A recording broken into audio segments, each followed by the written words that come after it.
In 3, 2. Hello and welcome to ITWeb TV at Security Summit. My name's Adrian Hinchcliffe. I'll be with you for the duration of the next 2 days. In and out, we'll have some other guests from ITWeb's team. Joining me right now is Matthew Burbidge, the editor of Brainstorm. Matthew, welcome. Welcome. I'm glad you're not going to be on camera. Yeah, there will be some guests joining us as well. It's not just going to be you and me, thankfully. But I think there's one thing to say right off the top. We're live from the studio floor, from the exhibition floor of Security Summit, which is a bit of a change for us this year. Previously, we've been in an enclosed booth. This year, we're on the floor. As you can see behind us, there are delegates, there are sponsors, there are exhibitors. Yeah, we are live from Security Summit. I'll say it one more time. What the biggest number is this is the 21st. This is the 21st year, and apparently our biggest ever. 1,000 attendees, 100 speakers, and 80 plus exhibitors on the show floor. So it's quite a monumentous event for us. Our theme is redefining security in the face of AI-driven attacks, fragile supply chains, and a global skills gap. What do you think, Matthew? I think those 3 topics are going to be quite important. Is there anything else you think we're going to cover? What's your kind of take on what the big issues are that we should be covering this year? Well, the thing I want to find out more about is just the geopolitical situation. Because there are at least 3 wars real issues. So that's Iran, which South Africa has some allegiances with historically. Russia and Ukraine, which South Africa has historically had allegiances with. And then Israel and Gaza. And Israel, of course, South Africa's been taken to the International Court of Justice. So we have some issues there. So yeah, I think we are potentially targets of all 3 of those. We've taken some sides. But carry on, sorry, I interrupted you. No, that's exactly right. So how do we cooperate? How does the country actually robust defense against cyber nation-state cyber attacks? I can't see us standing up to any of those adversities. And so, yeah, I'm really interested to see if we can discuss it. Are there any discussions going to be taking place? Well, that's a nice segue. Thank you. Yeah, I'm sure there's going to be multiple. I mean, as I say, there's 100 speakers, but one of the sessions that's quite interesting is there's a behind closed doors roundtable, and I think there's a number of representatives from government, from industry, and I think there's Adam Smith, who was previously a guest on the ITWeb TV from the British Council, is going to be a member of the delegation of this roundtable. And they're looking at kind of collaboration across Africa and what more can be done. And again, I think that's quite an interesting topic because one of my little notes here says that following the xenophobia, which is like the 4th frontier that we haven't discussed, xenophobia has resulted in a number of SA government entities being kind of subjected to cyber attacks. I think predominantly from Nigerian actors. That was reported by Daily Maverick, so I'm not taking the credit for that. But ITWeb has been reporting on many different cyber things, and I don't know if it's a frequency illusion, which is one of those terms that I have to look up, where you kind of buy a new car and then you see that car continually on the road all the time. Yeah. It's that, like the number of cyber once you sensitize to it, you see it everywhere. Yeah, exactly that. So Stats SA had an HR system ransomware attack in March. SARS has refuted false claims of a data breach. Last month, CETA similarly refuted claims.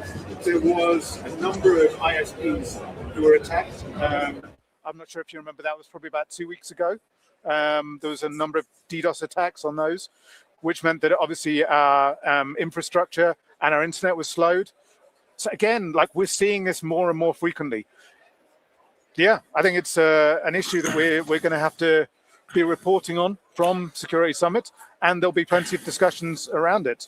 Well, the thing I've been just been made aware of in the last few months is that the problem is well, one challenge is how do you govern cyberspace, and it's like the Wild West. But the UN have finally got for years they've been trying to get a permanent UN mechanism to kind of govern cyber single, and they've now settled upon the name, the Global Mechanism on ICT Security, slightly clumsy and UN General Assembly style. And this mechanism held its first formal organizational session this March, and it is going to have its first substantive plenary session in July this year. And it's basically focusing on a framework for responsible state behavior, creating political norms, executing confidence building measures, and implementing international law in cyberspace. The problem is,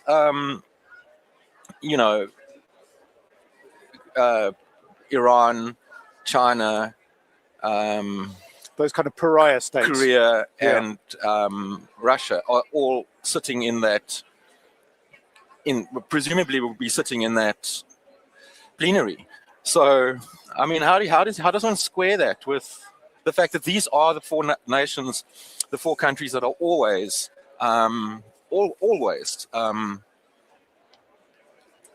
blamed for these nation-state attacks? Well, I think, and at the risk of being contrarian, which is, I know, a position you like to take there, Matthew, the UK has kind of put out something, the GCHQ has pushed for stronger digital security to counter Russia and China threats, particularly kind of online threats. So, I mean, that's one issue. But, I mean, we always portray, like you say, Russia, China, Iran as being the bad guys. But, are the Americans whiter than white? I mean, are the UK whiter than white? It's a very kind of complex dynamic. Well, they've got to hit back, and I mean, no one's saying the US is a angel, but they are basically the best chance you've got. They probably, although there has been some reduction in funding for the CISA cyber command in the US, it still is the kind of only game in town where one would imagine if it's not the UK, it's going to be them, and I mean, one can see, that the UK is probably trying to use its soft power in Africa, which the Trump administration seems to have given up on completely. So yeah, maybe the EU is our best. The EU plus Britain is our best hope. Yeah. I mean, I think there's going to be a number of speakers, and we'll come on to that in a minute, because I know there's one topic which, as much as we want to talk about politics, I think has just taken the pin out and just lobbed it right into the cybersecurity world. And I'm imagining it's going to be very popular discussion topic over the next 2 days, is the Anthropic mythos model, which I'm conscious that there was a poll on LinkedIn, the source of all great surveys. Wisdom, yeah. Cybersecurity Hub. Is it time for Anthropic to release crowd mythos to the masses? 38% said yes, 44% said no, and 18% were unsure. I love those people who just go, I don't know. I'm just going to yes and no. Just leave it. Yeah. But yeah, I mean, mythos, I know that's a discussion topic that you're kind of interested in. Well, I think they're going to have to show us behind the curtain at some point, because it's not going to be long. It's going to be within the estimates between 6 to 8 months that there are going to be other models out there. The plan with its what it calls Project Glasswing was to give around 12 organizations kind of a running start, so that they could actually fix hiding in plain sight. The But vulnerabilities. vulnerabilities, and all of them started reporting. The company started reporting way more vulnerability fixes than they had in previous months. So it did seem to be doing that, and it's no doubt it seems to be a very capable model, but some of the cyber professionals I've seen comment is that it was also a very useful marketing trick. And Anthropic has now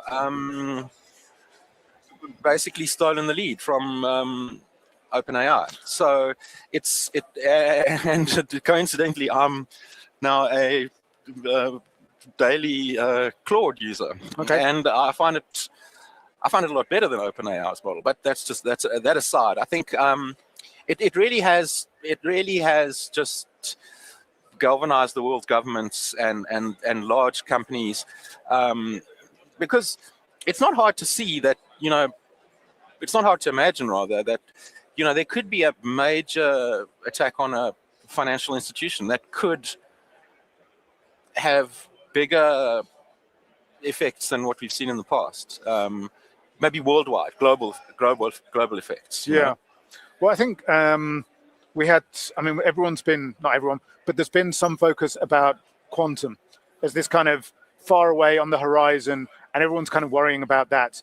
But to me, this kind of frontier model, cyber reasoning model, just kind of crept up, and people weren't really expecting it. Yeah. And I think that's perhaps been the shock of it. But obviously, those people in the know, in the likes of Anthropic, these kind of AI companies, knew that this stuff was coming, but perhaps just the capabilities of them is scaring people. Yeah. I mean, they like to claim that they don't really know how it's working, and in the red teaming report that Anthropic released, it did seem to be doing some things that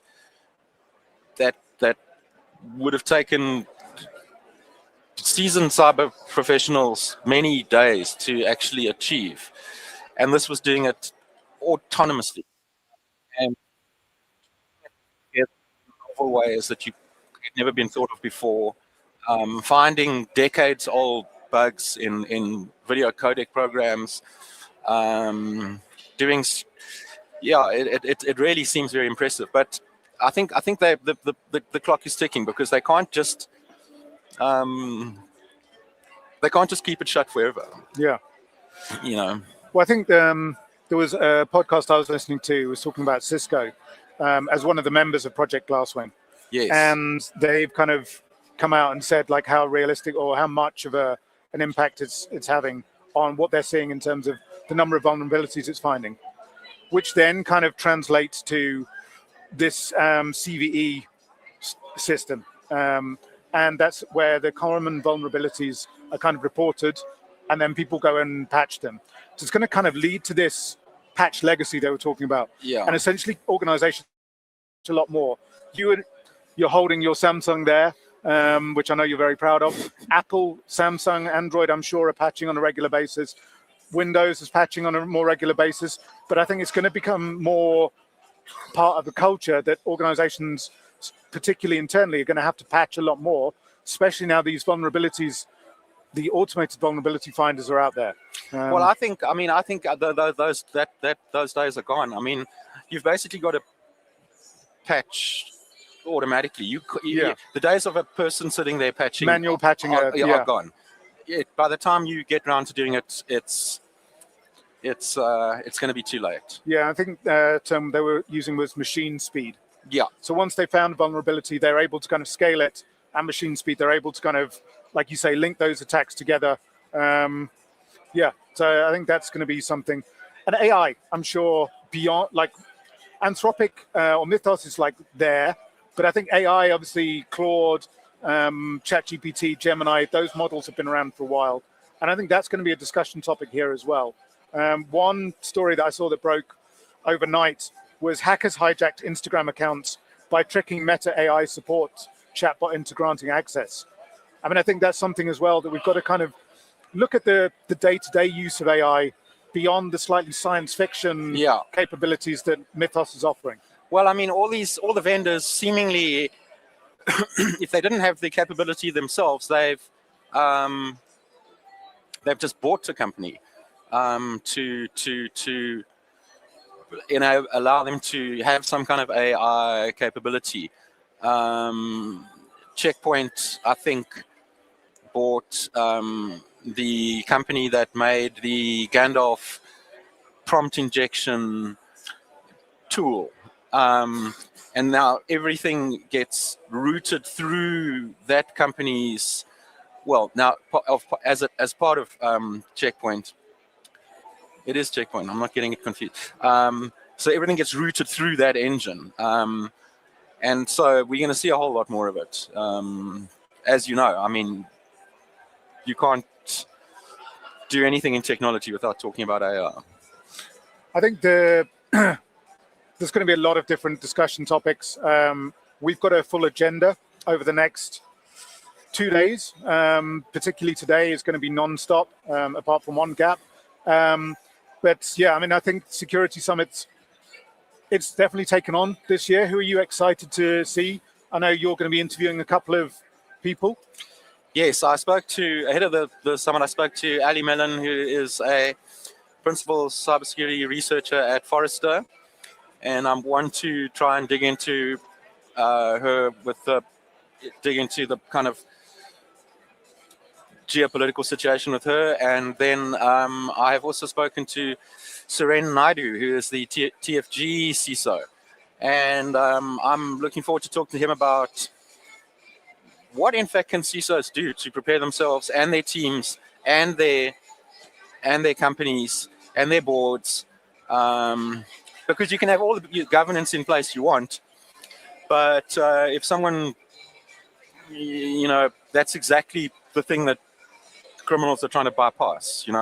If everyone's governance was up to scratch, we wouldn't have any events. Well, I think that's also something like the whole audit trail, that kind of more regimented, deliberate stuff. Yeah. Like that's going to have to adapt. And I think we've got a few people coming in to the booth to come and talk to us about governance and how that's going to change with like this machine speed. Yeah.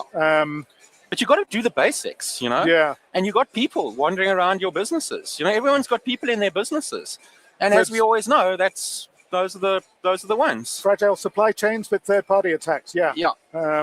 But also like individual users, end users within the organization. Oh, there's so many topics we have to talk about over the next 2 days. Yeah. But before we get started, Matthew, it is my great honor to present to you the ITWeb Security Summit pin badge. The first pin badge, which in 21 years, we are now kind of catching up to the international trend of supplying pin badges. Oh, that's beautiful. To delegates. Yeah, I also have one, so I'll be wearing it with pride for the next 2 days, as long as it doesn't damage my jacket. Yes, I know. I'm very nervous about that, but thank you. Cool. Ladies and gentlemen, please stay tuned. We will have, as I say, a number of guests coming through over the course of the next 2 days. I've been Adrian Hinchcliffe, ITWeb's editor-in-chief, and this has been Matthew Burbidge, Brainstorm's editor. We look to catching up with you soon. Stay tuned.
Zanzibar. I'm not sure that.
Hello and welcome to ITWeb TV at Security Summit. We are here on the exhibition floor, and right now I'm joined by who is an information security specialist. Albert, welcome. Thank you very much. Appreciate it. So you're presenting here today. Your topic is around Active Directory and Entra security. That's correct, yes. So we'll go through a little bit more around that. I mean, obviously there's a lot of AI is going to be a big topic at the moment. Mythos, I imagine, being a journalist, we're always excited about that new exciting stuff. But Mythos, I think we'll come on to later on. But let's start with the AI stuff, the Active Directory stuff. You're looking at the reality that massive breaches often start with basic identity flaws. Do many organizations overlook basic AD hygiene? And if so, why? Is it like an ignored thing, or am I just kind of trying to get a question out of you? No, so you're 100% correct. If you look at the identity threats out there, it's even though they do change with time, it's still the basics in the end. It's if you look at Kerberos roasting, it was something that 2003. It's something that's still happening now. So the attack vectors might change, but your identity and its threats, it's still basic and stuff that mostly everybody knows how to secure it. It's just getting the time and the resources and sometimes the money, especially when you talk about AI, because yeah, you can definitely see every second talk is about AI and how good it's going to be. But the problem is that AI is not going to solve the legacy stuff that's in the environment. It might tell you quicker that your data has been stolen, but the basic principles in identity security has been a set standard for almost 10 years. Okay. And I mean, some of those things will obviously kind of speed up, I think. What are the more kind of common Active Directory and Entra kind of ID misconfigurations or kind of privilege escalation risks that you see when you're kind of auditing hybrids? The biggest one would still be the certificate escalation paths. Okay. There's a bunch of them out there. It's often overlooked, and it gives you direct keys to the kingdom. That's one of the major ones. The other one that you also don't normally see is companies don't tier their environment. Okay. Where you would have your identity and your big risk stuff in a tier 0 and your applications in a different level, because as soon as it's on a flat network, it's very easy to jump across. Yeah. As soon as you have tier structure and you make sure that there's no tier breaches, it's very difficult from an entry point. They say that you don't get hacked nowadays, your password gets leaked. That's your entry into a company as a password, and that's on tier 2. If you have those tiering structures, it's very difficult to jump up. That's mostly the case. In regards to your statement with AI moving stuff fast, if you look at it, there's been a CVE release like in literally, I think 2 days ago in regards to identity, and I've seen that they already started to exploit it in the wild because of they using AI to actually get to the proof of concept. So yes, AI definitely is going to make the attack vectors faster. Yeah, and I suppose widen the kind of potential as well. For a fact. Okay. And then do you think patching is going to become like more of an issue? Because I mean, one thing that I was hearing was like with this mythos, but again, we'll come on to it later. But like the whole thing of being able to find a CVE and then exploit it means that where I'm used to kind of updating my phone on a regular basis into the enterprise side of things, it means that there's going to have to be a whole mindset shift with this kind of patching mentality. Yeah, exactly. We can't keep the every patch Tuesday mindset or N-1. You're gonna attacks are happening so fast where exploit of vulnerability is shown, and then 2 days, 3 days later, you already got the proven attack scenario. I think the once-a-month patch is going to be out the window. I think we'll almost have to go into an environment where it's online patching, meaning that as soon as a patch is out, you start applying it in your environment still safely, because you don't want to break the company because of a patching cycle, but you're definitely going to have a instance where as soon as the patch is released, it starts trickling down. How is that going to work though? Because obviously, like we're talking at this kind of machine speed, that like they find a vulnerability, they're kind of on it, and then you're getting a patch. But now you're taking, I don't know, how long would it take to assess a patch? Normally it takes at least 2 weeks to assess a patch. So there we go. And they're kind of still able to, so I mean, that's like, do we then have to automate that kind of patching? And like, do you trust that? How does that, like, are we heading for a disaster? I'm looking for disasters every kind of presentation or every talk I'm doing, and now I found one. No, I definitely see if we don't tackle it the right way, there's definitely disasters on the way. We've already seen it in some of South African companies where an update or a patch brought down a company for a day. It all depends on the type of company, but if you take down a bank, it's people are not very happy if they can't get to their money. So I think we will have to automate a lot of the testing. Okay. You'll have to have a dedicated test environment that runs everything that you have. Then you'll have to have, say, bots or something running specific things. So as soon as you get a patch in, it gets installed. If a bot runs into something, it alerts. Then you know. If there's no alerting, then it continues the next cycle, say pre-prod, prod. Okay. So then going back to my questions, how do you ensure compromise on an on-prem Active Directory instance doesn't compromise an Entra ID? The problem that you normally see is that you're linked to Entra or you're linked to any cloud system, because it's not just Entra. If you look at the Google Cloud, you're still doing a sync. If you're looking at AWS, you're doing a sync.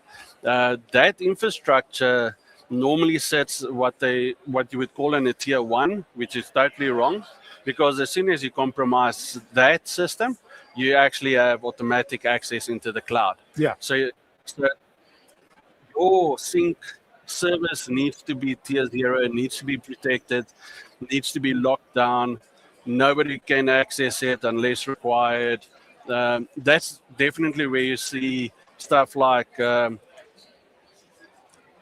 only when required type scenarios.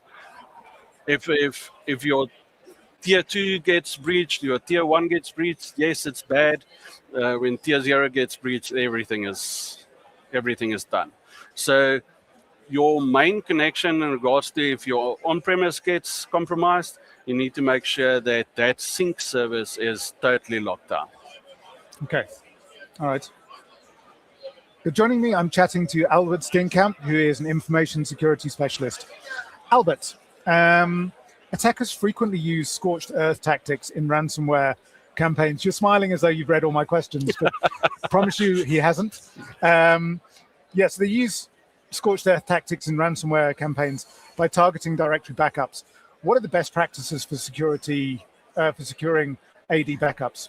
Yeah, no, so the reason why I'm laughing is when you said that, I thought back to the NotPetya attack. That was a Russian attack on Ukraine that went a little bit further than they expected. Everybody thought there was a recovery. There isn't a recovery.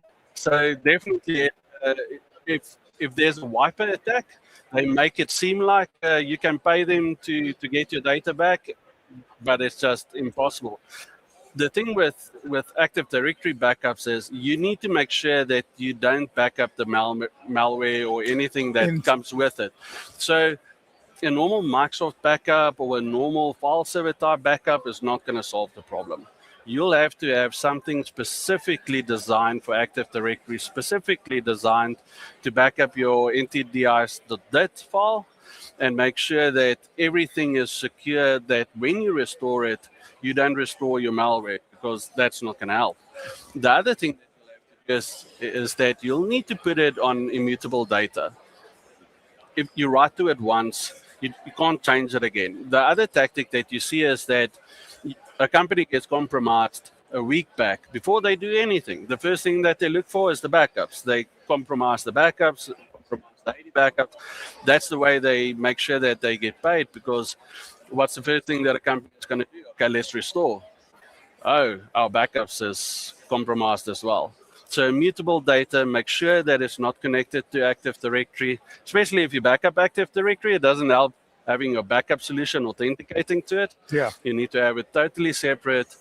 Try to put that immutable data, you can put it in the cloud, make sure it's locked down properly, make sure it's encrypted. But that's the only way you're going to do it. As well, the reason why I say to get an application to do it for you, if you follow the Microsoft documentation, it's this long. It takes you almost a week just to read the document, not even to recover. There's systems out there that recover Active Directory in hours. Okay. So before we kind of got to Mythos, and before we get to Mythos, I think the topic that was on everyone's lips maybe last year, certainly, yeah, late last year, I think, was agentic AI. And obviously, I think we're starting to see more experiments in organizations around that. How worried should organizations be about the arrival of AI agents from like an identity and access management point of view? Yeah, what's your kind of take on that? You're definitely going to see a larger sprawl in regards to identities. But you need to understand that a AI agent identity is the same as a service account, the same as it's a non-human identity. You need to manage it exactly like that. You still need to manage the permissions. You need to still periodically go through the access and make sure that you haven't got too much access. Your biggest problem that I see with it is that you need to have visibility. What, sorry? Visibility. Okay. If you can't see it, you can't manage it. I think that's the problem that we're going to run into, because you've got Claude, you've got OpenAI, you've got everything, and everything's got their own dashboard. Getting that central view is going to be critical. Yeah, I mean, I suppose that's the concern, is this kind of shadow agent force. And like you say, then a lot of the services are making it easier, kind of democratizing that an idiot like me could make my own agent, maybe someone a bit smarter than me, but like essentially the workforce can start to make their own, and perhaps aren't doing so with permissions from the organization. No, exactly. If you don't have the policies in place to say that what is allowed, what's not allowed, but policies also can only go that far. You need to put in strict rules that the policy says X. If a person tries to do Y, they get blocked. It doesn't help having a policy, but they can do anything anyway. if the horse is bolted, it doesn't help closing the gate. So the big drum roll, here we go. What's your perspective on Mythos? Is it hype or is it a real threat? I think it's a bit of both. Okay. I think it's a bit of both. If you look at the project Glass that they're currently running, you're definitely seeing some vendors that's seeing a benefit of it. I think the problem that AI has, or not the problem that I have, but what it creates is that it creates a massive amount of stuff that you need to look at. Something that a normal user won't always be able to get to. But on the other hand, as well, as like I said, and that's exactly what my talk is about, is if the basics right. If you don't reset the password, if someone phones you without verifying, so AI phishing is out. If you do all the basics properly, lock down your environment, doesn't matter what AI does. If there's no path, if there's no attack chain, it can't get to it. Yeah. So yes, Mythos I think is going to be a game changer in some scenarios. But if you look at identity, I think the basic stuff that we already know, the stuff that we know that we need to fix, if we fix that, you're going to solve at least 90% of the problem. Okay. And then from the perspective that, I mean, we talk about Mythos, but I'm sure there's a whole bunch of other AI companies that are working on it. Does that kind of open it up even more? Does like that make it a more worrying prospect that perhaps a nation state, an alternative nation state that isn't being so ethical as Anthropic? And like, are we just going to be under constant attack now? Well, if you're talking nation state, they don't need AI. Okay. If you look at the type of attacks that they're already doing, it's yes, it might make it worse, but I don't think the nation state actors has got to benefit from this. I think it's more the medium and the low attack group that's going to benefit from this, because now they can, script kiddie can create a script that's totally out of his league, if I can say it like that, and attack a company that he would have never thought of. So yes, it brings the lower end up. I think the nation actors are still very capable. I don't really see them going that much in AI. Might be on the language side of things, but yeah, no, I think AI's got its place, or LLMs. I think as the protector side of it, you'll have to have your own LLM, make sure that it's trained on specific stuff. A large scale model that's trained on everything is not going to help you in a certain attack path. Sure. Okay. What do you hope to learn? Like, let's go back to security. I mean, what do you hope to learn from this? What's your kind of expectation, or your kind of, what do you want to get out of Security Summit this year? Apart from speaking and informing an entire audience. I think from my point of view is I would love to understand how do you manage agents. I think agent sprawl is really a big issue. Okay. I think it's going to become massive. Everybody, like you said, can create an agent. Doesn't matter if you're very technical or not technical. That agent sprawl needs to be managed somehow. I would love to understand how people are currently thinking about doing it, how they think that it can be solved. So yeah, that's what I'm looking forward to at the ITWeb today. Okay. Albert, that's been great. Thank you so much for your time. I know you haven't spoken yet, because I think they're just doing the keynotes now. But I'm sure you'll have a great time, and yeah, your audience will learn a lot. Cool. Thank you very much, Adrian. Thank you. That's for Albert Steenkamp, who is an information security specialist. Stay tuned. We'll be up soon with another exciting interview.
Hello and welcome to ITWeb TV at Security Summit.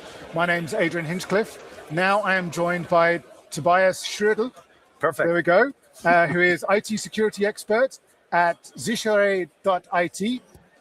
Pronounced very well. Okay, good. It means secured IT Okay, in German, actually. Okay, so I gave you a job title as security expert, but I think the more interesting is the first comedy hacker. Yeah. Welcome. Thank you very much. I know stand-up comedians hate this. Tell us a joke. Oh my God.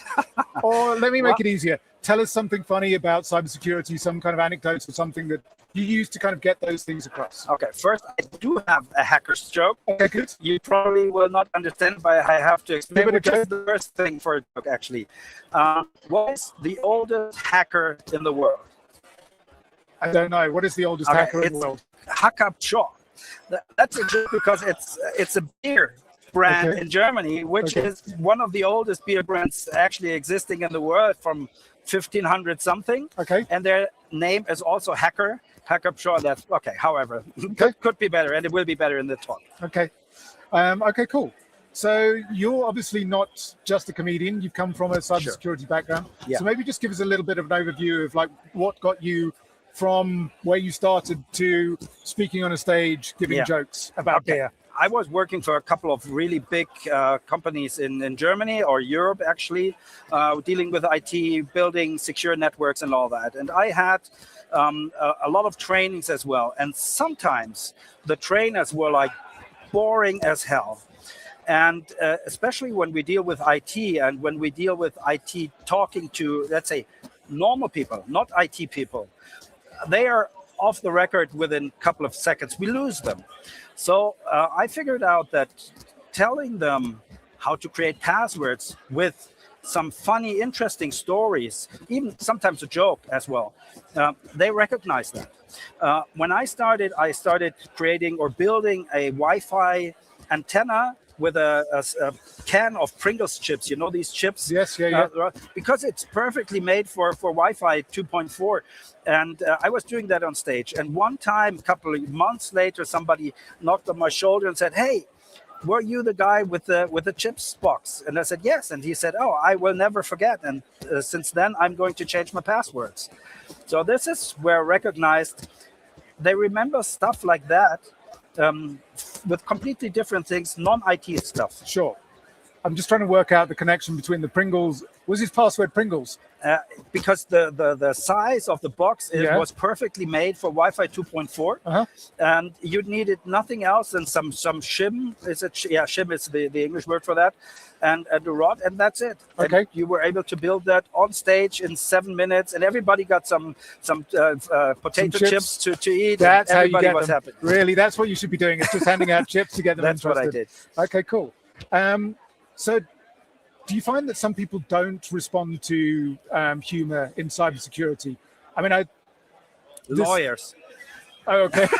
I was going to say cybersecurity guys, but what I found generally, I've done some presentations for IT kind of professionals. Yeah.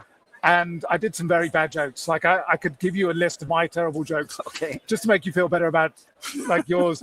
But there were some, and I was kind of doing them to a room of CISOs, and they laughed and they were having a great time. Yeah. Whereas other kind of C-level IT executives I presented to previously didn't seem to take humor as well. Yeah. So do you think that's something that like it's the gallows humor? They're facing so much stress all the time that it's almost like that kind of in the trenches where people are kind of making jokes just to get through it. And is there more humor associated with cybersecurity? First of all, it's no joke show. It's not like a stand-up comedy show or something like that. The only thing is that if you do some stories that happened a while ago that led out to a funny end or something, everybody's happy with that. Yeah. But of course, security is not about joking. It's too important, and if you see hospitals are getting hacked and stuff, it's not funny at all. It's deadly. Yeah, and as a CISO, of course, you have the responsibility, and your daily business is not joking around. So, but the point is, the human factor is very important, and we do not have to deal with IT people all the time. And these people, when you send them to an IT training for 2 hours, they're like, "Oh, what the fuck?" But if you do it a different way, they keep many things in their head, and they actually see that what we do is not to harm them or to annoy them. They will learn that it's important, because we need to have these people on our side. We need to have these people call the hotline if something is strange. And we need to have these people not being afraid of calling the hotline and somebody's laughing at them. Oh, you stupid. Why do you call again? We need them. Yeah. And you don't get them when you just shout at them and be offensive and stuff like that. Yeah, okay. So during your presentations, you often go through to the dark web. Yes. And then provide an audience with a glimpse of the world of ransomware gangs. What surprises enterprise leaders the most about the business structure and the kind of the professional organizations of some of these kind of cyber criminals? Mostly that these cyber criminals are more reliable than some bigger companies you deal with every day. You can get through to them on the phone. Exactly. They respond to your queries. Exactly. There's no waiting on the chat or whatever. Somebody's there for you 24 hours a day. And there's a reason for that. You cannot, let's say, you cannot go there and buy somewhere else. You have to deal with them. And they know if you are not happy with their service, you'll tell everybody else. And if I'm getting hacked by the same group a week later, and I know you pay them and you still lose your data in the dark web, then I won't pay them a single dime, you know? And so they have to assure that I'm, let's say, a happy client at the end of the day. Even client is probably the wrong word, you know? I mean, I think to put it back into kind of real world enterprises, I suppose, like you say, that you can go to someone's store, you can go to their head office, you can physically, I'd say post a letter, but it's like it involves a real kind of bricks and mortar kind of environment. And potentially because you're cyber, people understand like the digital world, they understand how to communicate that way. Okay, it makes a lot of sense. Yeah. Okay. What would be your advice to deal with a ransomware attack? And what are some of the kind of the no-nos? Would you negotiate, or would you just take what you want and leave me alone? No, that's very different from attack to attack. Okay. First of all, you have to be prepared. Prepared means you have to have a plan what to do when it happens. Like at least the 5 or 10 people, most importantly from every department, they should have a backup email address, not from your domain because your systems are down. Yeah. They should have a SIM card ready in their drawer to take out and go with that number if your internal telephone system is down and stuff like that. And have that printed out, you know, because on a C drive or something, that's not good. That's the first thing. The second thing, if it hits you, start immediately to try to figure out how you can set up your systems yourself. Is your backup also, has your backup been attacked? Is it clean or not? Stuff like that. And then also, and that's one of the most important things, talk to previous victims of the same group. Then you'll find out, can I negotiate with them or not? Are they tough? Are they more or less soft? Can I rely on them? Everything like that. This puts you in a good situation. And the next thing is try to find somebody to talk to them. And there could be anything. It could be a tech admin. It could be the CEO, whatever management level. That's different decision and depends on the group that targets you. And finally, if you pay or not, actually it depends if you go bankrupt or if you can set up your systems yourself or not, and which is one of the most important things, I guess, if it's legal to pay in your country. Sure. Because sometimes you're paying North Korean or Russian groups. Iranian, maybe. Iranian, which is not allowed. You could go to jail, actually, in the hardest part. In terms of that kind of negotiation, do you think it's better for someone to negotiate, like to go through the dark web and try and find, like you say, other entities that have had some involvement with the group that's attacking you? Yeah. Or does that create like more of a sense of kind of status and kudos with the attackers, or is they just, well, they probably know it. As long as you're not a 4-people company, they know you have people that are professionals as well. Okay. So they do know that in that case you have a plan normally, and you also try to figure out how they rely. And well, they are not surprised. You are surprised, and that is their point. So from the beginning on, they are on the pro side, while you have to react. But this changes. The longer you do not pay, the less. What is it? What is the word?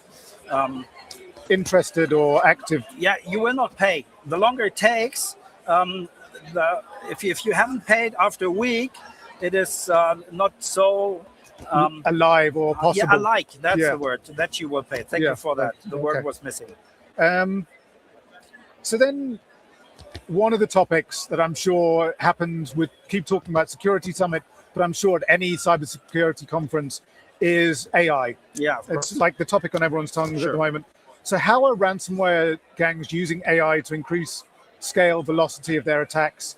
Yeah, it's pretty diverse, I guess. First of all, we start with phishing emails. We know that, I don't know, 95% maybe, or is it 92% of the ransomware attacks start with a single email with an attachment or a link.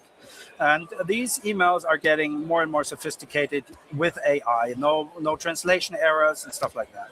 Okay, but that's okay. We knew that already a couple of years ago. But on the other hand, we also see that we have captchas that are attacking you, where you say, I'm not a robot. Yeah. Well, now you don't only have to click. Because of AI, you now have to do some keystrokes as well. And behind these keystrokes could be an attack that you don't see, which was created using an AI tool. Okay. Well, yeah. But on the other side, we on the blue side, on the defender side, we do use AI as well to detect malicious patterns in our networks. So I think it's like always with the code breakers and the code makers. One time you're in front, and then the others, and it will go on for years, I guess. Okay. And then to perhaps from far ahead with AI, perhaps to go back to basics, what would be your kind of advice, the best defense against ransomware attacks? Well, I'm a CISO, I'm new at my job, assuming I have no training. What would be your advice for me on day one of how to deal with ransomware? Okay, the pretty basic stuff is you have machines and you have people. And for the machines, you have an IT department that works probably 24 hours a day, 365. You have to look at the people as well and have them trained. And as I said in the beginning of our talk, you have to have them on your side and make them part of it and not blame them if they click, because these attacks are so sophisticated. Even I, as an expert, would not say for 100% I would never click on such a phishing mail, because they are getting better and better, and they know when the attack starts. I am always surprised. They catch me in the second where, whatever, my wife is ill, I have to go home, or everybody's waiting for me for a birthday party. So I have different things in my mind, and then it just starts. Yeah. You're on the wrong side of that. Yeah, I mean, I think that's probably true of a lot of criminals. Yeah, I mean, we see in South Africa, we see kind of some crimes, and it's the victim is often kind of caught unawares. Yeah. But obviously the criminal's been planning, and they know when to strike and they know when to run. For you, it's the first time. Yeah. They're the experts. 100 times before. They know exactly how you react. For you, it's the first time. It's always a bad part. Yeah. Okay. Your book, you've written a book as well as 5, actually. Wow. Okay. I've only got 1 down in my notes, but let's talk about that one. Hacking for Managers. Yes. And that focuses on executive awareness. Right. What's the number one corporate or concept that corporate leaders fail to grasp about modern dark web traffic? About dark web traffic? Trafficking. Trafficking. Wow. Sorry, data trafficking. So I guess the use of the sale of data within the dark web. The point is, when your data is in the web, you have no imagination what that means, because it never happened before. And I will show in my talk, I will show some live data, anonymized, of course, and you will open your eyes, because it does not stop. I just grab through it. We're searching for a name, and we find thousands of people with that name, and they're running through. The point is, when you read in the newspaper, whatever, 500,000 sets of data have been exposed and stuff like this, is nothing we can grab. So what is really important is really deal with the data that you have, and imagine and plan through what happens if they are exposed. Because it always surprises you what is in the data, especially with AI, once again, pattern matching.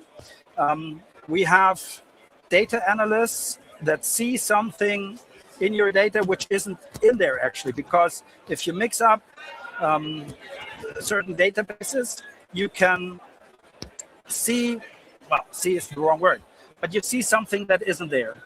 And when you look at only one part of the data, say, oh, it's unimportant. It could be in the web, no problem. But with the other sheet together combined, you probably get an insight that helps you even attack you more. So you need a data expert to help you get through it and define what your crown jewels are. And yeah, then protect them as well. One thing that you've mentioned a couple of times, and I'm kind of interested, are these kind of ransomware gangs, are they kind of like a spray and pray? They'll kind of put out stuff all over the place, or do they pick on you specifically, learn about your business, go and like find how you operate, who your suppliers are, that kind of thing? Yes. And very targeted stuff? Yes. Or is it a bit of both? No, well, what you described right now, they do mainly with bigger companies. But we see that ransomware gangs are specialized in some areas. We have some focused only on universities and middle schools. We have others focused on automotive or retail and stuff like that. I don't know why that is. Probably because you normally have the same tools in place. And if you have the same tool like A, B, and C, you probably have the same vulnerabilities. So they do not have to create and write the same let's say viruses over and over again. I suppose they would have, you'd have similar suppliers, you'd have... Yes, most probably. And like in theory, I know about IT because I'm a journalist who focuses on IT. And if I went to study automotive or write about automotive tomorrow, it'd be different. You always but it's that kind of mindset. Okay. My last question, I have a list of backup questions just in case the interview's not going well. I think the interview's gone very well. Let me add that. Anthropic mythos. What's your take on that? Is this like a serious thing? Is this a joke? Is it a marketing hype? Is it something we should be worried about, or something we should just kind of something for the future? No, I think at the moment we should be worried about, because it will find, or it does find already, vulnerabilities that are there for years now and that we haven't discovered yet. We will close them if Mythos is working for us. So in a couple of years or months, maybe we have lost 80% of the bugs, hopefully.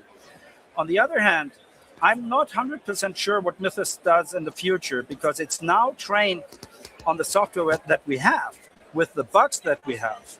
But it's not a prediction thing. It cannot evaluate the software of our future. And if we start building software as well with Mythos, checking afterwards before we roll it out, and then close all the gaps that are there, then we are going out with very good software, with no bugs maybe. So to be honest, now it's a big deal, because everybody can find bugs in almost every software within minutes, seconds. But if we start having Mythos as a test tool before we roll out, I think we go out with more secure software. Okay. Tobias, that's been fantastic. Really enjoyed that. Everyone, thank you very much. Some good jokes as well. Thank you. Good. That's been Tobias Schredel from Sichere IT. Please stay tuned. We'll be back soon with more from Security Summit. Bye-bye.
And welcome to ITWeb TV. We're on the floor here at the ITWeb Security Summit in Johannesburg 2026 at the Sandton Convention Center. It's great to have you here. And joining me now, I've got Zetu Lubisi. Zetu is an IT strategist professional and researcher. And thank you for joining us, Zetu. It's brilliant to have you here. Thank you for this opportunity. So you're going to be speaking a bit later on this afternoon, and your topic is the forgotten frontline, securing the human edge of cybersecurity. Yeah. Which, reading from your brief, is about the fact that frontline workers are digitally included, but they're not supported. Yep. So they don't get formal training, they don't have proper workstations, they're not cybersecurity developed and encouraged and supported and all the rest of it. Why is that situation it is? I guess maybe it comes from the design of IT. For the longest time, IT was a corner office at the back of the building where nobody cared much about. However, due to transformation that happened, and one of it being COVID-19, whereby there was that rapid digital transformation that happened in organizations, and everyone just move along and assume that everyone knows what they need to do. So I think that is one of the things when it comes to the fact that planning does not include them. Right. Yeah. And they've mostly been overlooked in terms of the development, digital transformation, and the development of cybersecurity as an industry. Right? Yeah. So I know in your brief you also mentioned that this situation is taking place in key sectors: education, healthcare, retail, manufacturing, very, very key sectors. Is there a sector that is more prevalent in than possibly others? I don't think there would be one specifically. I guess it differs in terms of what business model is being run in that particular entity. Because you can take a typical example. Every business has a gardener, has a building that happens to have a building that has a gardener. But how often do we think about the gardener, or how often do we think about the cleaner when we are doing anything related to technology? So it is across industry and different, maybe I would say work spaces, because you might look at a hospital, for an example. Doctors are using iPads or tablets or whatever the case might be. Right. The question is, do they even get the time to sit down and do a bit of some training? So it's not even related only to frontliners in a sense of cleaners, security guards, and maybe floor people. But it can also be someone that is doing professional work, but because of the nature of the job.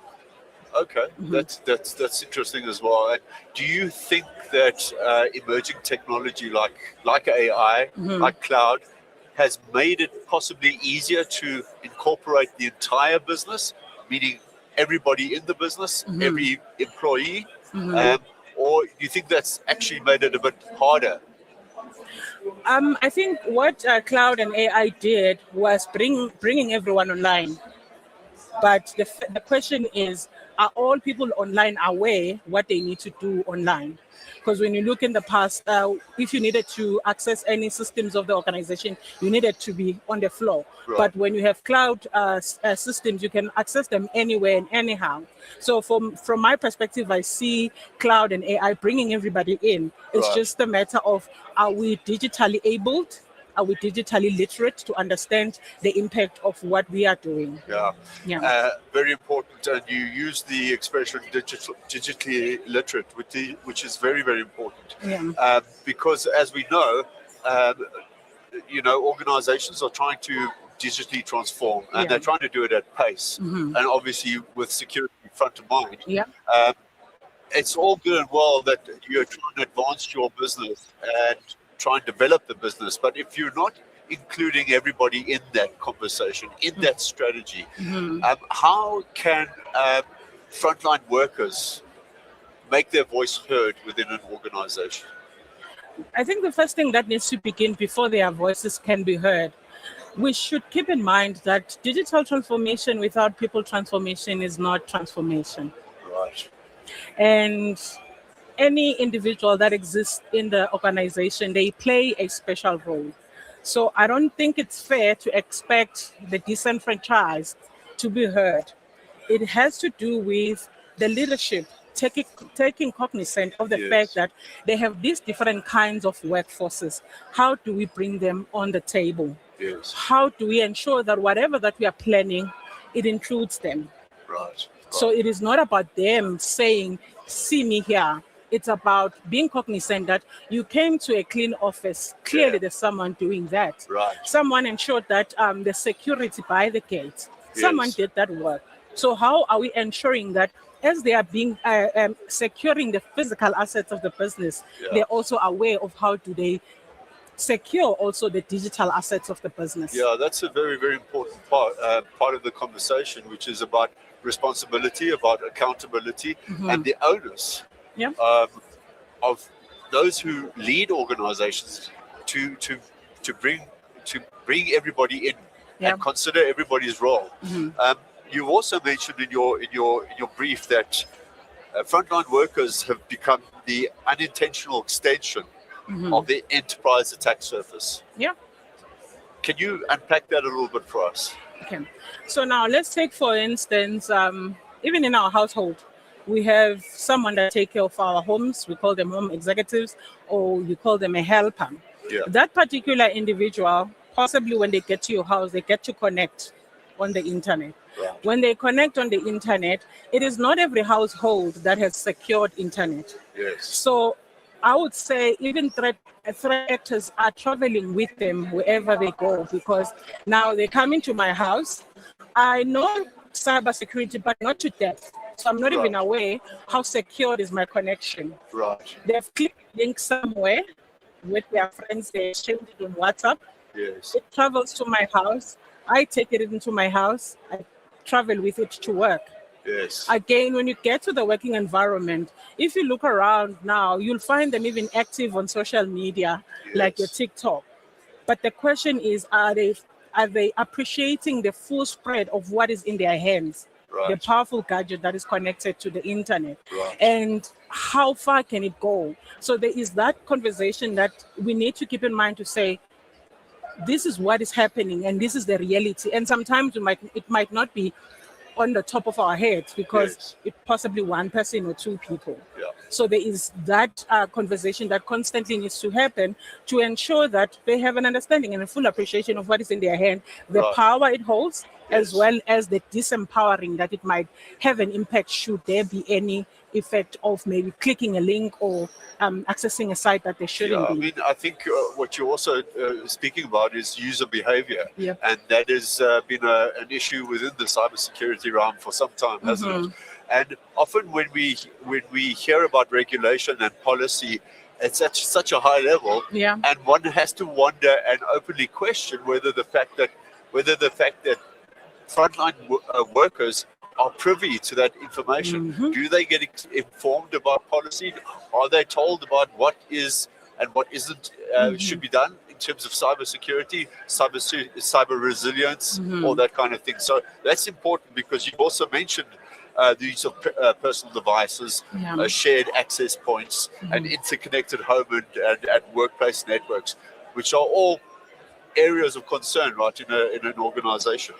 So one thing that I read in your brief, which really stuck, was the words, "We've secured the system, but not those closest to it," which I think is pretty profound.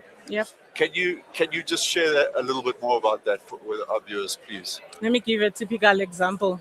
Who gets to clean our printers? Our printers. Oh, yes. The cleaner is standing next to the printer. Possibly sometimes standing closest to some of the critical infrastructure. They are close to it, but they are not aware of how close they are and what is the implication of them being close. So we've done everything, secured everything. For me, that analogy speaks to putting burglar doors every room, but we've left the window open. It might be a small item, but now it actually make everything that we have tried to secure look more like we didn't do anything because we have left one room or one loophole open. Right. So there's a weak point in the whole. There is a weak point in the whole defense. system. It's very, very interesting. I know this is a very busy event, and you probably have interacting with quite a few people, business leaders, cybersecurity specialists, the whole range of people that are attending this event. What advice would you give to a business leader who comes to you and says, Zetu, I want to make sure that we're secure, but I also want to make sure that my people, processes and technology are all secure as well, which means that I have to level the conversation at every tier within a business. What advice would you give them? The advice that I'll give them is that in as much as the message might be packaged differently, but let the same cyber awareness land to the cleaner the same way it lands to the executive. Okay. Everyone across. And we can try multiple ways of doing that. Simplifying the language. By simplifying the language, try to use examples that speaks to their heart. Right. Most communities, maybe in the Black communities, they play stock firm. Yes.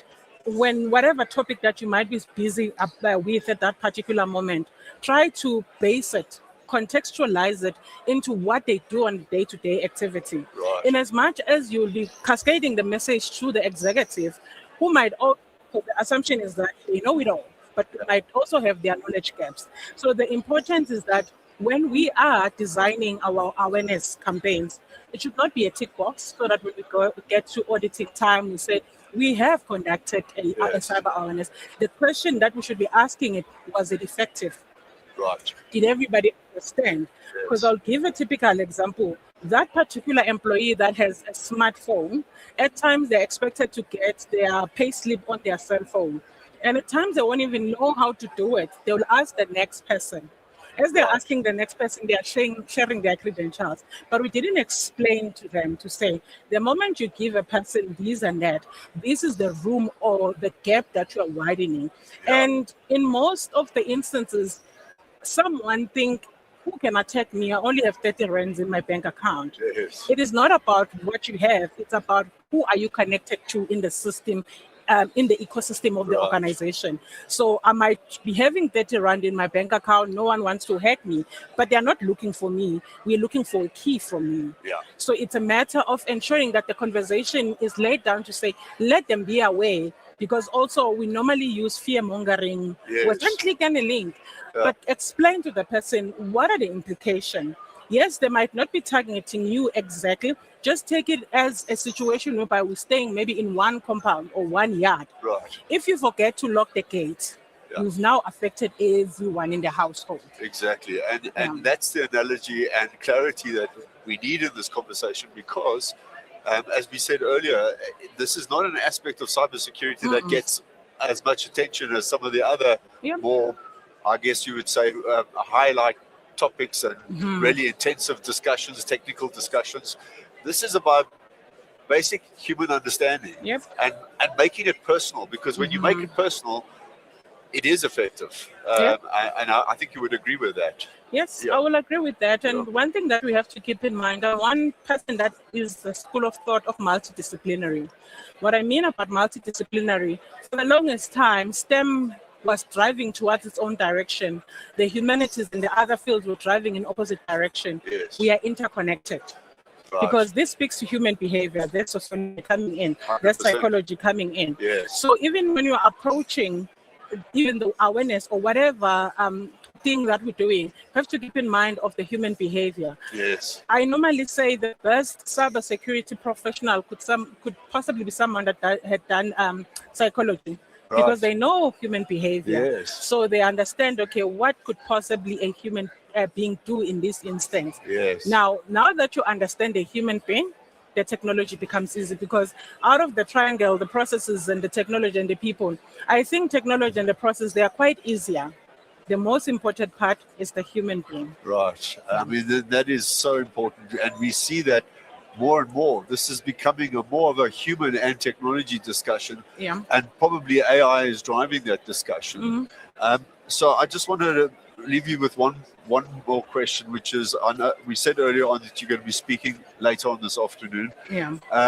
If there was something from your presentation that you insist that people remember, any key takeaway that you want somebody to remember who's going to be participating in your presentation?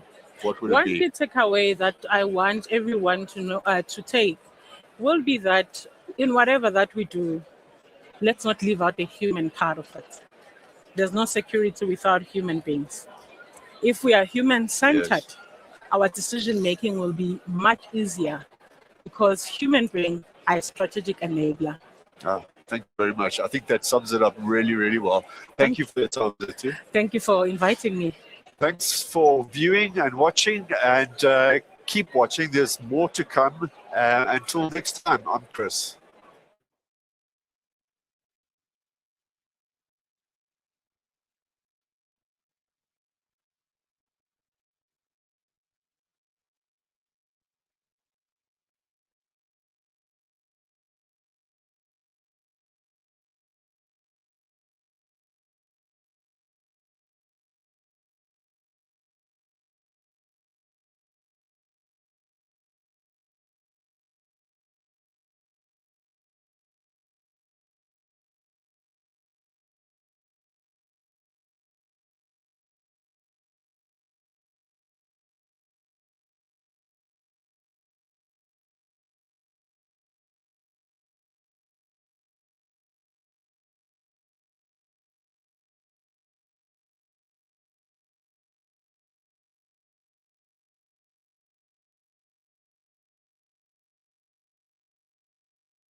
Hello and welcome to ITWeb TV at Security Summit.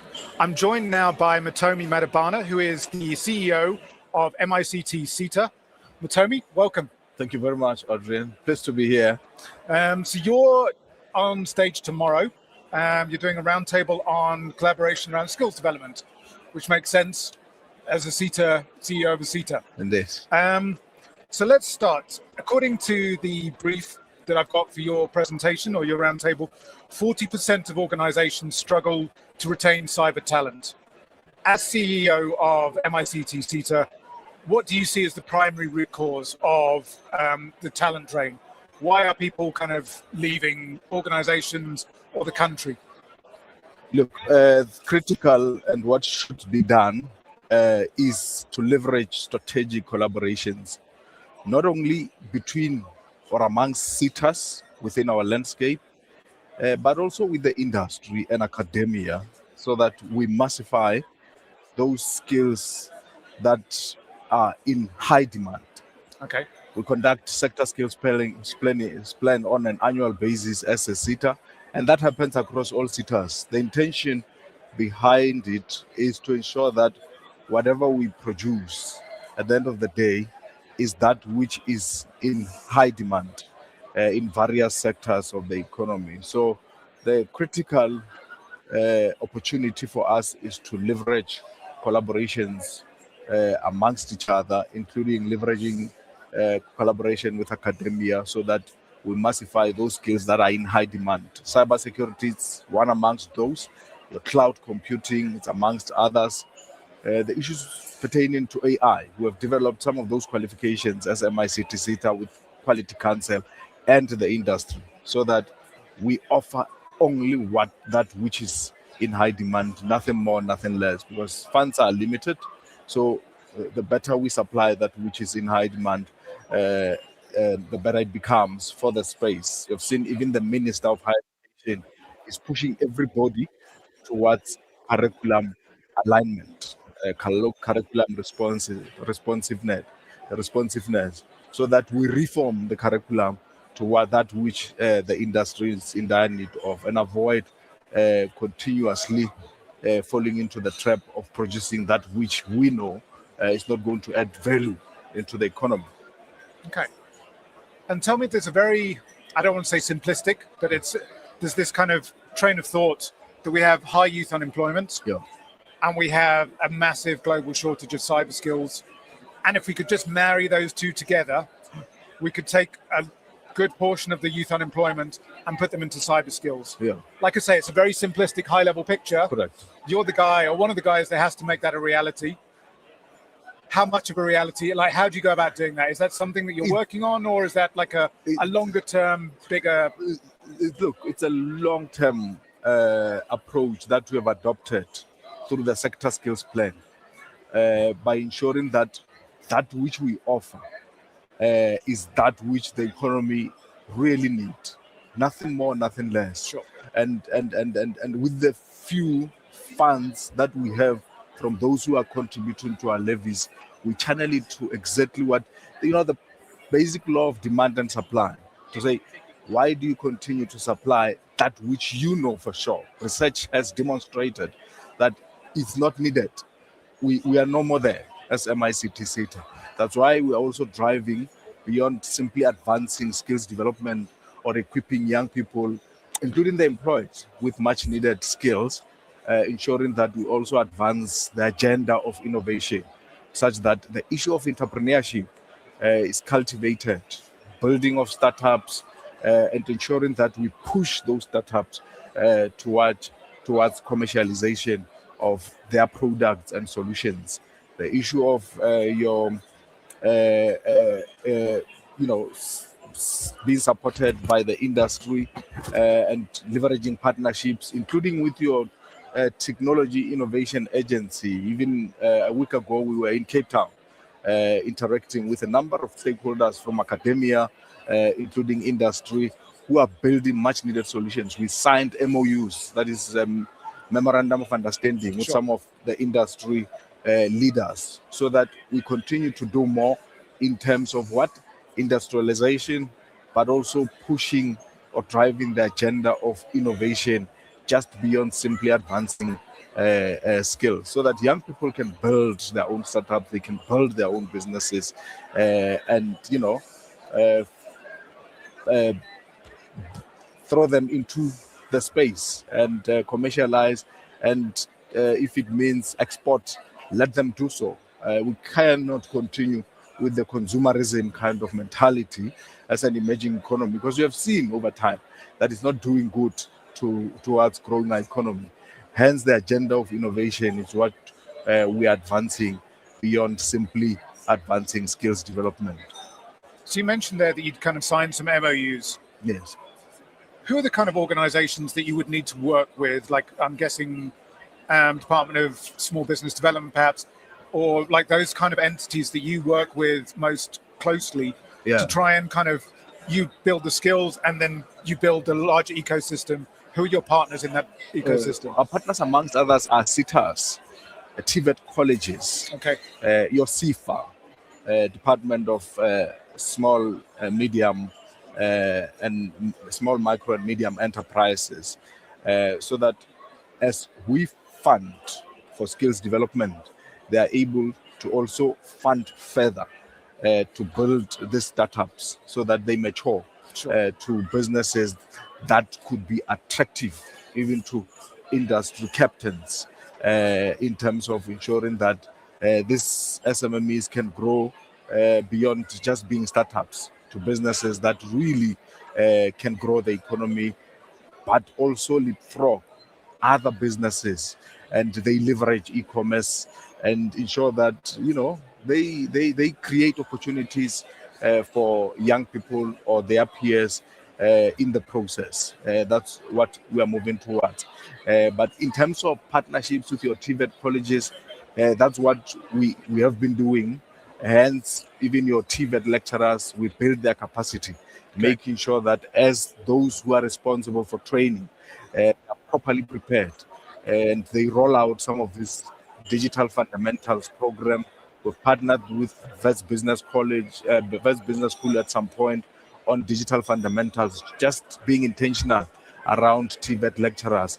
About a month ago, we were at Capricorn TVET College in Polokwane. Equally, our strategic partner, they were going through a program in AI. Lecturers, TVET lecturers. Our intention is not to build only the capacity of lecturers, but so that they roll out this program to young people.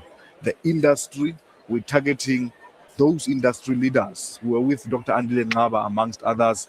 We're with Collective X, amongst others. Those are the kind of institutions that we are targeting because of their niche and close proximity to the industry, so that young people can be afforded opportunities, amongst others, in internships, in work integrated learning, and do more in the economy. And we have all of those qualifications appropriately developed with the strategic partners, and they are rolling them out at scale. It's just that funds are limited, but we are doing as much as we can with the little that we have, with outside of the landscape, leveraging the industry partners, but also leveraging academia, because with research, that's where a lot of innovation starts. So we fund their masters and your doctoral students so that they build solutions. They take them through the path of innovation so that young people can build solutions which can go into the market and be monetized to create more opportunities for as many people as possible. That's the approach that we have adopted as MICT. We adopted the triple helix model of innovation, which forces us to leverage three role players. That's academia, the industry, but also government working together. We went beyond that and added the fourth leg, which is your quasi-helix model, which involves communities, to leverage the existence of communities so that they are trained enough to build much needed solutions, also much needed projects, leapfrog their businesses so that they continuously grow. That's our bottom line. Okay. So you've talked about developing curriculums, you've talked about like developing skills that matter, skills that the industry needs. Yes. In cybersecurity, I would say about 2 months ago, we had this Anthropic product called Mythos, Yeah. which has sort of been released. You may be aware of it. Yeah. It's like a cyber vulnerability AI model Yeah. that finds vulnerabilities in software, is able to patch them together and essentially kind of come up with attacks. Yeah. Most people weren't really aware of that before Anthropic said that exists. Yes. So it's a very fast-moving industry. Right. Like agentic AI agents was Yeah. topic of the day Yeah. last year. Yes. Now we've got these kind of cyber reasoning models like Mythos. Yes. How do you make sure that academia, your kind of partners in education, are keeping up with that state of what's happening, but not kind of getting sidetracked from like what's important?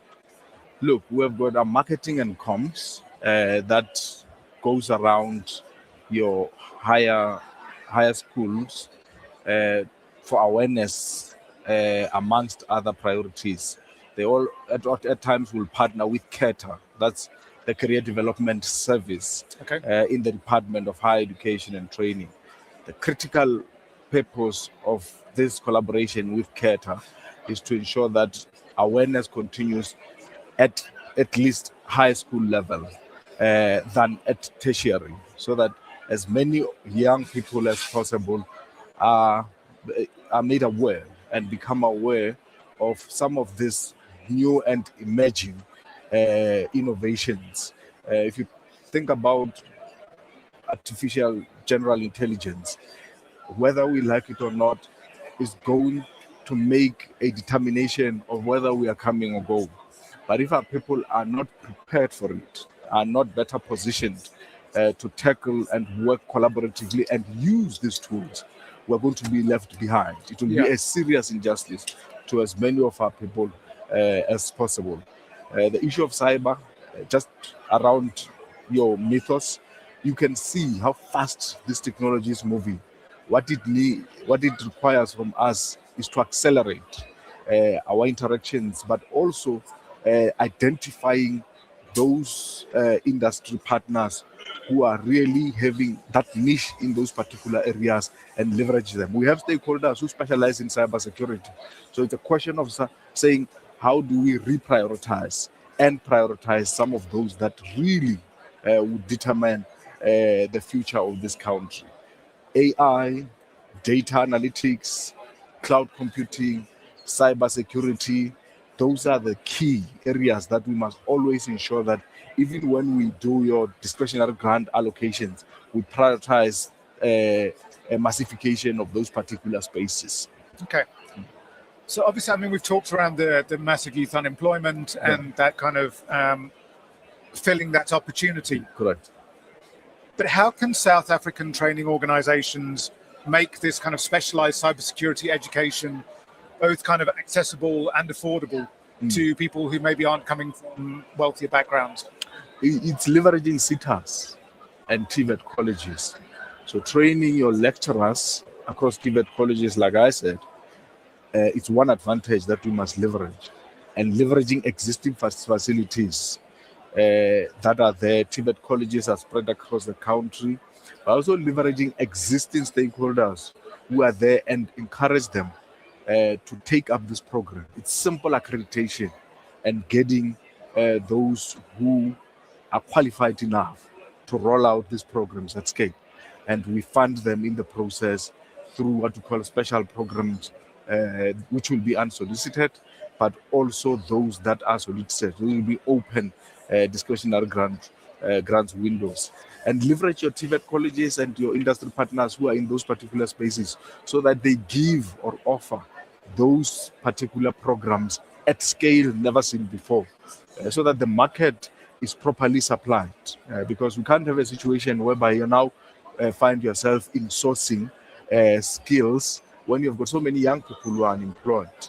You've got to be able to position them and equip them with those much needed skill set that the industry or various sectors are desperately looking for. So that's what we're doing as MICT. Okay. And then tell me, we've got a number of, like, we've got the cybersecurity industry here. Yeah. We've got a number of people that we're speaking to over the next 2 days. Yeah. And I know one of them, like off the top of my head, Yeah. represents from one of the financial institutions and they've got a number of kind of education initiatives that they're doing to kind of build up. I'm sure, like you mentioned, Collective X. Yeah. You mentioned other like initiatives like that. Yeah. Who's kind of coordinating all of those and making sure that we're all going in the same direction?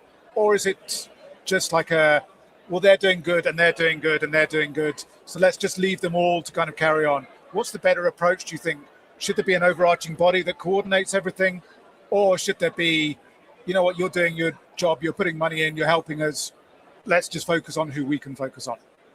Look, sitters are best placed to coordinate because if you are to look at the quasi-helix model of innovation, it says 4 key role players must come into the space and cooperate and, collaborate.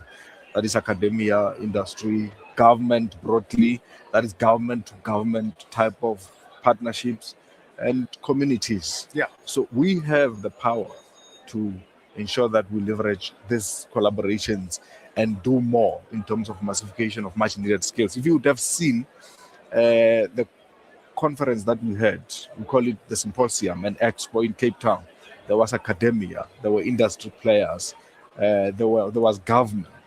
Your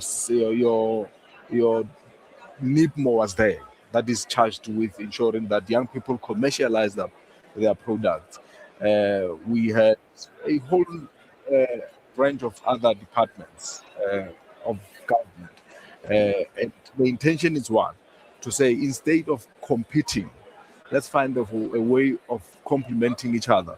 Because what we want to achieve at the end of it all, it's common vision. A South Africa that is able to ensure value creation, leverage strategic collaborations, and grow the economy eventually. Beyond just preparing young people for opportunities, we want them to be able to create opportunities. If you would have seen the amazing kind of innovations that they build from scratch, they even engaged some 2 days before the actual symposium. They engaged in hackathons. They build solutions even in a space of 48 hours. That shows you how capable they are. Yeah. In the IoT, Internet of Things, some of our stakeholders are offering your Internet of Things program, which has been approved by Quality Council and developed collaboratively between MICT, CETA, and the industry. Young people build solutions from scratch. They even build your small, one of them was presenting a small robot that young person has sort of developed from scratch, even programmed it. That shows you that young people have the capacity to do this thing. All they need is support, not only from government, but also from the industry. Yeah. Because if you talk about capital, if you talk about real money, it lies in the industry. And we more often than not would get this argument that says there are no investable companies. You've got to mentor young people, take them through internships, take them through work integrated learning. That's how they can build investable companies, so that they are exposed to development phases of some of these solutions and innovate. We've got to be obsessed with innovation. Dr. Andile Naba always says in his talks that we've got to be obsessed with technology and innovation and make it part of our lifestyle, make it part of our culture, and start these young people at ECD level instead of at high school level or at tertiary. And the issue of infrastructure is very fundamental, because if you don't have infrastructure, you still have schools, primary schools, including high schools, with no basic computer labs. When we have so many companies in South Africa that can actually, as part of their initiatives, what you call corporate social investment, could be ensuring that they put some of this infrastructure in place so that we leave no one behind. Things will get better, I can rest assure you. So my last question, I'm going to give you a minute. Sure. I'm going to make you president. Yeah. How do you go about solving the cyber skills shortage and our youth unemployment issue as a country? What are your kind of the first steps you put in place? What are the long-term strategic things to address? Look, start with infrastructure. Okay. And as you do infrastructure on the parallel side, massify exactly that particular skill to your educators, your lecturers, and lecturers in all areas, CT colleges, TVET colleges, your private higher learning institutions, including universities. They'll be able to roll it out at scale. And that way you would have solved the problem. Because without infrastructure, that base layer, you are far from solving the problem. We've got to deal with the issue of infrastructure, and we'll be handling or processing the issue of digital divide, which is still massive in our country. Yes, yeah. And we are leaving many people behind because of that disjuncture. So we need to focus on this issue of infrastructure so that people can access connectivity everywhere they are.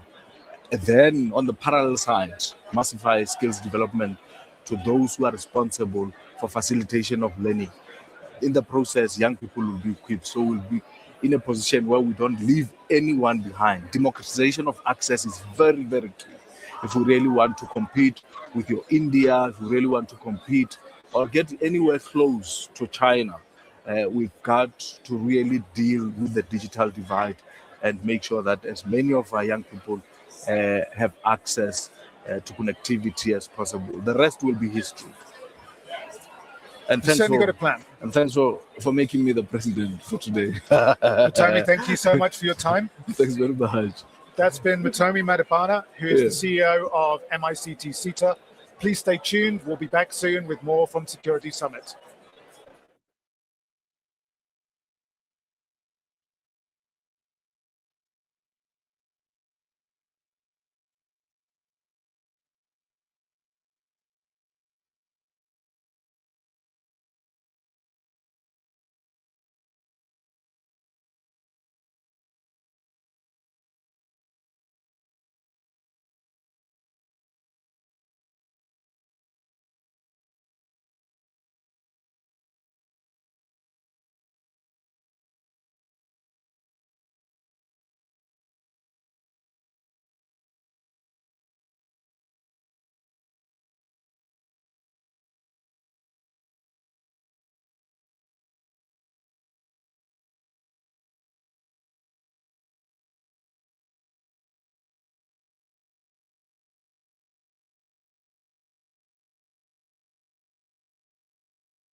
Hello and welcome to ITWeb TV at Security Summit.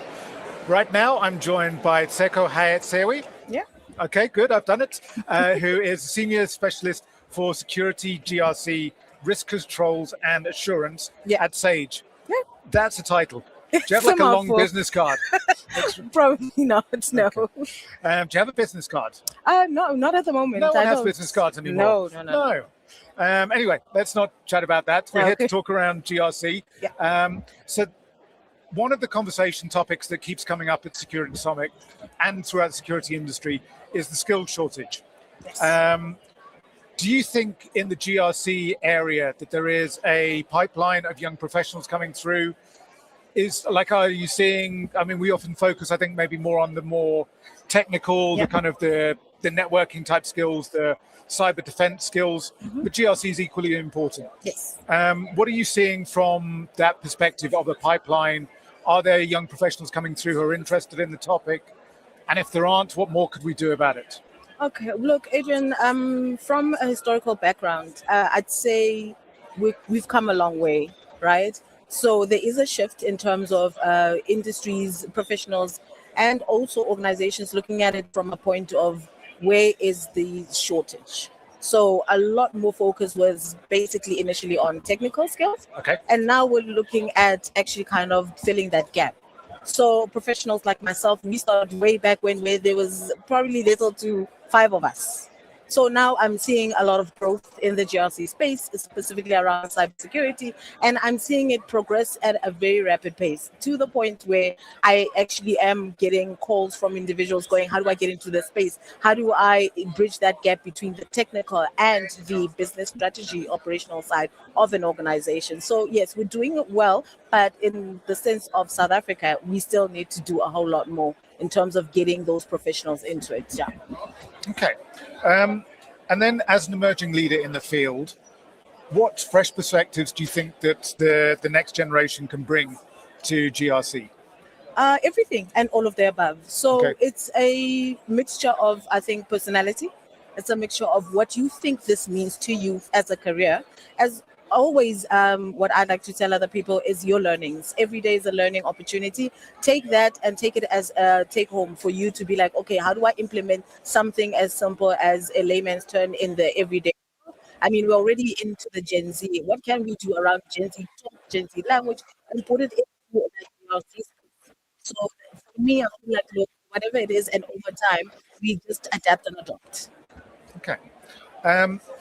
And when managing a global information security management system, like you do at Sage, how do you handle balancing act between that strict international framework and local regulatory requirements? Oh, that's a difficult one. It was a well-written question. I would like to take credit for it, but it wasn't quite all me. Oh, okay.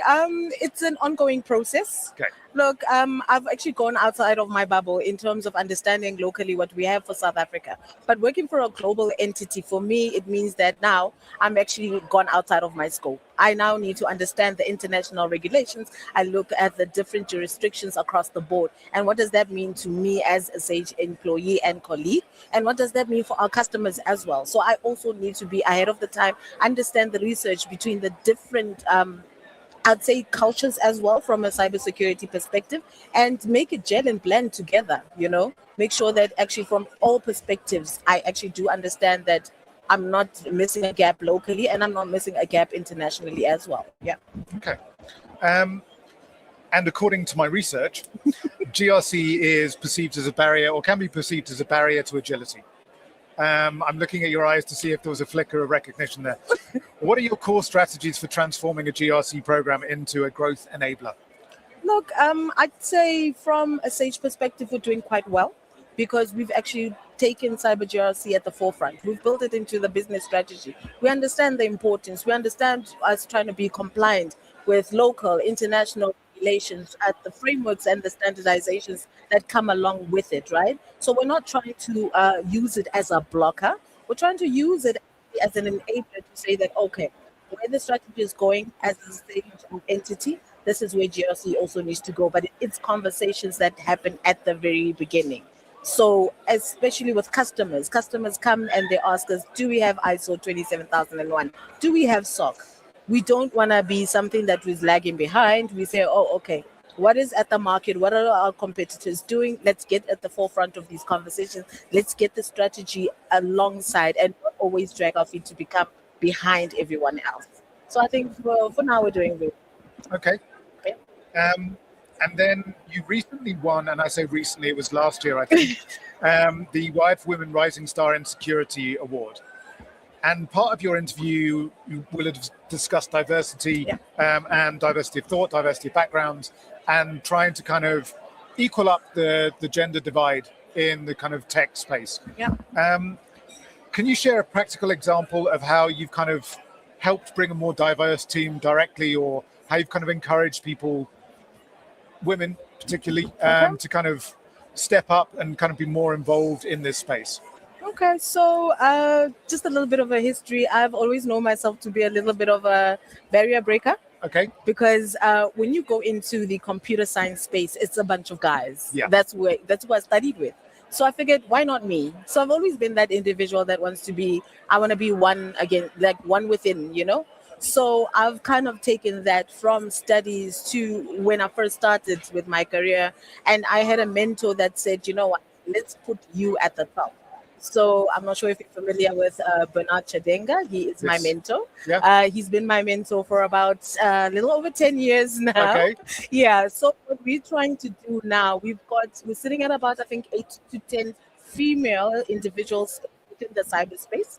And we're building on that to make sure that my journey that started at 10 years ago is something that someone else can actually go through. So we don't touch only on the workspace. We talk about life. We talk about everything that makes you better at being a person and everything that makes you better at your career, because I can't leave life behind and focus on work. I gotta have that balance, you know? So that is what I'm aiming to actually have young females come through, and we're hoping to get more. So I've also got a couple of ladies, Ashley and Hazel. I also mentor every now and again, and there are also other individuals, even within Sage, that go, you're doing this so well. How can I join? And my door is always open because I want to have them experience the same way, because I want to make it easier for them as they go along in the future.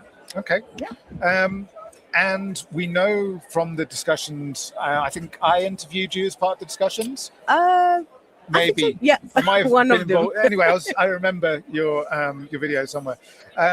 You spend a lot of time, mentoring. What's the critical piece of advice you give young mentors on how to effectively communicate cyber risk to business leaders? You need to do, like I said before, it's always a balancing act. So learn to listen as much as you learn to actually share.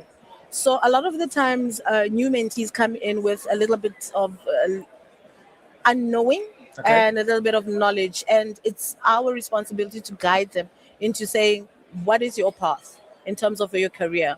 What is your life looking like? Do you have a roadmap in terms of where you want to get in your career?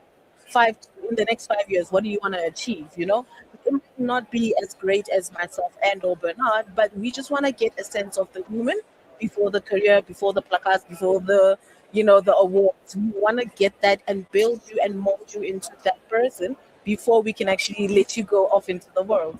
So that is my takeaway for the young mentees coming in. And then talking of takeaways, nice little segue there. What do you hope to get from Security Summit this year? Like, I'm sure every year we cover different topics, but maybe there's something that you're hoping to get out of it this year. Is it topics? Is it connections?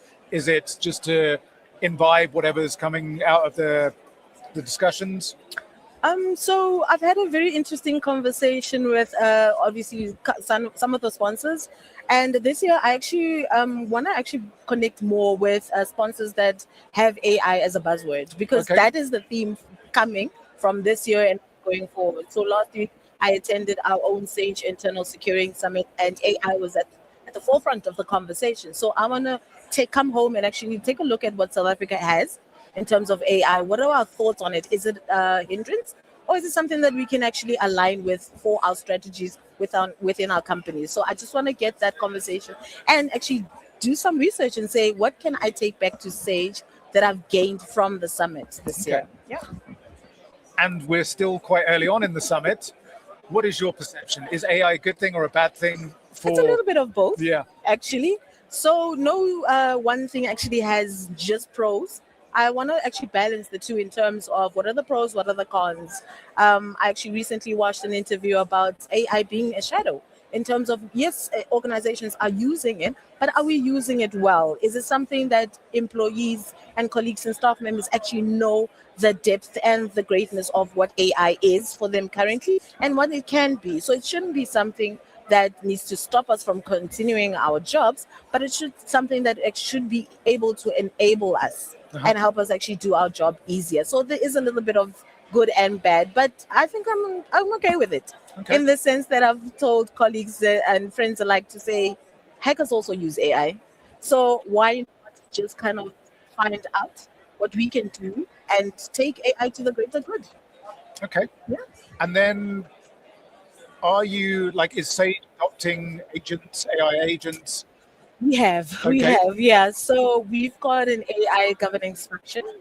We've got internal products that are AI agentic, and we are looking to obviously because Sage is a software as a solution. So we're looking at our accounting products, our payroll accountants, and seeing how we can actually initially internally incorporate AI into it and look at how it actually kind of make our products more feasible to our customers. And then we'll look at probably deploying our AIs actually into the world and for our customers to make their lives easier as well. But this is a journey, and I'm hoping to become a great part of it as we go along. And are you like, what's your Sage's policy on AI in terms of use? Would I, as an employee, be able to fire up agents willy-nilly, like you were talking about the shadow kind of Yeah. workforce, or is there a controlled? It is within a controlled environment. Obviously, you would need to understand that there are rules and regulations. So, for me to bring in Claude, I would also ask for permission. We already have authorized AI agents already in the company that we are allowed to use. So, yeah, it's not a free fall. Okay, but there you can do what within a sandbox, or kind of how does that work? A little bit of both, Okay. because some of the dev teams actually use AI for the developing like source code reviews, and in production it is very controlled as well. So we don't want to have a little bit of free reign. We also do it in a little bit of more control because there's a lot of strict management for where AI is involved in our entity. Yeah. And has it added more headaches to your life, or has it made it easier? I'd say a little bit of both because yes, it makes life easier, but without the human element, AI couldn't do as much as it has already. Yeah. So I believe that you know what, we also need to give it a little bit of push because AI is as perfect as the information that it's been fed. Yeah. So that's it from me actually around AI. Okay. Yeah. Seko, that's been great. Thank you very much. That was Seko Khetsui, who is from Sage. Please stay tuned. We'll be back soon with another interview from Security Summit.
Hello and welcome to ITWeb TV at Security Summit.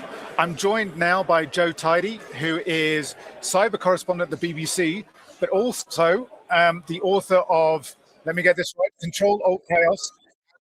That's right, here it is. Yeah. Joe, welcome. Thank you, thanks for having me. It's great to be And here. your book. Thanks, yes. Tell us about it. So it is, as the title suggests, about teenage hacking and about this sort of issue that we have as a society where teenagers sort of find themselves down a dark path of cybercrime and they are carrying out really chaotic cyber attacks against all sorts of people, individuals, stealing cryptocurrency. And I follow this one particular person called Julius Kivimaki, who was one of the most wanted cyber criminals in the world. He went from being a sort of gaming obsessed 12, 13-year-old into being an online delinquent and sort of like a nuisance, into serious cybercrime, and then into really, really dark and disturbing cybercrime. Okay. And you've obviously, is it just on him or is it more into the wider culture? It does, yeah. So I expand out. So he is our kind of like the through line throughout the entire book, because he carried out what I describe as the cruelest cyber attack in history. This cyber attack that hit a chain of psychotherapy centers in Finland called Vastaamo. And he hacked them and he stole the data of the patients, but cruelly and crucially, he stole the patient notes. So everything that about 33,000 people told their therapists over years. And he tried to extort the company, and then he tried to extort the individual patients. And some people took their lives over this cyber attack.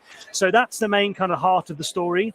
But then using him as a kind of guide, in a sense, we talk about this larger theme of teenage cybercrime. And then we talk about where we are in the right now in the last couple of years, as we've seen these groups come back and they sort of die away for a bit, and then they come back and they carry out these big attacks. That's the kind of that's the ethos of the book. Okay. And teenage hackers, I mean, we've chatted before, I think pre the event. Is it like a growing, I mean, obviously they're teenagers, do they then go on to become cyber criminals, or is it something that's just like a teenage fad and they kind of, like, I was going to say TikTok, but TikTok, I think, is probably sticking around for a lot longer. Absolutely, and it's not illegal. Yeah, I think what we see is there is a sort of growing population of teenagers online, which is known as the community or the com, who are interested in the nasty side of the internet. So sexual harassment, sextortion, fraud, stealing cryptocurrency. And of those potentially thousands of people in communities on Discord and Telegram and hacking forums, a certain subset of those kids will go on to carry out serious cybercrime with a kind of the profit being the profit and getting Bitcoin being the main driver.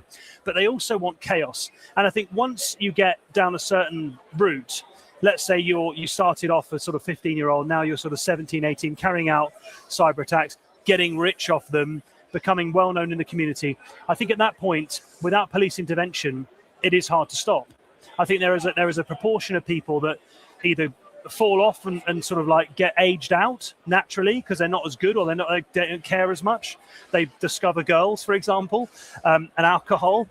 But then there are certain people that carry on to more serious stuff, and it's those people, the kind of centers of gravity is what the term that's being used for them. Without serious police intervention, they won't stop. There is a sort of addiction element to this as well. Okay, sure. Which I see in the book. You know, some of the people I've spoken to, they admit to being addicted not only to the process of breaking into companies, stealing data, but the kind of the power and the thrill that you get out of that as well. So, do you look more at the kind of the culture, or is it? And are you seeing that they're those kind of script kiddies, like the ransomware for hire or ransomware as a service? Or are they becoming more capable? You've studied this based on my research for a decade. Yeah. Have you found that they've become more competent, like that base level's become more able to put together different, like cyber extortion, social engineering, all those different skills? Are they becoming more competent in that sense, or are they still like basic ransomware for hire? And I think they can still be described as script kiddies by definition of, they're not writing their own malware. And they're using tools that they're getting off the shelf, and they're becoming affiliates of ransomware groups. And of course, if you're an affiliate, that means you don't actually have to have the skills. You just have to hack into somewhere using perhaps social engineering, calling someone up or sending a good email, and then you hire effectively the malware, the ransomware, and you use the ransomware group's extortion portal, that kind of thing, and you take 70% of the ransom, they take 30%.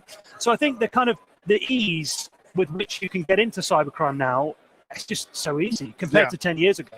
I think the tools are there, the ecosystem's there. But I think the thing to bear in mind about these groups is there's a researcher called Alison Nixon, who I talk about in the book, I interview quite a lot. She calls them NPTs, new persistent threats, which means they're newbies, they're learning on the job. It's, of course, a play on words in a sense, because everyone knows what APTs are, advanced persistent threats. But Alison argues, and this is the thing that we found, is that they might be new and newbies, they don't have advanced skills, but they are persistent and they are a threat. Yeah. And tell me, how much it's the topic that we've been talking about continually at the conference last year, probably the year before, AI. Yeah. How is that changing the game for teen hackers? At the moment, I would say it's not having a massive impact. Okay. I think the reason being that these hackers are relying more on social engineering than they are on, 0 days or whatever.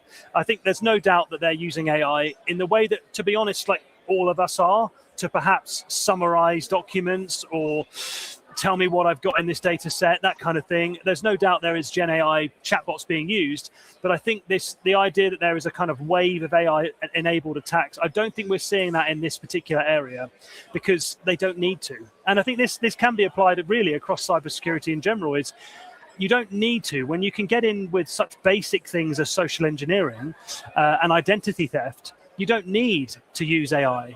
And that is something that I think we need to sort of like take a step back and acknowledge when we have all this discussion about AI. And then when you were talking before, I was kind of thinking, obviously you're from the UK. Is this a UK phenomenon? I mean, the guy you mentioned, I think, is from Finnish. Yep. Is this a UK phenomenon? I mean, we know teenage hackers isn't really, yep. But like the focus that you found, does the culture stay the same across the globe, or are there kind of slightly different variants in Russia or I don't know, Far East? I think the most persistent threat that we see is from the English-speaking cluster of teenage cyber criminals. So the ones that we have interviewed and the ones who have been arrested and facing conviction or all convicted already, UK, Ireland, European, USA. It's basically anywhere where there is an internet connection. And an ability to come together. Cybercrime is a team sport, as we know, and a lot of these groups are being formed on things like Discord, voice chat, instant chat, Telegram, that kind of thing, Signal. So it doesn't really matter where you are, as long as you're proficient enough in English and you can bring something to the table. And often that something to the table isn't necessarily super hacker skills. Julius Kivamaki is not really described as being a super skilled hacker, but what he is he's an anarchist and he doesn't care, and he would do things and go the extra mile that other people just wouldn't want to do, and because of that, that's the value he has in that community and the reason why he became one of these centers of gravity. Okay. And then looking at it from the other side, from the cyber security professionals' point of view, is like teen hackers, if I was a CISO, I could maybe, I'm a CISO of a reasonable sized bank. I'd be annoyed that a nation state's hacked into my thing, but like, what am I going to do when I go to the board? This is like an entire country. If I've been fleeced by a 14-year-old in their bedroom, is that slightly more embarrassing? It is, and I think that's part of the reason why we don't talk about this enough, because no one really wants to admit that little Johnny upstairs has hacked him. They want to talk about the big APTs, the Fancy Bears of Russia, Cozy Bears, Lazarus Group, North Korea, Salt Typhoon, Volt Typhoon of China. There is an element of the responsibility isn't really on me. If I've been attacked by an APT from a nation state, what on earth could I have done? If I've been attacked by a kid, there's probably some things I could have done. And I think part of that is it's sort of shame and embarrassment. But without talking about it in these kind of forums and without being honest with each other that this threat is out there, how are we going to learn and defend? Yeah. So let me just see here. I mean, the recruitment thing, there's obviously, like I've seen some action movies, I've seen thrillers, and these kids will kind of get soaked up into the cyber infrastructure for nation states. Yeah. Is that something that you think is likely to happen, that if they're identified as technically a good hacker, or they're kind of able to pull the social engineering and the skills together, they will get adopted by Secret Service type organizations, or are they more likely to become criminals and just go to jail? So I think that the further you go along the line of cybercrime and the worse attacks you conduct, the least likely you are to be able to go into a profession of respect, like working for a nation state, an NCSC in the UK or GCHQ or whatever, an NSA in the US. Because I think once you get so far down a certain road, the trust is eroded. Yeah. I think that getting clearance, that kind of thing, you have to have a certain character. And I think if you find yourself carrying out the Bustamo hack, for example, against psychotherapy centers, that character is not welcome. Sure. In a place of responsibility and respect, like a kind of nation state. However, I do think that kind of the medium and lower level cyber criminals who are teenagers, sometimes and often, all it takes is a knock on the door from the police, and they'll stop. Yeah. And they'll realize, oof, okay, what I've done is wrong. I just didn't know I was doing it wrong, or I got carried away. And those type of individuals can, and I know are, being recruited. Okay. So these shows where, like Slow Horses, where they'll have a cyber specialist, probably is based in some degree on reality. Yeah, I think so. I think that there is a kind of unhelpful rumor or kind of trend in the teenage world that you can't be an excellent cybersecurity specialist without going into the grey side or the dark side. That black hat hackers, grey hat hackers. I think that's unhelpful because, of course, there are many, many examples, in fact, more examples of good-natured, very, very successful hackers who are able to do really good things without ever going bad. But there are some that have gone bad that can then go good and have successful careers. And I think there is an element of truth in that for sure. But I think it's a kind of like a myth that I wouldn't want to perpetuate too much. So, I mean, we talked about the knock on the door, and that kind of assumes that as a 14-year-old, you have agency, you have authority. But at some point, maybe we don't like it in woke culture or whatever we want to talk about, but like, are parents involved? Like, how have these kids strayed so far from what maybe kids who like see what is ethically right, gone down this kind of avenue? Like you say, maybe there's an addiction element that they try it once, but yeah, I mean, where's the kind of the ethical controls, the parental guidance? Yeah, what I think you've seen from your research. I think it's one of the things that I hear a lot is like, what are the parents doing while the kids are in their rooms causing such mayhem and destruction and chaos around the world? Are the parents responsible for their sons? And it is normally always sons, of course. And I think I used to be of that mind. I've got 3 kids myself, and I'm because of my book and my research and my job, I'm very conscious of the dark sides of the internet, and I will work very hard to keep them on the straight and narrow. But then again, what I've realized, and what we all really know, is that technology is generational. We can try and keep up, but we will get left behind. I don't know if you've ever gone onto a Discord channel where there's 200 teenagers. It's just complete. I can't keep up. It's a constant stream of chat. They're using memes and in-jokes. I don't know what's going on. No idea. So how on earth could you expect a parent to keep up with it? And there's also the case of I've got to be careful with the names here because there's ongoing court cases. But I was in court a few months ago, and there was a teenager in the dock, and he was accused of a very serious crime. It was a TfL, Transport for London hack in the UK. And I looked behind the press bank. There's all the journalists here scribbling away, tapping away.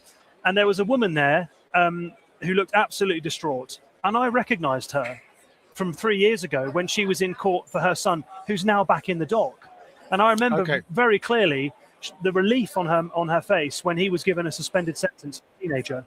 I remember thinking, whoa, you can see the mother there who's just so overjoyed that her son has been given a second chance. And then there we are 3 years later, and he's blown it, and he's back in court. And after that session, I and other journalists were outside filing our copy, and that mum came out, and he had been remanded in custody, and she was on the floor in tears, inconsolable. Her lawyers were like trying to pat her back and calm her down. And I just felt so sorry in that moment for that mum, who was probably trying to do her best, and her son had run rings around her. So the idea of blaming parents all the time, and I think it's too easy. I think it's a bit unfair. So then, without pointing the finger of blame, who is to blame? Like, how do we stop this? You've got to... I always sort of remind myself they are to blame. Yeah. So we've got to think when cybercrime happens, it's the cyber criminals who are to blame. Often it's easy to kind of blame the organization for poor security, that kind of thing. But these are the criminals that are doing it. So it's them. Why and how we can help? I think perhaps education is one of the things that comes around quite a lot. A lot of kids are kids.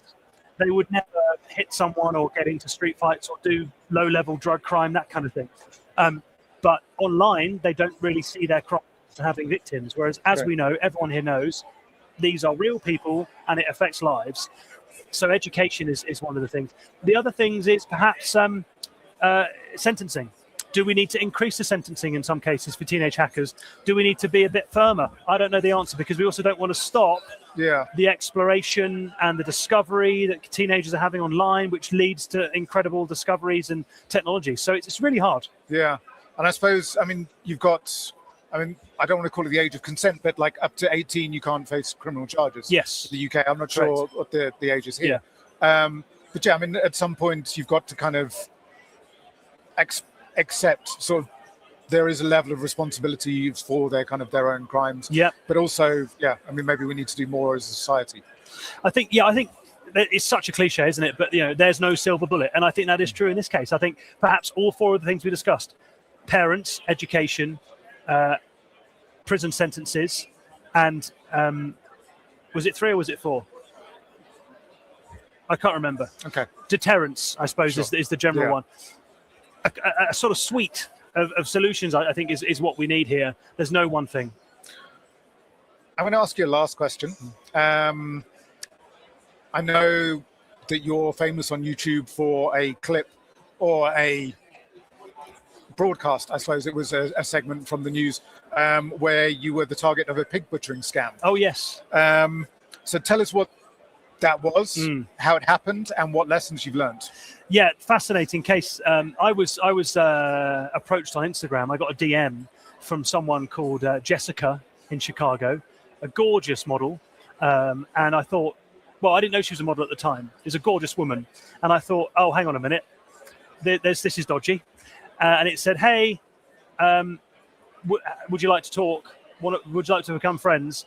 And with my spidey senses instantly tingled as a cyber correspondent. And I thought, this is some sort of scam. I didn't know what type of scam, but some sort of scam. So I played along. And within a couple of days, I realized what type of scam it was, a pig butchering scam. It's a controversial term. We're trying to move away from it now because it sort of like makes the victims feel awful. But the idea of a pig butchering scam is that you fatten the pig. I'm the pig, I'm the victim, by buttering them up with a romantic relationship. And then eventually you talk about cryptocurrency and how you're getting rich with this crypto scheme, and maybe I should do it as well. And then you slaughter the pig, butcher the pig, by running away with the money, essentially. So I knew what I was getting into, and I worked with the BBC, and they said, okay, carry on.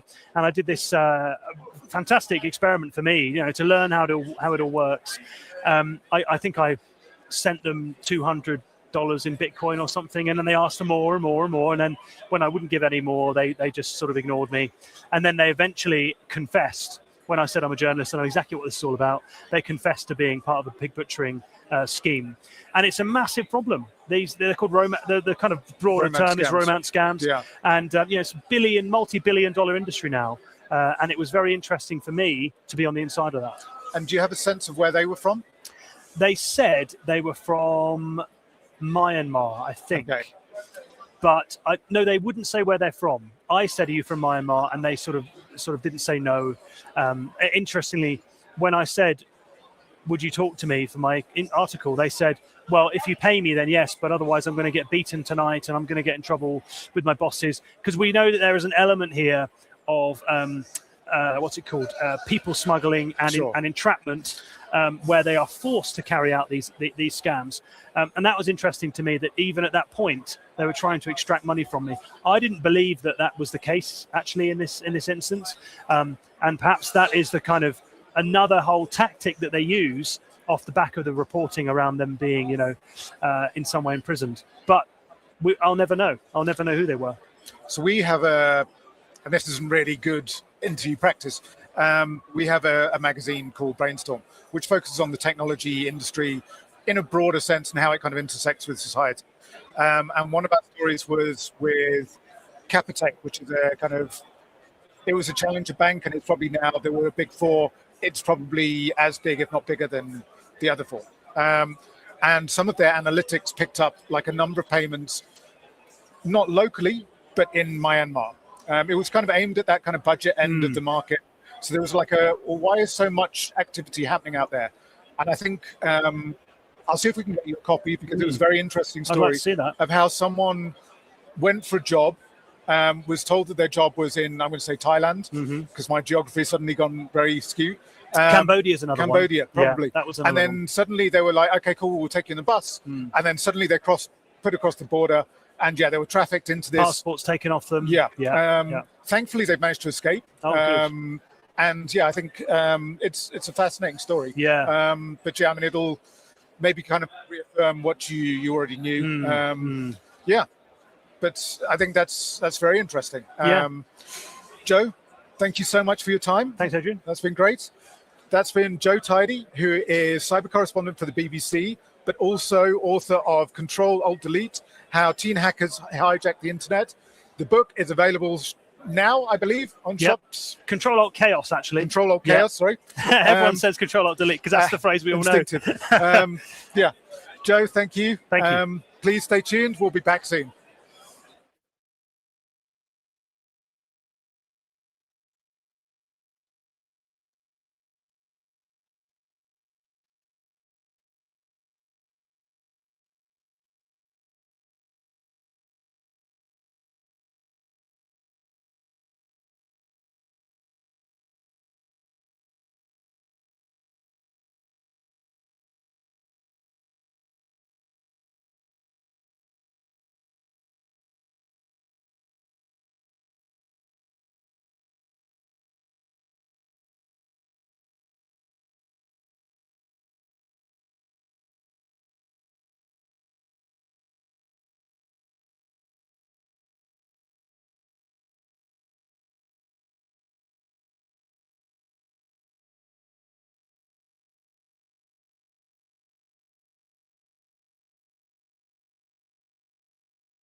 Hello and welcome to ITWeb TV at Security Summit. I'm joined by Dr. Simpiwe Mayasela, who is the MD of SS Consulting and, drum roll for this very long title, Senior Lecturer, Sessional Lecturer of School of Electrical and Information Engineering at the University of the Witwatersrand. Correct. Welcome. Thanks for the intro. Thank you. Okay, cool. So I know that your discussion topic is going to be around GRC, but before we start that, tell me, how do you kind of balance those two roles? I assume that you are more kind of academic in the university side, but then perhaps more professional, more hands-on, more technical in your consulting role. 100%, 100%. So for me, it's easy to do that, to balance those two roles, because in the academic perspective, it's more like me imparting knowledge that I've learned throughout. And also, I've noticed that when it comes to academia, there are more lecturers that come from academic background. Okay. Whereas I try to dilute that by coming from an industry background. So I bring more industry expertise over and above, standard knowledge that you get from any lecture. I was going to say, I think that's kind of it's an interesting point, because we've got one of the kind of often talked about issues around skills is that people come out of university with all this kind of theoretical background, but lack the real world kind of application. Absolutely, real world. absolutely. So you're able to kind of bridge that gap for them. Yes. Okay. I also provide them with educational tours where they can visit our SOC and they see real life threat intelligence taking place, negotiations with ransomware actors live, introduce them to the whole of dark web to see how sensitive information gets dumped into the dark web once threat actors infiltrate organizations. So for them, it's more like an all-rounded experience. They get to put the knowledge that they've learned from classes into a real life setting. Yes. And how did that come about? Was that you kind of approaching the university, or was that the university approaching you? Was that their kind of strategy to try and kind of marry those two worlds more fully? Or was that you kind of stepping up? I stepped into that. It's me who approached the universities, Okay. not the other way around. I saw the gap in the current pedagogy within the universities. I felt like I can close that gap, Currently, we've partnered with organizations like OFSEC. They are well known for OSCP, Offensive Security OSCP qualification, which is the most de facto penetration testing certification. It's more hands-on. So the reason why we do that, our end goal is to introduce that kind of, curriculum into the universities where students don't just learn about hacking, but they also get hands-on experience, and think that gives them a more all-rounded perspective in terms of cybersecurity. Is it something that you would recommend to? I know there's a bunch of people in my head. I'm ranking you alongside other industry execs who I think would have similar background, come from a similar kind of agency, consultancy type organization. Is it something you would recommend to them to kind of help bridge that gap to get us closer to that stage where we should be? Oh, definitely. And I also encourage consultants that are, within my network to come and do, guest lecturings, for these cybersecurity students. I think it goes a long way to bridge that gap, Okay, that's nice. I've heard, we talked to a lot of people through the course of the summits, and it's the first time I've heard someone actually doing something seems more practical at kind of bridging that gap. Not the first time, but it's a nice reassurance. Yeah, it is, but there are very few, they call them practicing academics out there. Yeah. I think we need a lot of Dr. Simpiwe's, to do that. Yeah. With AI, we'll be able to clone you, I'm sure. So give it 2 years, that'll happen. Definitely. There already is a model, I'm sure, about doing that also. Okay, so going back to that kind of dual role, what do you think are the largest gaps that you get that foot in academia? What do you think is the largest gap that's kind of not being seen in the real world? Well, when it comes to academia, the perspective I've noticed is that, how they perceive cybersecurity is more like bad guys against good guys. Okay. Where there's hackers on the one side and people preventing hackers on the other side, red team and blue team. Whereas in reality, cybersecurity is not like that.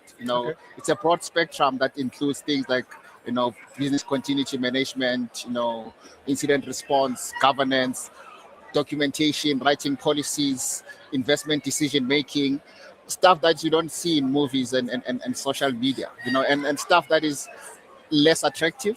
What I've realized that most youngsters join cybersecurity not because they want to write policies, they join cybersecurity because they want to be hands-on, they want to do hacking stuff, they're more interested in the technical stuff. But there's a broader spectrum than beyond that goes beyond that. And it's important to know that, it's a discipline in its own, and they need to understand the full spectrum of cybersecurity, not just hacking and preventing hacking. So it's interesting. I was talking earlier to someone who comes from a GRC background, and I was asking, is there a pipeline of young people coming into GRC? Because as we talked around, there's that gap in skills, and I think people will probably find, like you say, the hacking, the cyber defense more sexy, whereas the policy, the more kind of admin less attractive. Writing documentations and getting policies approved, sitting in those policy committees, it's not really attractive for youngsters. So how do you think we broaden that appeal? What do you think we can broaden the appeal? So obviously we've got the good guy or the people that are capable of doing the technical stuff and more capable of doing that, but we need to fill out those kind of compliance roles and the policy stuff. So how do we make that more attractive? I think currently there's a disconnection between GRC and outcomes as vis-a-vis cybersecurity operational outcomes, and that's where we see this disconnect. It creates problems in a sense that when we use governance matrix, for instance, governance matrix are more interested in seeing how many audit findings have been closed, how many policies have we developed and approved. Whereas hackers are not interested in that. When they do hacking, they look at things like how many cloud instances have been misconfigured, how many privileged accounts are there that we can tone in. So the sooner we start merging cybersecurity outcomes with GRC outcomes, that's when we can see GRC becoming more attractive and solving real issues rather than satisfying auditors. And then in terms of GRC within organizations, what are the more kind of common tactical mistakes that organizations are making when they establish a GRC framework? As I've mentioned, most of the metrics or the outcomes, they don't really talk to security operations, Okay. Hackers are not interested in how compliant the organization is. Stakeholders are not interested in how a compliant organization is. Stakeholders and customers are interested in knowing whether you can overcome the next breach. Are you going to be resilient in recovering from the next breach? Can the business achieve its business objectives in a secure manner? Whereas GRC is different. They look at how many audits have we closed. Are there any repeat audit findings? How's the policy coverage? That in itself doesn't talk to the real or doesn't improve the organization's security posture. And that disconnect is creating problems, as I've said. Okay. And then how can a GRC program be designed to serve as a reflection of a company's actual cybersecurity posture, rather than just like a historical point in time? We need to be more proactive in our stance, right? Remember, GRC has many stakeholders, and each stakeholder is interested in seeing their own KPIs or matrix. For instance, the board is interested in knowing whether the business is resilient. Are there any cost efficiencies? The cyber loss exposure. Whereas the security team, for instance, is looking at how many threats have we detected? Are there any MFA attempts that have been bypassed and all of that? All of that don't talk to each other. So the sooner we merge those two components, or let me say those silos, the better we are going to be in terms of our efforts in making GRC effective. Okay, and then it's something that's kind of come up time and again, but I think the evolution of AI means that things are moving a lot quicker, like the number of threats, the scale of threats. How do you think that impacts the GRC, like the GRC programs, and how organizations are kind of established in that sense? GRC is not scaling at the rate at which technology is evolving, for one thing, and it's also not scaling at the rate at which the threat landscape is scaling. If you look at GRC and how things are done there, they are done in a periodical fashion. In like audits are done annually, assessments are done periodically, whereas technology changes at a high rate. The threat landscape changes on a daily basis. Yeah. Last year, 5 years ago, when it comes to technology, we were all talking about cloud migration. Look at it now. Everyone is talking about language models, AI agents, agentic AIs. That shows the scale rapidly at which the GRC is changing. And also, GRC is less static compared to how cybersecurity operation is moving. If you take any organization and look at their risk register and say, give me your top 10 risks, I can guarantee you most of those risks have been there for 3 years. They don't talk exactly to how the threat landscape is currently. So the register becomes a static document that gets discussed in every risk committee, which is completely disconnected from how things are at the ground. Yeah. So the sooner we close those gaps, the better we are. I was going to say, how do we change that? How do we kind of make GRC as responsive as it needs to be? I think yes, it is. It is possible. It all boils down to leadership. Okay. CISOs are different. Some CISOs come from an operational background. Some come from GRC. There are very few CISOs that have an all-rounded, acumen on both sides. I think when I say leadership, we need to ensure that the leaders that we put in there, CISOs, have both, given that both knowledge and exposure in both those worlds. I think they can become better CISOs who can be able to merge those gaps and make GRC more effective for any organization. Okay. And what practical methods do you recommend for measuring the ongoing effectiveness and ability of an organization's GRC controls? I think when it comes to measuring effectiveness, most organizations don't get it right. So they're not measuring effectiveness there, but they're measuring effort. So if you say, for instance, how many policies have been, how many security awareness training have we done in the first quarter, that's all measuring effort. It's not measuring effectiveness. We need to change that perspective. We need to look at risk reduction, cyber resilience, how resilient we are as an organization. We don't care how many policies we've designed, whether or not you are ISO 270 certified. We've seen a lot of organizations that are PCI compliant, but they get breached on their cardholder data. So compliance and security are not really the same thing. So we need to start, looking at this in with a different pair of lenses. Okay. So this question I've asked a few people. The Anthropic mythos model, this kind of vulnerability finding, frontier reasoning model, I think is the kind of generic term they have for it. What's your impression of that? Is that something that's good for us? Like, is it something that's providing a massive threat? Is it realistic? Is it hype? Like, where do you see mythos? It's a double-edged sword. Yeah. It's good for security guys as well. If you look at when Anthropic released Mythos, Palo Alto was one of the first cybersecurity organizations to have a look at the model. And Palo Alto is a cybersecurity organization. They saw benefits on Mythos, which means it's going to benefit the entire cybersecurity community. Yeah. However, it can be used for malicious purposes as well. But what's more interesting is that, I like the rate at which or how Anthropic approached the whole public deployment of Mythos. They didn't just do a full-scale public deployment. Yeah. They went into the Glasswing program, whereby they interviewed certain organizations like Amazon, Google, Palo Alto to be part of those organizations. Want to review the model before large-scale public deployment. It's more like crossing the river by filling the stones. The impacts thereof, we are living in that world. It's inevitable. We are in an AI world.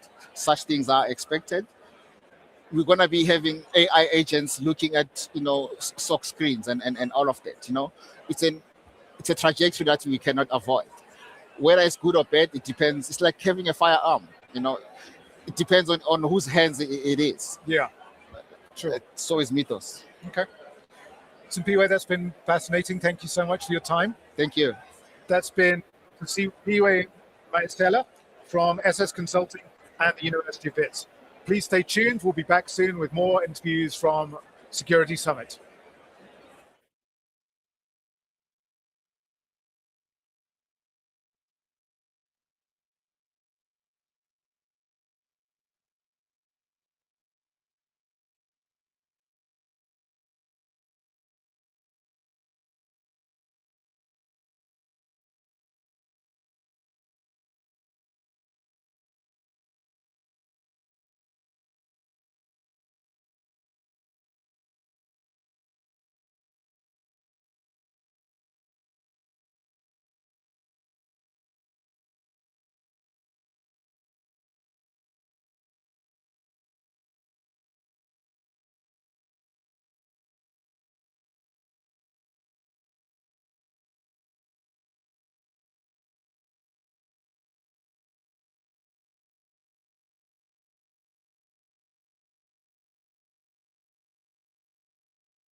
Hello and welcome to ITWeb TV at Security Summit.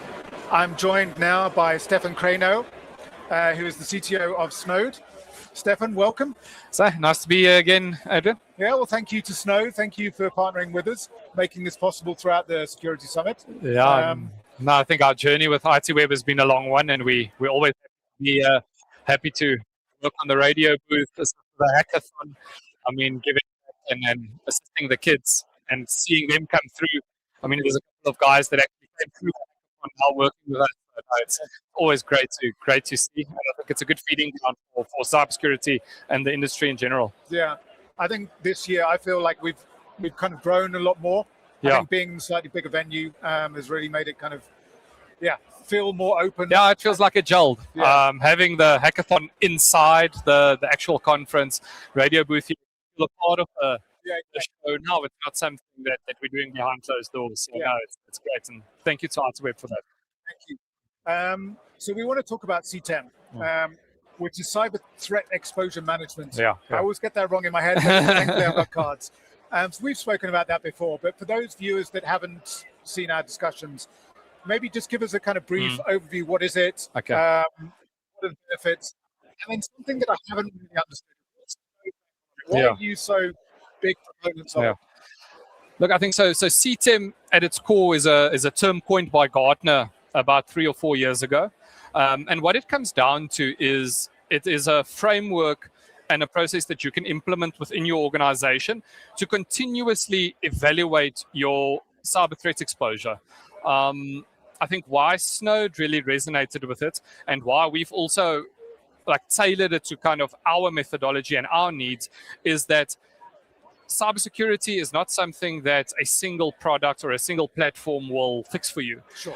It's a continuous investment, and you need to touch on all facets. It's people, it's process, and then there's the technology to make sure that we're getting the right data and that we can automate the points that we can. Now, even before Gartner coined the term, I think as Snowed, that was the methodology that we followed. It is a continuous engagement with our customers to make sure that they mature on their cyber roadmap. And it comes down to discovering what we don't know, acting upon that, putting measures in place, evaluating those measures, and then continuously doing that same process over and over again. Okay. And how does it help from kind of being reactive to being proactive? I mean, the guess is the word continuous is kind of a clue. So I think always when I look at it is, if you're not being proactive, you're playing whack-a-mole. There will be an attack today, we quickly sort it out, and then we wait again. And then when something happens, we quickly sort it out. Now that is your standard reactive approach. But with CTEM is continuously hardening. You're plugging those holes and you're making sure that they stay plugged. But you're also discovering what else is out there. You're simulating those kinds of attacks, and then you can plug those holes before they even go to the next phase. And I think that is a big part of it, is stay proactive, because you're not going to catch every single attack that happens if you're always on the reactive. Then you're always on the back foot. We want to be on the front foot from a cybersecurity side. I'm going to go off script slightly. This is always dangerous territory. I like that. Anthropic mythos. Yes. Good thing for CTEM, bad thing for CTEM. Look, I think people that are not practicing threat exposure management and limiting with mythos, that prevention is even more important than the reactive part. Because if your prevention is in place, it means that it can't get a foothold. The vulnerabilities that something like mythos can discover and prone, if there's nothing to attach to, you're still not exposed to it. So I think for me, the only way that you can protect against that is, again, being on the front foot, going through the prevention side and not waiting reactively to not respond to those threats.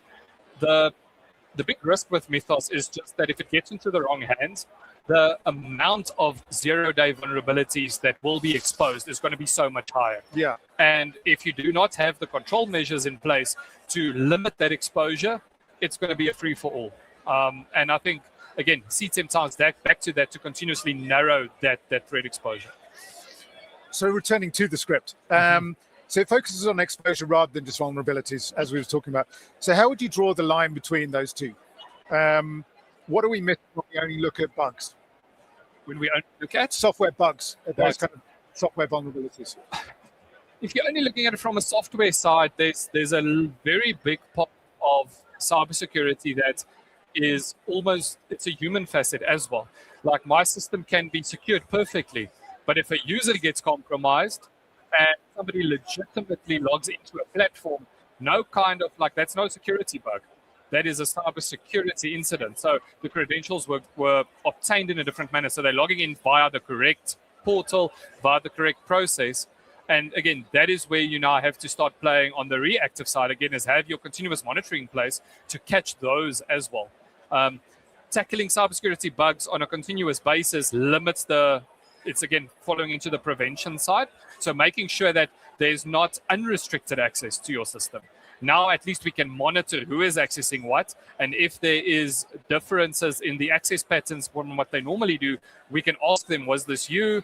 I see you did the following late at night coming from a different ISP. Country or And now we can actually start investigating and having a discussion around that. Okay. Yeah. And then if we were to introduce CTEM in an organization from scratch, what are the steps? What are the kind of those, is there a model that's, what are the steps to the model? So from Snow's side, we take our customers on a journey. We want to be a partner of our customers. We see ourselves being an extension of their team. And the way that we have adapted the CTEM model to Snow is we operate on a sense, simulate, decide, and act methodology. Okay. So we start by looking at how will an attack view this enterprise. So going and grabbing data from the dark web, going and grabbing data from the deep web, the open web, just looking at what data is out there. Because if I'm an attacker, that's where I start. I start with my reconnaissance. And again, we want to be on the front foot. And the only way to do that is to be have that knowledge of what our attackers would look like. Then we take a deeper lens. Now we start looking at how do these exposures map inside to the business itself. Is there critical infrastructure that we can link that to, and do a risk-based prioritization to say that, okay, this is what you should be focusing on right now, and tomorrow that is the following step. So it really maps back very closely to what the CTEM framework does provide us. Okay. Maybe we've covered this slightly, but let's look. With threat actors now leveraging AI and automated tools to discover and weaponize external exposures at machine speed. Does a legacy quarterly or monthly scan work anymore? I think I can answer that one. No. I think it's been a strange year for us this year, because we had a discussion yesterday around just the uptick of attacks, specifically to South African enterprises, and not just the number of attacks that you see and that get blocked, but the number of successful attacks. And now there's a few questions. You need to look at what are the cause? What's the cause of this? Now, if you're just looking at it with an AI lens, you would be saying that, okay, people now have access to tools like Claude, so they can write almost pen test scripts a lot quicker. They can exploit 0 days a lot faster. But then there's also facets at play like geopolitics. There is these nation-state threat actors. So I think putting all of this in one pot, ideally, you want to go and classify them to see, okay, what is the actual reason of the uptick in successful compromises? And I think what we've seen is the uptick hasn't been as much in the complete shutdown, like ransomware or those things. It's been in compromised of small web applications. It has been brute forcing of credentials for a single user. So those smaller attacks that, again, could lead to a much bigger compromise in the network. So yeah, it is the speed of where we have to operate has narrowed significantly. So you think it's a combination of both? It's the AI and the nation states, or do you think there's still the commercial entities are also cybercrime commercial I think entities? you're in the past you would have had to have a very well-funded threat actor to be able to operate at this level. Now with agentic AI and being able to build these scripts with that, your baseline for somebody that's in their garage and that's building out script kiddies, that's building out these attack tools, is just so much higher. And I think that is probably one of the bigger causes of all of these attacks, because it's so much more now what they can do and how they can operate. That's scary. It is scary, no, for sure. You're That's not why supposed you to need say to that. operate at a faster speed, essentially. Yeah. And that's why prevention is so key again. If you do not know what is exposed to the internet, what this attacker can see, because I can probably today go and write a application that does this open search and say I want to target a specific company. I would prop them in, and this agent would be able to go and gather a lot of intelligence for me, and immediately I can start my attack. Where in the past, you would have had to go through that process manually. Okay. And if a CISO wanted to transition their team from a reactive patching loop, as we were just talking about, into more proactive C10 model, what's the first steps they should take? I think we've kind of covered So that. I think, again, I'm going to speak about the snow journey, right? Yeah. So we start with that threat assessment. That is where we give you a report to show you exactly what would the attacker have seen. Then we take it one step further where we do the extended threat exposure assessment. Now we deploy a sensor within your environment.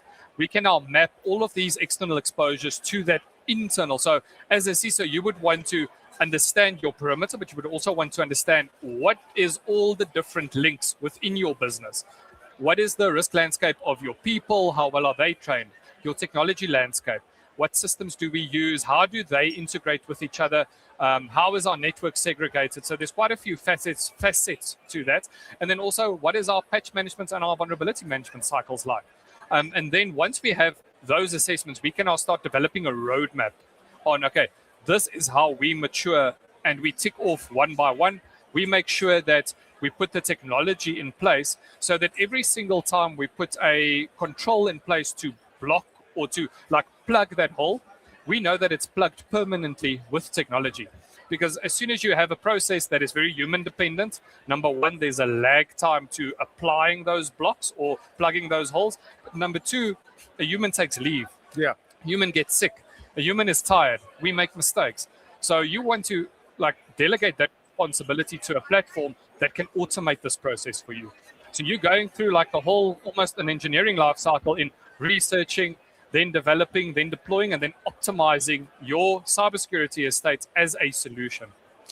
And then you talked about the humans, but I mean, how do we go, or how would you go about making that organizational or the cultural change, like to C10?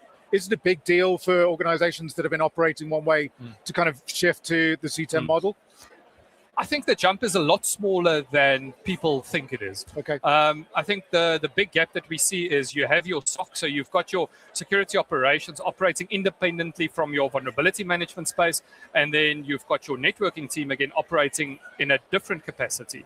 Now, a lot of the times they might have meetings with each other, but they are kind of at a competition the whole time. So what CTEM does is actually aligns everyone together. We bring everybody into that discussion, and then they understand what role do they play in securing this business. One of the other side of what we've seen lately is that, yes, Snowed Guardian is a security operations platform, but it's getting used more and more by network teams to get the visibility they need to track what is actually happening on my network.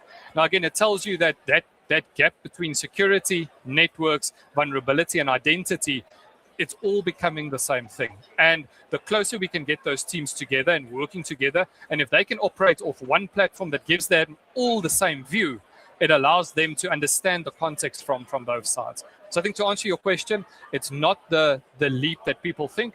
It's actually a much nicer operating model because we are all in the same loop. We follow a certain methodology where it's a stepped process. Everybody knows where they fit in, and then that allows us to move quickly. And you have small, quick wins instead of, this is a 9-month project to get something done. I want to do 20 2-week projects rather than having this one long project that, again, the longer a project runs, the harder it is for that project to hit its deadline and to meet the requirements. I suppose it's more of a team sport. Like that's the phrase that you keep hearing, is team sport. And that sounds, I mean, it was interesting to me, the analogy you gave of like everyone in competition with each other. Yeah. But I suppose that is like if you work in a different department, somehow there is some kind of headbutting. Because if something happens on this side, the security team might see it and then they point the issue to the network team. Because, guys, but I saw the spike, and why didn't the network guy see that? Yeah. And then the network guy said, but okay, I don't have the same visibility from my side. I don't see anything. And now there's a back and forth, but we need to bring that data to the same, like, platform points. so that we can all view it in the same lens. Stefan, that's been great. Thank you so much. No, that's been excellent. Stefan Kreiner, who is the CTO from Snowed Technologies. Please stay tuned. We'll be back soon with another video from Security Summit. Thank you, Edward. Thanks.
It's such an interesting scenario when you're having a look at AI and how quickly we are going forward, and then you look at the education of it as well.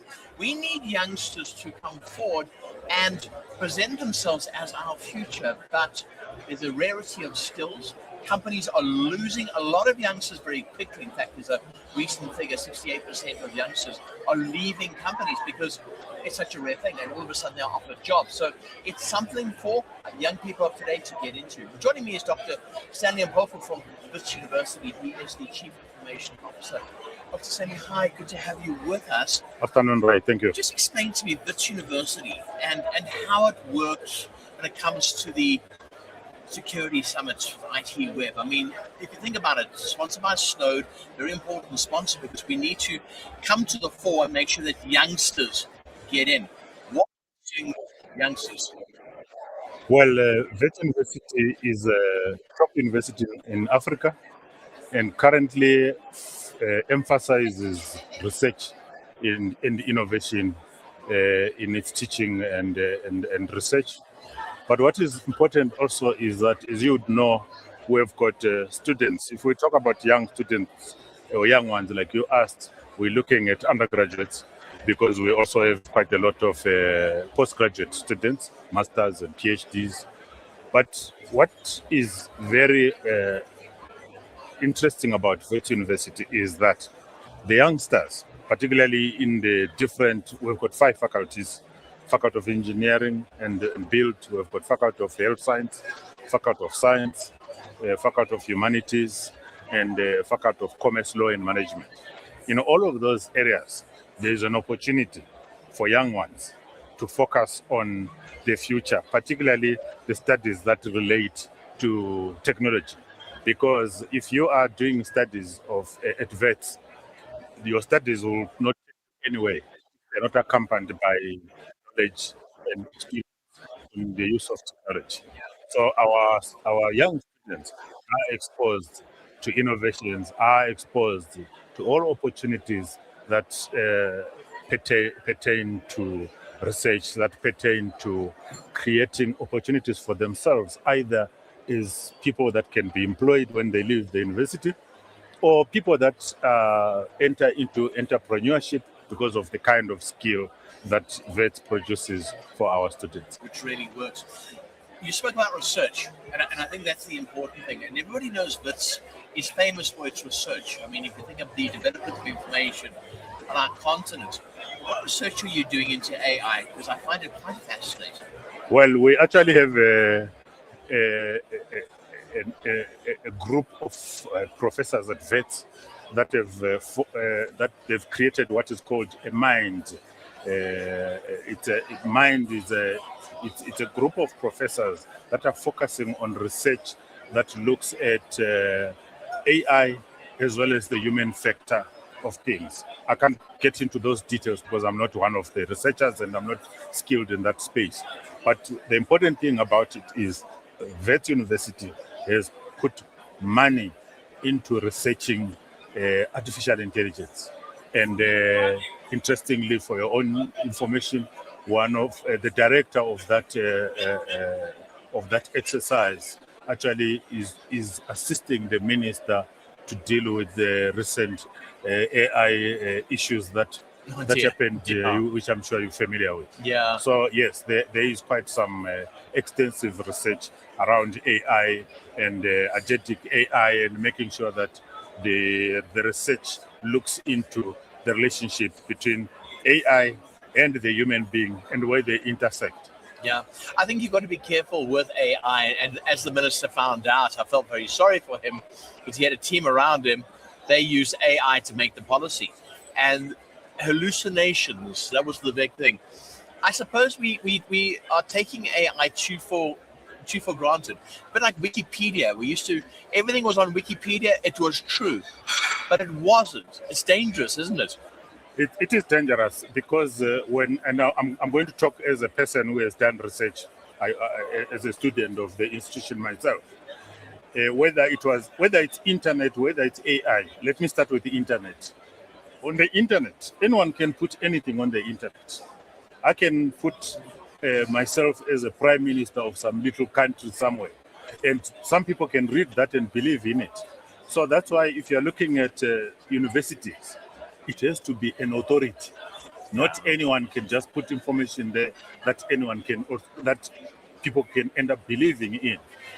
So if you look at it from internet to Wikipedia, like you say, only people understand what is information that comes from an authority and information that comes from anyone in the street.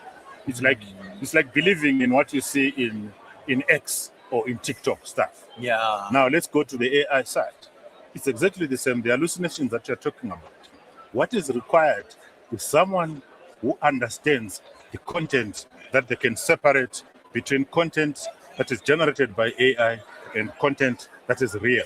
And for that to happen, you need a skilled human being, bums on the seat, who understands what information is accurate, who can attest that the information coming from AI is correct. And the information coming from AI may not necessarily be correct. Do we need to regulate it a little bit more? Because you have these engines made in another country that nobody's ever been to, and we are trusting them. Like you say, we are just trusting them. That's very dangerous. Unfortunately, that happens mostly in the public space. But if you look at universities, and I'll talk about my institution, in my institution, we don't just trust. We've sat down. Actually, I initiated the project about 2 years ago, 2024, to try and write an AI strategy.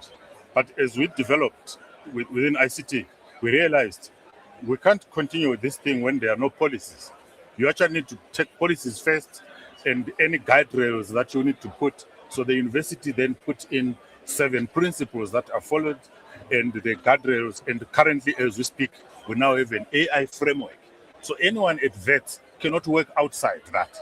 You can go and do what you want, but within that. But then which is my responsibility as a CIO, I have a responsibility now of saying, right, colleagues, there is AI everywhere, but not every AI is of use. Exactly. It can appear as of use to anyone, and it can also be free, but it does not necessarily mean that we are going to accept it. So what my role then becomes, I have to assist the professionals as well as the academics to say, here are the tools that you can use. And we've tested them. So we don't just go and pick any tool. We now look for enterprise tools. ChatGPT is an example. Sure. You can have ChatGPT that is free. Yeah. You can have ChatGPT that is controlled where there's a license. Now, those things operate differently. If you go to an ordinary ChatGPT that anyone in the street uses, you can go in and put information there. You've got no clue where that ChatGPT is storing that information. But when you use the controlled one, then you are in control of that. You know where it's going to be located. You know it's not going to be shared with everyone all over the world. That's the whole. Yes. But then, I mean, do you then stick with a Microsoft? Do you then stick with the very well-known companies? Because if you do, you know that you're going to be protected. Yes, because what we do, we work with vendors, particularly technology vendors. One of the principles that we are now going to engage with them is, remember, any vendor can be attacked. So we also want to make sure that when they are attacked, we know that very quickly when they are breached. That is true. Because sometimes some of these vendors, they get breached and they keep quiet and you discover too late. Not so cool. But in terms of security, we also, through the audit and risk committee, we've put guardrails to say we want every vendor to give us evidence that they are secure. Because if they don't do that, and this is done by external organizations like the PwC, the Deloitte, and other audit companies that will check for us that yes, this vendor qualifies, they are safe. Because that's the only way you can rely on. You can't rely on the vendor saying, we are safe, relax. No, you we have to do it in a manner that is professionally sound, that you can test it and you can prove that you did actually the best you could in terms of trying to protect the data of the AI is moving so fast, Dr. Mpofu. It's so fast. How do you keep up with it? I mean, BITS is at the forefront, but it's fast. I think what is important, if you ask me as a CIO, I'll tell you, well, I have 32 years in IT. So my life has been a constant change, almost on a daily basis. The issue becomes, how do you assist those that don't work in ICT or that don't work in technology to adapt and also move at a specific pace? Because with AI also, the biggest challenge with technology generally is if you stay too conservative, there will be a gap. Technology doesn't wait for you because you are still trying to investigate this and that. So you require to be in a space where you are also abreast with things. You don't leave your users too far behind. So right now, we have a Microsoft partner that is going to assist to train our users on AI so that they don't, when they see Copilot in their Outlook on email, they understand what that is. and for us, it is very important to train people so that they are familiar with this. They may not know the best of, because as you say, the change is quite constant and very fast, but at least they must have the basic understanding. But there's more to, I mean, a lot of people don't realize they see Copilot and they think, okay, that's lovely. And then they look up something silly or whatever. You can really use Copilot or one of the other ones, Gemini or any of the other ones, to do some quite fantastic things. Yes, that is where, as a CIO or as a person leading in the technology as a leader, you need to guide the institution and say, look, you are in the academic space, researchers, this is what you can use. Not that they always agree with you, because some will have their own interest and then their own preferences. Exactly. But you need to guide them in terms of making sure that this thing operates within the guardrails that the university has put in place. It's my responsibility to assist them and make them understand why we have put certain guardrails, because researchers and students, the nature of what they do wants them to test things that are outside. Exactly. They want to break the walls, if I can put it in a way. But you need those walls to be broken in a manner that is controlled. How does this university get its information together? Do you just monitor different AI services? Do you work with other universities overseas? Is there general collaboration? Yes, we have relationships with quite a lot of universities overseas, but we also have a responsibility within the cybersecurity team of evaluating, putting monitoring tools that can figure out how many AI tools are being used. And if it's a tool that is not part of what we know, then we may need to engage the prof or the student or an employee that is using that to say, yeah, we see you are using this, but this is not one of our recommended, and these are the reasons. We prefer that what you want may be available in this tool that we have control over. Okay. And it's an enterprise license for it. Do you notify companies? Do you work with other companies? Because it's great to tell students, but students don't concentrate that well. You need the information to get out there. Yes, look, we do awareness. We hire external organizations to come and assist us with awareness on AI, awareness on cyber. Because remember, the biggest thing, if you look at AI, it's data and security. Basically, those are the two things we are looking at when you think of AI. So the data of the institution is critical to the institution, and the security of that data is also critical to the institution. So you need to make sure that there's a balance, and you can't belittle any of the two, whether it's data or security. So yes, we know that students want to break the walls and do what they want to do. It's allowed. It's part of their learning exercise. So are the profs that have to research and go out there and find things that have never been found before. But the important thing is, as long as it's done within controlled environments, within environments that you are able to track, then we've got tools that we can see, okay, we can see that Ray is accessing this tool or is using this tool. And if it's a tool that is within our parameters, we have no issues with that. But if we see you're going to use a tool that was written by Dr. Mpofu, some app that Dr. Mpofu wrote and or some model of AI, then we say we have a conversation with you in a calm manner, not trying to impose ourselves, but trying to share knowledge in a manner that will attract your attention to being responsible. Remember, when you talk about AI, it's not just, it's AI is like a child. You teach, you must make sure that the child has got manners. It's the same with AI. And as an adult that is using AI, you must use AI responsibly as well. Because if there's use of AI and there's no responsibility aspect, then you're exposing the data and the security of that data, and then it's a futile exercise. Wow, that's amazing. Dr. Mpofo, thank you so much for chatting to us at the ITWeb Security Summit 2026, courtesy of Snowed. Really appreciate you taking the time. Thank you very much. I appreciate the opportunity to be interviewed.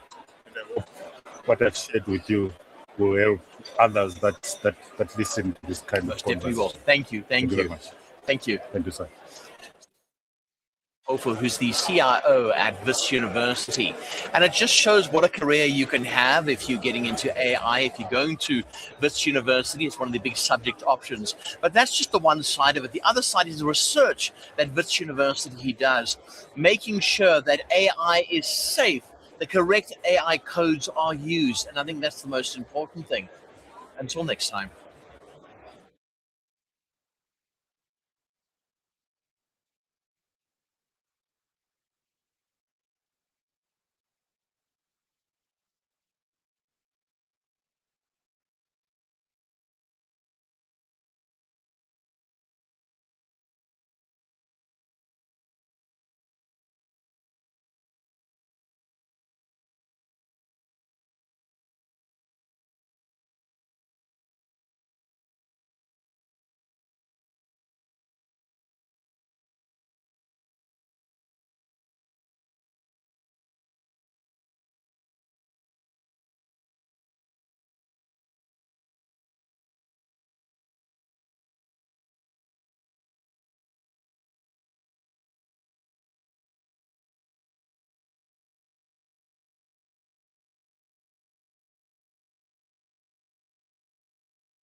Good afternoon and welcome to ITWeb Security Summit 2026. Today we are joined by Karima Verma, who is the President of Women in Cybersecurity Southern Africa.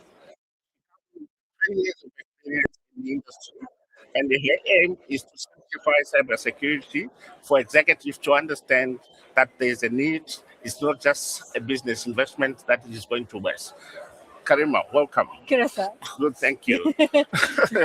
Let's just start with what's your strategy when you go to the board to try and convince them for them to understand that cybersecurity is imperative? It's not just something that they can invest in and lose money. So I think, so many CISOs sit at the board level and have some really important conversations. But for me, influence into the C-suite, influence into your board happens way before the board meeting. Yeah. It happens in how you engage in everyday life. It happens with how you educate before making for it. So it starts with really understanding the organization to understand the cybersecurity. More than just in lip service. Like, I think a lot of organizations will say security is important, but in their actions, they're not behaving in a way that that means cybersecurity. So for me, it starts way beyond the board meeting. It starts with educating. It starts with one-on-one conversations. And I was having a conversation with the CISO a few months ago, and he said to me, I meet one-on-one with our CFO on a quarterly basis. Yeah. And I've been doing this for a year, and just educating him on what are the risks, what are we doing with the investment, and the conversation has gone from me asking for money to the CFO going, do you have enough money now? Because he understands the context of the risk in which we operate. That education is so important before you even get into the board meeting. And as a CISO, I mean, when you are negotiating these budgets in these challenging economic times, how does a CISO pitch to the board to say cybersecurity is a business enabler rather than just an niche for it? So I think a lot of organizations understand that if you're operating in a digital environment, you need safety guards, right? So similarly to if you were driving on the road, you wouldn't put your staff on the road without a driver's license. You wouldn't put your staff on the road if they were under influence of alcohol and couldn't drive. You wouldn't put your staff on the road if it was a dangerous area. All those safety guards we've put in place around protecting the organization, protecting our people in the physical world. A lot of us have moved from the physical world to the digital world. And that transition of saying, how do we keep safe in a digital world is so important. I think a lot of organizations get that they have to invest. What they are unclear about is what is going to give them the biggest bang for the investment, and how do we prove that there's been value from that investment. So I'm seeing less and less conversation about, we shouldn't be investing in cybersecurity. It's more about when I give you the money, how do I know we've mitigated as much risk as possible for that money, and we've gotten the best value for that spend. Because it's a very difficult risk to quantify. Yeah, that takes me to my next question to say, demonstrating the return on investment in cybersecurity is notoriously difficult. The board expects nothing happens. How do you measure the success of investment in cybersecurity for the stakeholders to understand? So if you think about it, I don't think any organization at the moment can say, we're never going to have an incident, right? Yeah. I think everyone has incidents all the time. On a daily basis, everyone is experiencing incidents. It's about containing that harm. And so really what I like talking to boards and executives about is about when we do have an incident, how did our controls actually mitigate harm?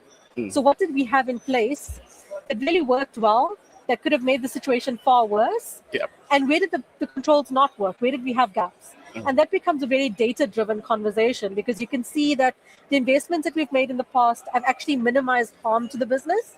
But equally, there are gaps that we need to continuously evolve and invest in. And so typically, I like to use the conversation where we have real scenarios, real incidents, and unpack those incidents. So it becomes a really real conversation. It doesn't become a theoretical conversation anymore. Yeah. And moving on, you have been around, you have protected a lot of infrastructure from big companies, big enterprises.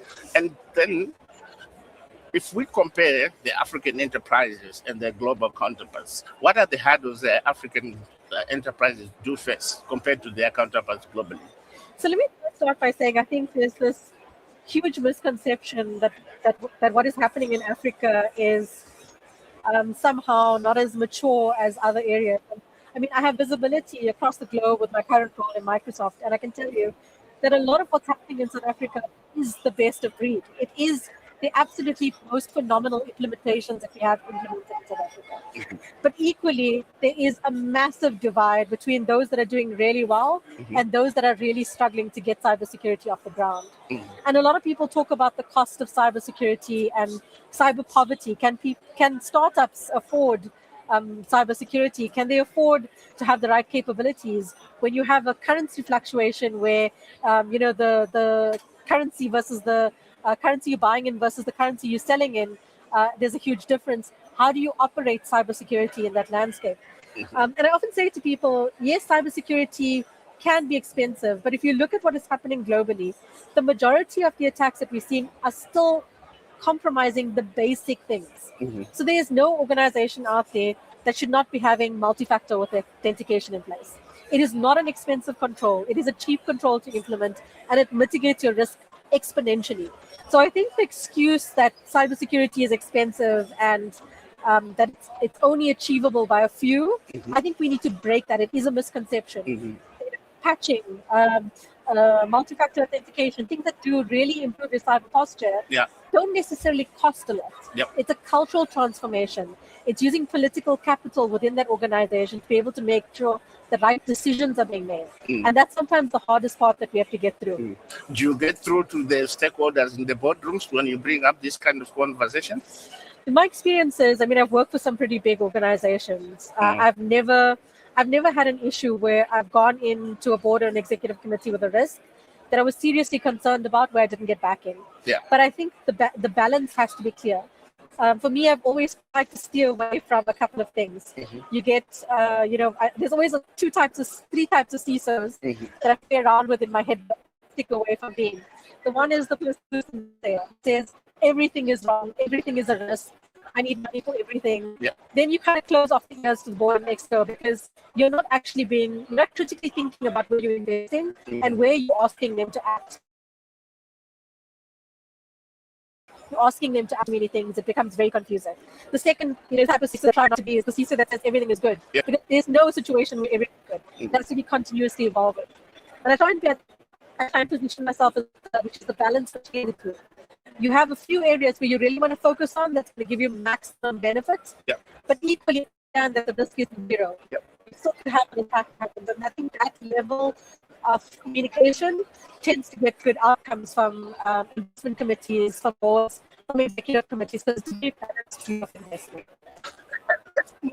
Another issue, the issue of gender parity within the industry.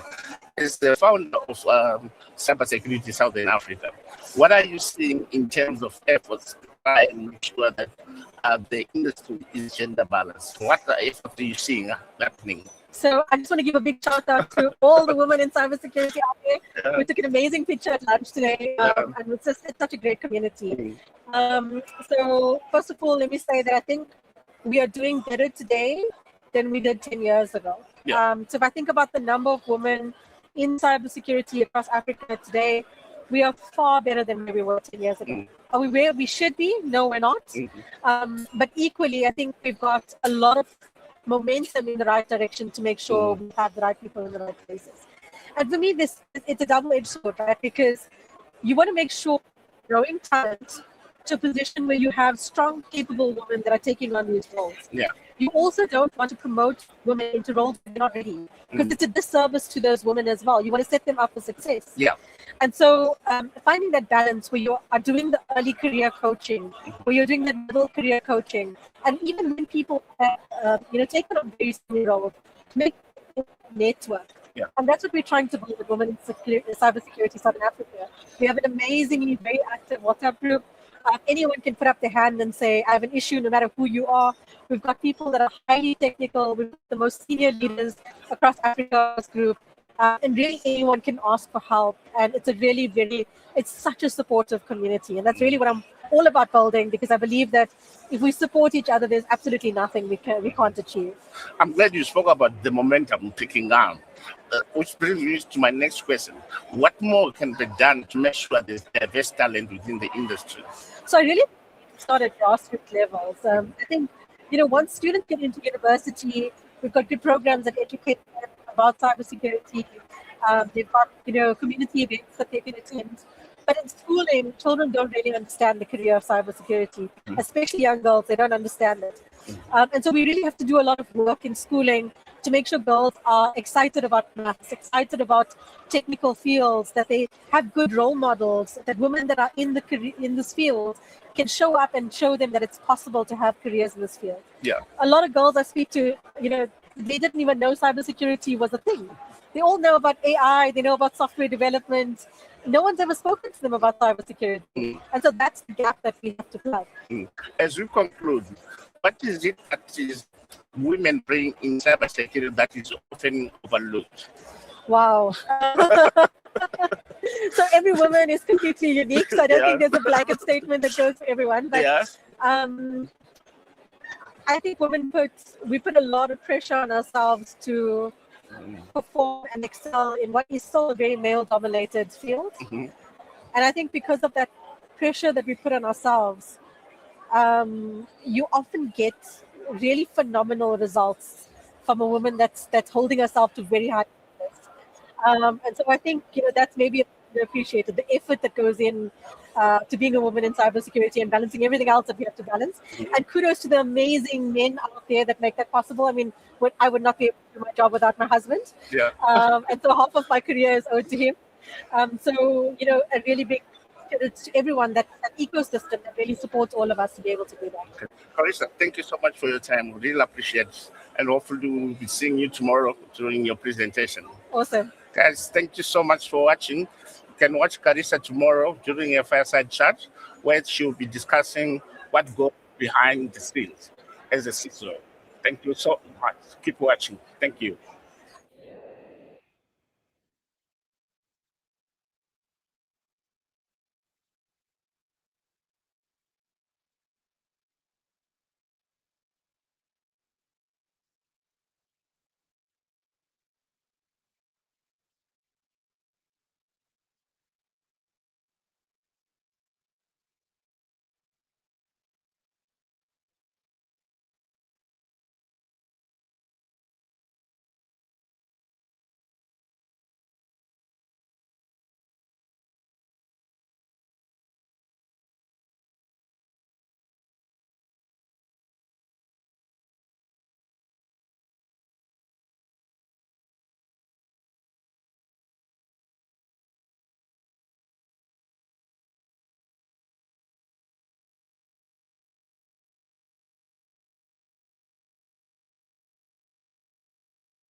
Hello and welcome to ITWeb TV at Security Summit. I'm Adrian Hinchcliffe. I'm the group editor for ITWeb, and I'm now joined by Dr. Sylvia Sateke, who is the CIO for the National Health Laboratory Services. And breathe. Sylvia, welcome. Thank you. Thanks, Adrian. Thanks for having me. No, it's a pleasure. You're a regular at Security Summit. Yes, I'm a regular. I love this type of conferences. One always goes away with having learned something, one or two things, and which is very important in our industry. And what do you think of this year? Like, what's your impressions this year? Have you anything you're expecting to take away? Any initial impressions? So this year, for me, it looks bigger. And I think it's also the confidence in ITWeb running these things, but also the confidence or the maturity that says people are now taking these things serious. I mean, the hackathons, I love how young people, how young minds are thinking about protecting these assets. New players, I've not seen some of these technologies before, but yeah, it's bigger, and I think it's helping us know that it's getting and we've got choices. Yeah. Do you come here from like a commercial, or not commercial, but from a trying to find solutions point of view, or do you come here to kind of learn and listen to the speakers, or to network, or above? Yeah, all of the above. I come to learn, I come to network, and also come to impart my knowledge in terms of what I think other people can gain from me based on experiences. Yeah. Of course, and you're a speaker, and you've segued really well into that. Thank you. Sure. So your presentation is on cyber resilience in leadership. Yes. My presentation tomorrow is on mastering cyber resilience through leadership and control. Okay. Yeah. Okay. So let's talk about leadership. I mean, you've been a CIO for a number of years now. How do you find the best way of kind of managing teams, keeping them up to date, versus the whole kind of skills issue, versus this AI force, which is kind of changing things?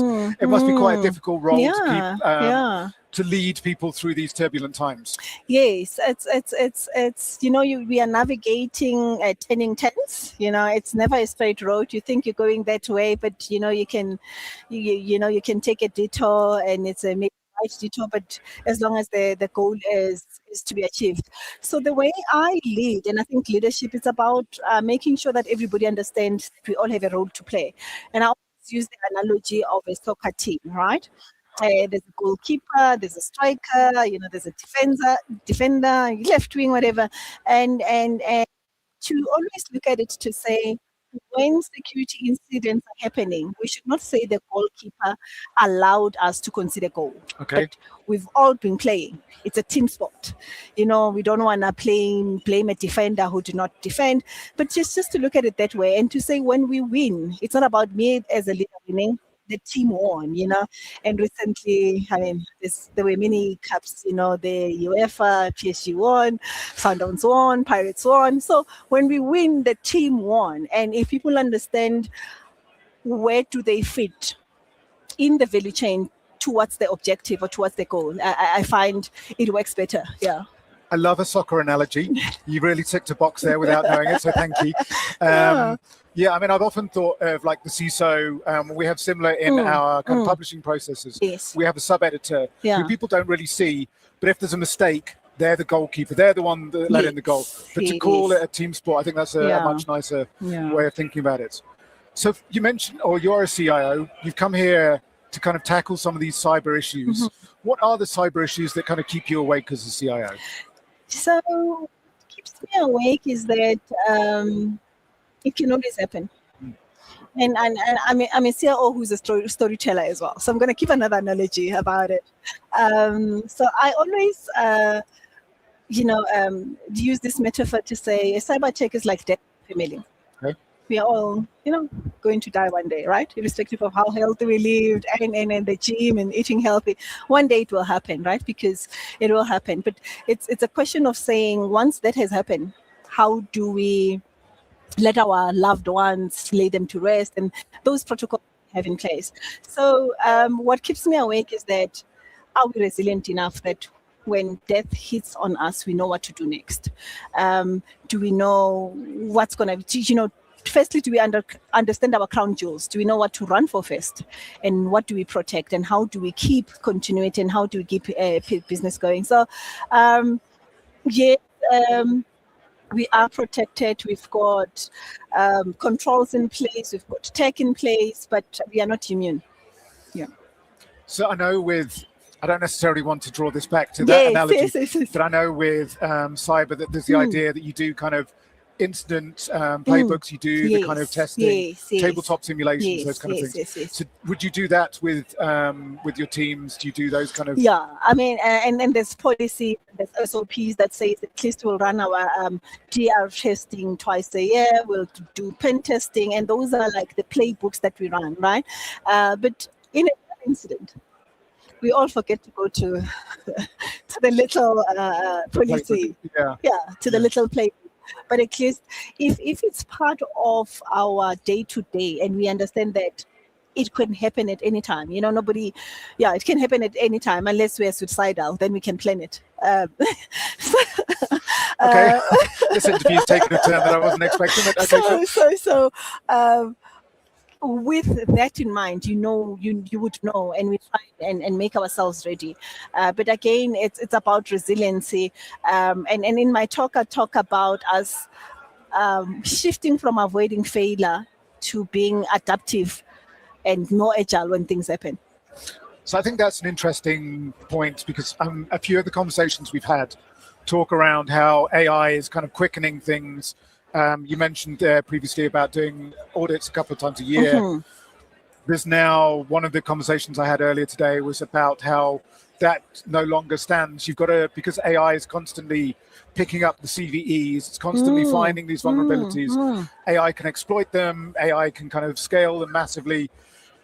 How has that changed the game from a leadership point of view of an IT and cyber teams? Yeah, I think it has changed the game a lot. And I think then you get too many rates, and then we are alert fatigued. Mm-hmm. And the reality is you often cannot get to all of them, right? And the importance of understanding what is your crown jewels. When you see a red bubble around your crown jewel, that's where you should focus, because, the threat landscape changes every day. Today your dashboard might look green, tomorrow it's red, and then it's about priorities and knowing what to do and what to run for, because you will never be able to run for everything. And as much as we are trying to make sure that you are green everywhere, but we are chasing a moving target. Literally, we are chasing a moving target. And maybe just on that, the type of playbooks, audits that are done, the reality is that most organizations, the reality is that we are mathematically compliant, but operationally defenseless when it comes to the real thing. That's a point that's been raised again today. Yeah. That tick boxes is fine. Yeah, but we are mathematically realities... compliant. You get your score, you scored high, and you're told in your industry, people are sort of here, you're doing good. But really, the taste of the pudding is in the eating when that hits. Okay. So I'm trying to think of a way of segueing from pudding to this. I don't think there's a clear way. Okay. But one of the topics that I keep bringing up, I don't know whether it's being mentioned in the halls, is around Mythos, which is this AI model which finds vulnerabilities and is able to kind of string different vulnerabilities together to form an attack. How is that changing your playbook, your outlook? Is the good thing to have this kind of model available? Is the bad thing? Yeah. So it's good in that it helps us focus, right? I mean, at the beginning, when you try these AI-driven things, you would get too many false positives because it does not understand your environment, and as it becomes, until you perfect the art of what is it that we then isolate when you suspect something, and what is it that you sort of auto or put it on suspension, in terms of access while you. So it becomes a question of saying it really needs to learn your environment and understand how you would react. But the fact that you can already get a sense of where to focus at, where the red is really red, and it really helps because you know what to start with, and what to prioritize. So I think AI is really helping, and I always say we should not negate our professional responsibility and blame it on tools. Sure. Yeah. Yeah, I mean, you've written chapter or two, I believe, on AI, so a published expert. Congratulations. So what was that? What did you write about there? So we wrote about governance. Okay. It was, AI governance. And I think as we are, it's obviously this here and we can't ignore it, but the importance of governing what you do and having metrics to say, how do you bring the human factor into it, and making sure that you allow for opportunities for it to be tested, but in a very responsible manner, so that we can have trial and tested things when you do. So I work for the NHLS, and we do pathology services, right? Sure. If we were to deploy irresponsibly, we could misdiagnose people, you get wrong treatment, and as such, it is very important that not negating your professional duty, and again, also training models to also try and pick up anomalies where we can focus on where results are not making sense. Yeah. And are you using AI in the NHS? Yes, NHLS we do. We've got instruments that we are using that can, based on thorough research, and that can sort of auto result in terms of knowing that. For example, I'm just going to give you an example. I mean, I'm not a pathologist, and I don't want to talk sicknesses that I might not be able to sufficient. But the fact that if your temperature is this much, that much, then it means nothing to worry about. But if it's that maybe let's look further. And so certain things can then be start to pick up patterns. Yeah. Yes. And would it pick together, like we've got 7 different cases in different parts of the world, but they've all come in on the same flight, that kind of. And then, so we work on the data we have, and I mean, part of what we do as NHLS, we also are responsible for research and training. We train the pathologists that are in the country, and our way is to always put a human factor in terms of a professional trained pathologist being the one that can for sure say this is the case, and not necessarily relying on a machine. Yeah. Okay. And then the last point I want to talk about is around gender. Obviously, talking around leadership, ITWeb and Brainstorm have been involved with the Wired for Women initiative for a few years now. Yes. And as like being at ITWeb, I like to see how the impact that has, the awards that like you see the real difference it's making to people's lives. And I don't go to all the other events, and I know that they do kind of help. But what's your kind of take? What's your work? What are you doing to kind of improve that gender balance, to kind of help bring more women into the role, to give more diversity to the IT field? Yeah, and then maybe I must also appreciate the platform that ITWeb creates, right, through Wired for Women, and making sure that we are intentional about bringing other gender, and not necessarily living the other gender out, right? But the gender balance. So part of what I do as well is I'm a professor of practice aligned with UJ, and what that means is that I'm not a permanent professor at an academic, but the role is meant to bridge the gap between practice and academia, and I'm doing that under Professor Stella Buma. So and also she's very intentional about making sure that we bring women on board. What we are seeing is that, I mean, many now female women leaders, and what we are seeing is that I think it opens up ways for others, because I think we lead from a motherly point of view, and we nurture, and women are nurturing, and I think studies have shown as well that where women are leading, they tend to bring others along with. And I'm really glad to see that not yet there, but we are making strides to get females in these technical positions. Okay. And have you seen that with cybersecurity specifically? Are you seeing a difference there? Yeah. Cybersecurity, we've seen that. I mean, I think the previous 2 CISO awards were won by women. Yeah. Trying to think what the previous one ITWeb. was. I think, Celia was the last one. yeah, and then there was Songo before. Okay. Yes. Yes. So, Yeah. yes. Titembele, So, yeah. so really, we are making strides, and it's very encouraging to see that women are taking up space in these positions that are necessarily 24/7, 365 positions. Very good. Yeah.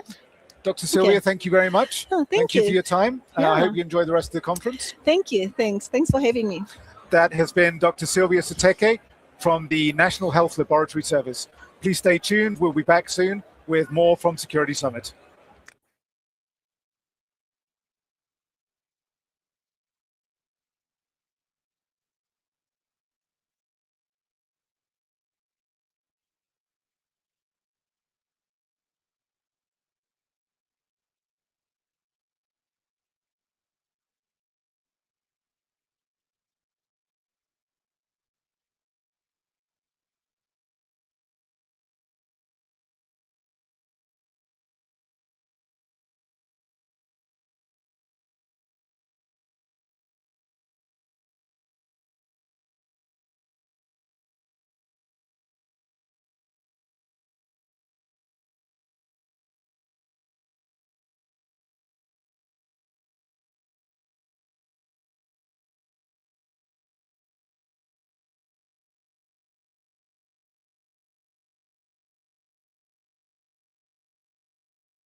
Good afternoon. I'm here with Suren Naidu, the CISO for the TFG group, the group CISO.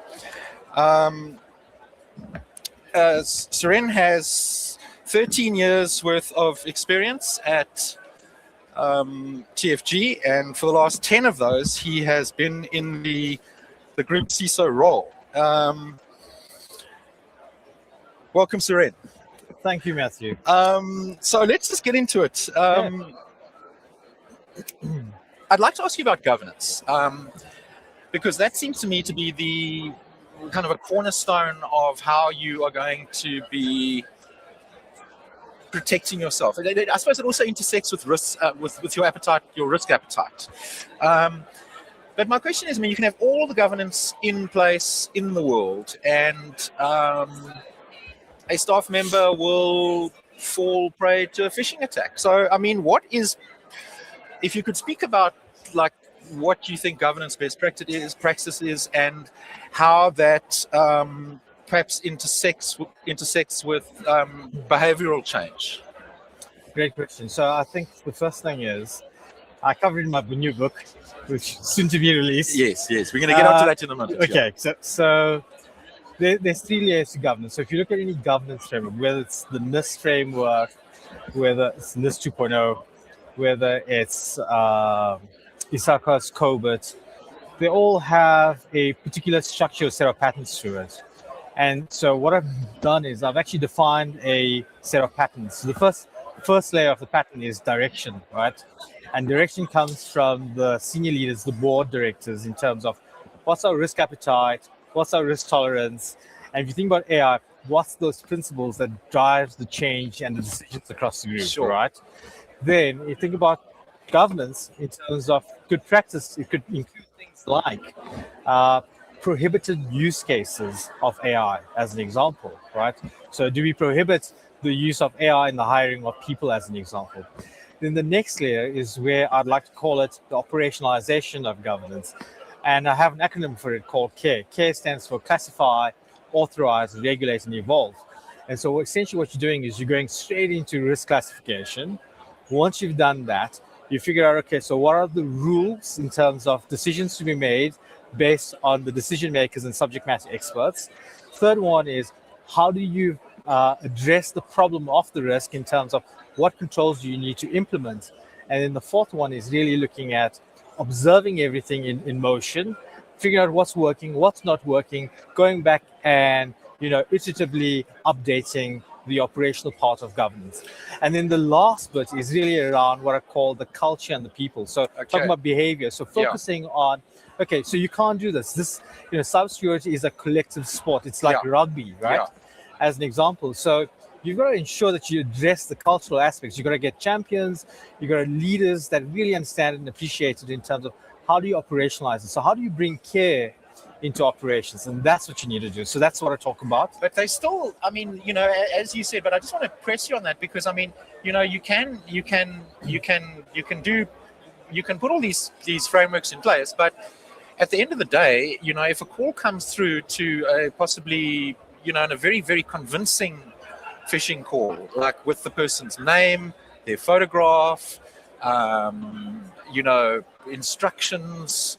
I mean, you can't. There's no way to keep it out completely. I mean, it's and if that happens, do you then go back and start that program again? And if it does happen, then you do get a breach. Right.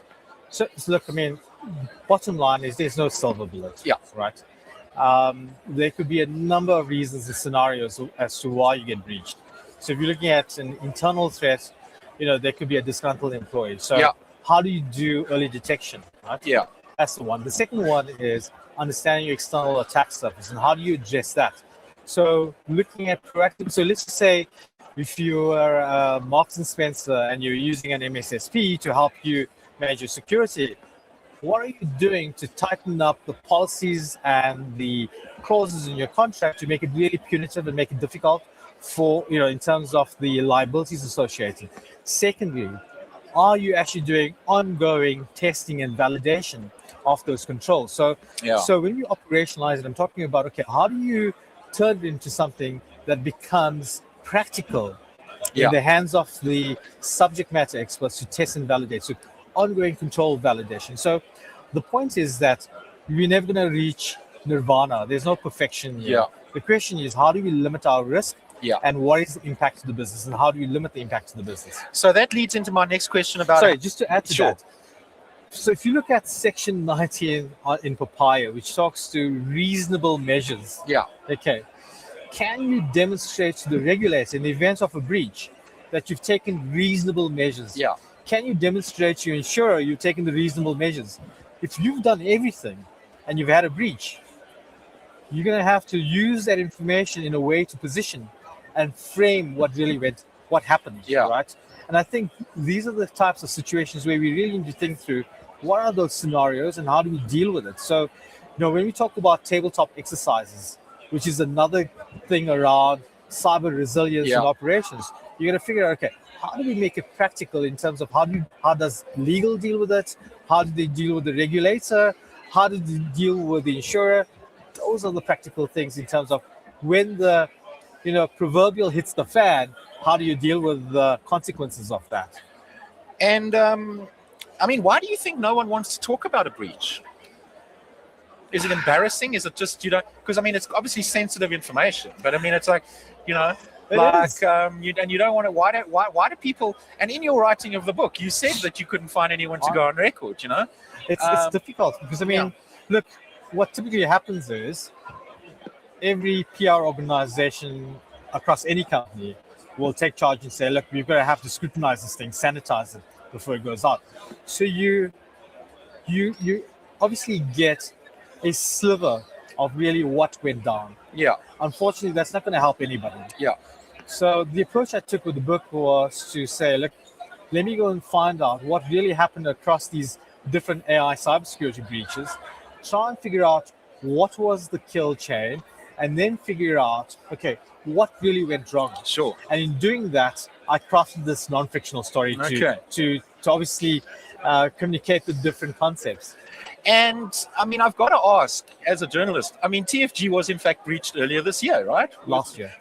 Yes. Last year. Yes. Okay. Yes. And that wasn't. That's the public record, by the way. That is public record. Yeah. Okay. Just to talk about it. That was unfortunate. It was a WhatsApp really well engineered from a social perspective. No matter how much you do, the susceptibility of a breach is pretty high when you're dealing with the way these attackers use psychology to dupe you into doing things. Urgency. Right? Yeah, exactly. The sense of urgency. Yeah. So they're using Kotter's sense of urgency in terms of saying, you've got to do this now because, if you don't do it, there might be a deal that you're going to lose, right? Yeah. And your job's on the line. Absolutely. I know. Yeah. It's a scary world out there. And so,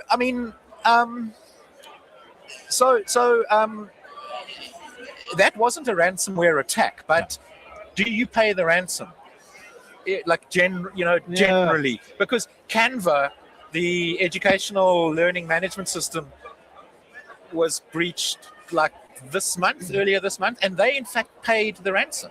They had hundreds of millions of students' records that they had to pay. So, does it depend? I'm not sure it was Canada, that might have been somebody else. But in any event, look, it's a difficult one because I'll tell you what, you got to work with the subject matter experts, the people that understand the economics of paying or versus not paying, right? Yeah. Because if you don't pay, you might have a massive financial impact to your business. Sure. That's the one thing. The other thing is you potentially have reputational damage. You're going to have, in this particular case, the learning management system. So you're going to have impact to your students. Yeah. There could be lots of consequences for the organization. So when you look at the overall picture, yes, there's legislation that may prevent you from doing it, but I think you got to look at the economics and what it means for your the business. survival of the organization. Yeah. So just on that,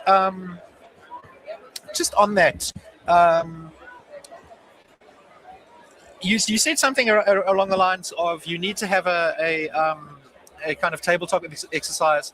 So how would you best go about structuring an incident response plan to ensure, because everyone always says in cyber, it's not when, but if. It's not if, but when you're going to get breached, and it all depends on your response plan. Then that is the key thing.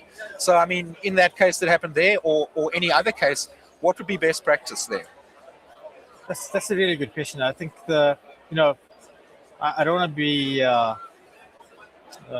what's the word? I don't want to use an overused sort of term in the industry. People, process, technology.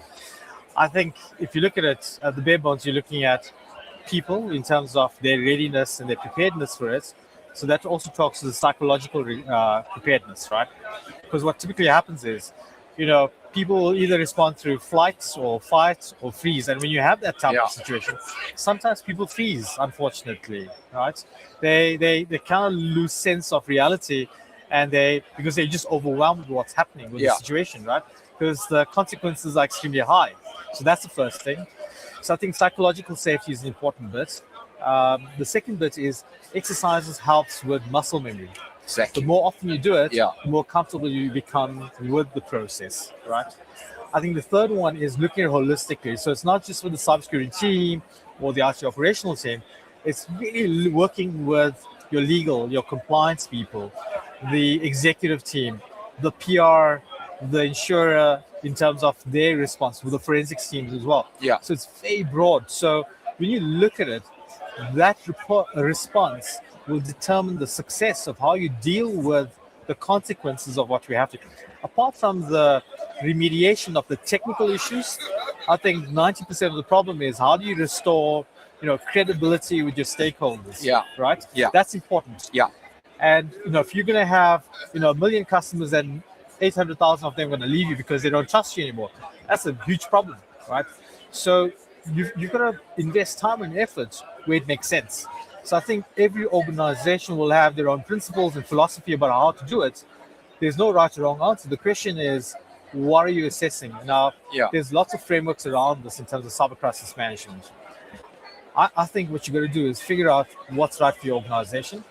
There's brilliant tools in terms of helping you to develop some of this capability. But the reality is these problems are dealt with by people, not technology. And bottom line is, if you don't have great communication, then everything breaks down. So relationships, communication are key to what they do. And I mean, this still holds true in this age of mythos. I mean, I suppose just the one last question I've got for you is, generally, how should a cyber security specialist be thinking about specifically a frontier reasoning model like Mythos? Because, I mean, one would expect that when they do finally release it, and they can't sit on it forever, they can't sit on this model forever. I mean, they've released it to a couple of 12 companies to give them a head start in patching their systems. But I mean, this is just the beginning, and I mean, what is your sense of that? I mean, are you worried about 0 days? Are you worried about the kind of tempo of attacks picking up? And that old story of using AI to fight AI, I'm not entirely sure. The vendors will tell you one thing, but not entirely sure. I mean, what do you have to do as a person to prepare yourselves and your business and your infrastructure estate to handle this brave, the dangerous new world? Yeah, absolutely. So I'll tell you a secret now. So I was supposed to hand in my presentation for ITWeb security in Joburg on Tuesday last week. I delayed it. And the reason for that is I actually delivered a talk today on the Mythos era. I call it the winter that's coming. Right? And the reason for that is Mythos was to some degree, a marketing inflection point. Yeah. Okay, that's the first Very thing. successful one. Very good one, right? Very successful one. Yeah. The other thing is, if you look at it, if you go back 24 months, it's been in the making. So the first one was Big Sleep by Google. Yes. Right? So they already developed a autonomous vulnerability exploitation engine. So a number of those models, the open weight models, actually have these capabilities. So if you look at the asymmetry between the attackers and the defenders, yeah, the attackers already have it. Yeah. Right? And if you look at a country like South Africa, where we just don't have the clout to be, or companies in this country that are trying to get involved in the Glasswing and trusted access programs, it's difficult because these guys want to protect the technology, but at the same time, I think the technologies that we think we're gonna see, it's gonna take about between 12 and 18 months for us to see it locally, because there still has to be incubation, testing, validation. So I think what will happen is we'll start to see a lot more attacks locally. That's my view. Yeah. Okay. The second thing we're going to see is you're going to see a lot more vendors now starting to say, we've got this new capability. It has the ability to do auto detection of vulnerabilities that we've never seen before, create the exploit, but also create the patch dynamically. Yeah. Now, what does this mean for local organizations? Yeah. It means the days of human patching are over. Are gone, right? Yeah, yeah. But now, machine speed patching. right, Yeah. So when the IT operations guys say, we've got to test this thing, it's going to take us 90 days, a full quarter. Yeah. What do you do? Yeah. Right. So I think there's a couple of things. So in my talk, I talk about what are the next steps potentially. So there's 5 steps. One is do nothing. Now you can't do nothing because you'll fail, because you're in violation of Section 19 of POPIA. Sure. Which means you've got to have reasonable measures, right? Yeah. The second one is you've got to wait. You've got to wait for the incumbent vendors to develop the technologies into their platforms. Yeah. That could take a few months. I don't know. It could be 6 months. It could be 12 months. Who knows? Yeah. Right. The third one is you could be a bit more aggressive. You could say, a lot of these technologies are now available on commodity hardware. Yes. So why can't we use our own Quen or Llama and develop our own capabilities? Yeah. It's there. The attackers can do it. Why can't we do it? Yeah. Proactive, being proactive. Being proactive, right? Yeah. The next one is working with local partners that have the GPU factories that can build services around this to sell it. Yeah. I'm not going to mention any vendors, but Sure. there are a few. Yeah. Okay, and then the last one is really about, I think this is an important one, fiduciary responsibility of the board. We've got to inform them. We've got to tell them what's going on, because this winter's coming hard and we've got to prepare for it. So we've got to ensure that they are prepared for the due diligence, the due care, and start talking about how do we develop a business case. Yeah. But I think the other key thing is, from an industry perspective, this is a structural issue. This is not a company-specific issue, right? It's a country issue. It's a national security issue. I think what we've got to do is, I think people that have listened to my talk, I said, look, if there's people in the audience that can influence the regulator or other policymakers, they need to look at it structurally in terms of what does it mean for the country. Yeah. Yeah. Suren Naidu, thank you very much. You're welcome. Thank you. Nice chatting to you. Great.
Good afternoon. We are still broadcasting live from the ITWeb Security Summit 2026.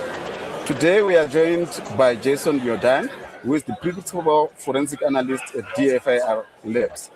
Welcome to ITWeb. Hey, Mike, good to see you again. Good as to see always, you yeah. too. How is Eastern Cape? Eastern Cape is good. I mean, Is Eastern it? Cape is always good. I understand you arrived this morning. Yeah, I flew in this morning from East London. Well, Is now it? Kugompo is Yeah. now been renamed. And how are you finding the summit so far? The summit's good. I mean, I'm quite impressed. This year's summit has a big attendance. I mean, we're at the top floor of the Sandy Convention Center, which is like the first time we've done this in ages. So it just sort of exemplifies the growth of, of the ITWeb Security Summit. So yeah, I'm very impressed. I mean, the number of vendors that we have is, I think this is the most vendors we've had in a lot of years. And yeah, I'm very impressed. So yeah, looking forward to the rest of the summit. Interesting. And what are some of the biggest takeaways that you have seen from this? So I think one of the biggest takeaways, and obviously it's just listening to some of the talks, is there's a lot of engagement around the whole issue around artificial intelligence. Yes. I think we can't get away from it as an industry. Artificial intelligence, it's really a fundamental inflection point in humanity at the moment, not just affecting us in cybersecurity, but literally affecting everybody on the world, essentially. So, the fact that a lot of vendors have had to obviously adapt to that kind of dynamic, there's a lot more discussions around AI, both from a security point of view, but also from an attacker perspective. And obviously, with a lot of the forensic work that I do, a lot of it is geared towards how the attackers and the bad guys are using AI. So that's been a big takeaway, I think, from almost like a common theme. But I think that just exemplifies where we are in the world at the moment and the way technology is going. So, it's interesting. It'll continue to be interesting, and we'll see how it goes. Interesting. And I was just wondering, Jason, principal forensic analyst, what exactly is your role? So I'm basically just a nerd who catches bad guys. Like that's honestly what I am. I'm a forensic scientist. I'm there to catch bad guys. So effectively, as the principal forensic scientist at DFI Labs, my role is firstly to lead the practice. I hold the sort of senior leadership role. So it's making sure the quality assurance is done, making sure our strategy is aligned with our objectives. But it's also, how can I put it this way? I get to abuse my seniority a little bit because I get to choose the juicy cases for myself.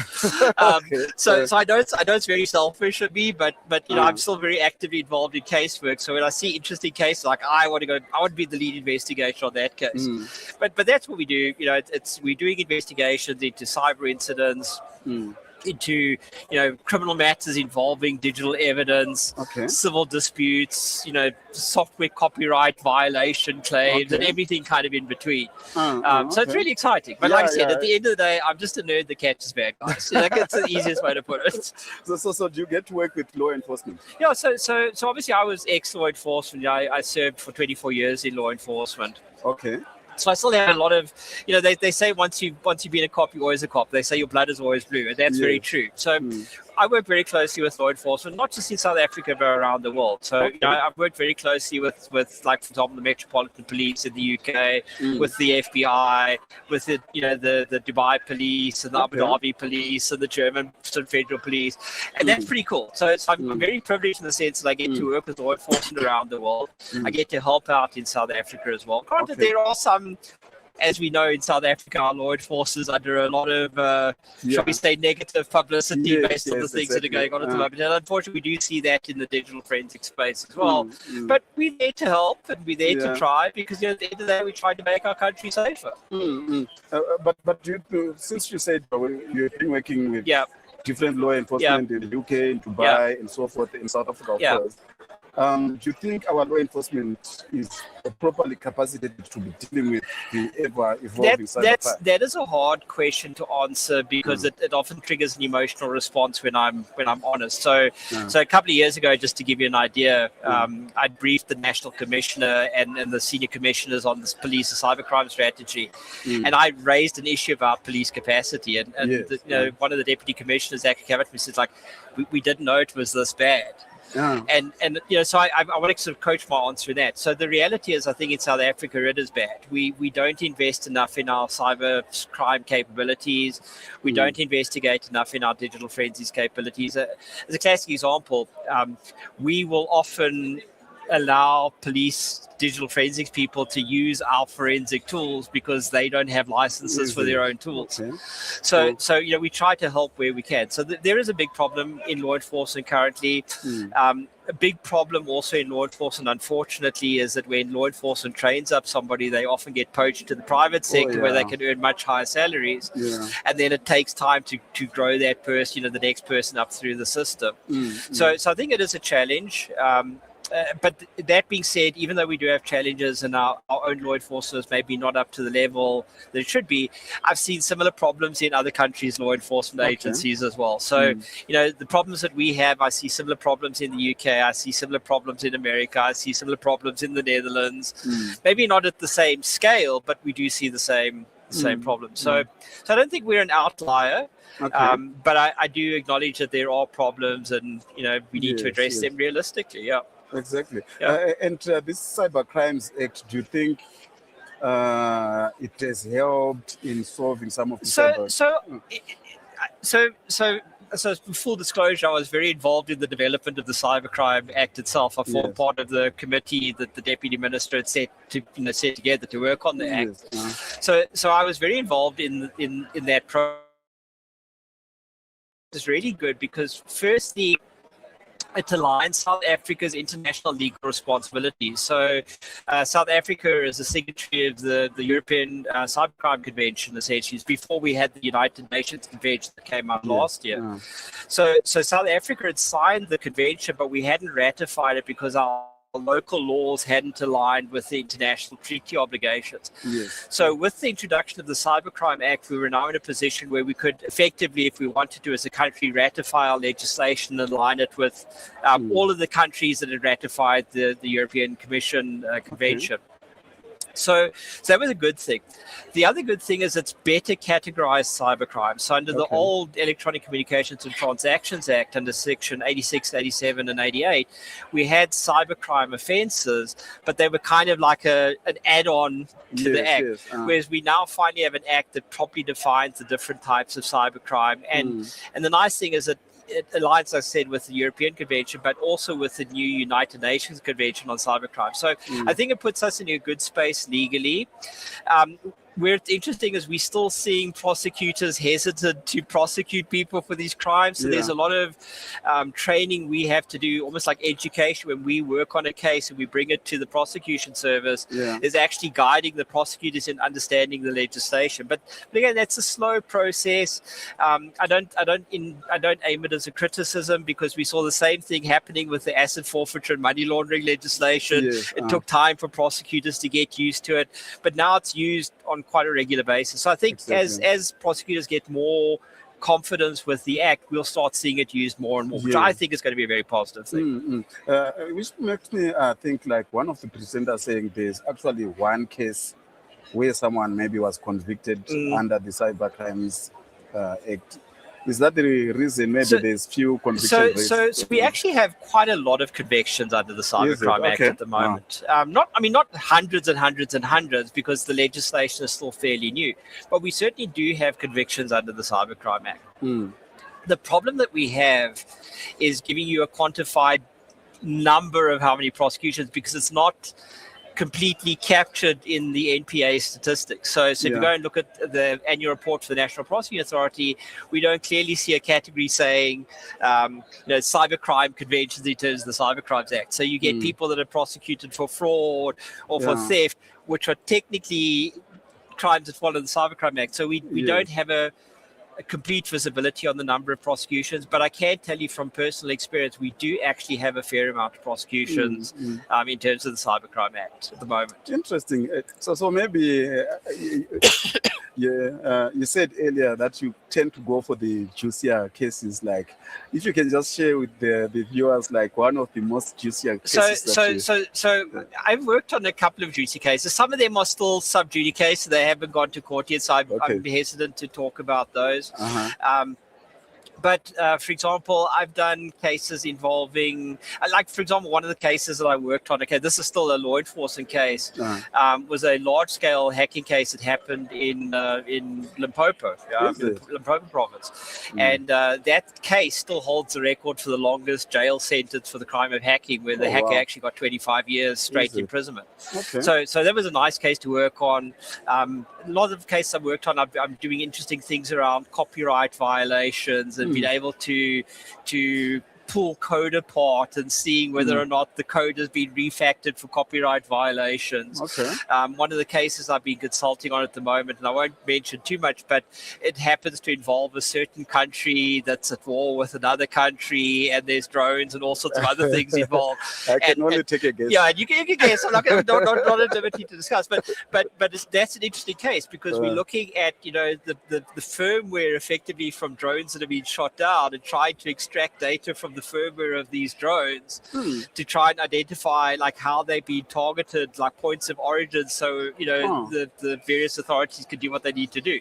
So like it's those kind of cases that are super exciting. So I mean, and sometimes the cases that I pick on that are really exciting might be something really small or trivial, but it's a unique technical challenge that hasn't been explored in the law yet. So I want to do it because I want to test the law. Yeah, you must keep me posted, Jason. Oh no, I will. Like I know you like asking me for comments on the stories that you write. So I'll let you know when something breaks in court and it can go public. Yes. And speaking of me reaching out to you, of late I've been like, I think your mailbox is always getting emails from me asking for comments about a lot of cyber incidents that are happening here in South Africa. It's been crazy, Yes, it's why do you think this is happening at this particular time? So we, you often hear this talk of a perfect storm. Yeah. So South Africa almost finds itself in the eye of a perfect storm. So we've had in the last couple of months we've had significant attacks, distributed denial of service attacks against critical infrastructure, and a lot of the ransom that's been offered to it has been really low level kind of things. I know it's something I discussed in one of the articles. So you have that happening, and again there could be a lot of reasons for it. It could be network scoping. It could be actual target attacks by low level attackers. There could be a number of different reasons. But on top of that, we've got the overlap of local political activity with the sort of xenophobic attacks that we've been experiencing. Now I don't know if the xenophobia is as bad as everybody says it is, because oftentimes what's in the press is not a true reflection of what's on the ground. But regardless of whether it's true or not, hacker groups in the greater African diaspora have taken it upon themselves to start targeting South Africa because of this. So you have nullsec, you've got Anonymous Nigeria that are now claiming credit for attacks on South African infrastructure. And I think, when you start to find yourself in that perfect storm, and of course, here's the other thing which makes it an even worse perfect storm. Bad guys talk to each other. Oh, bad guys are like gossipy schoolgirls. They chat to each other about everything. So we know that South Africa, a lot of South African government institutions have been targeted because the security has been weak.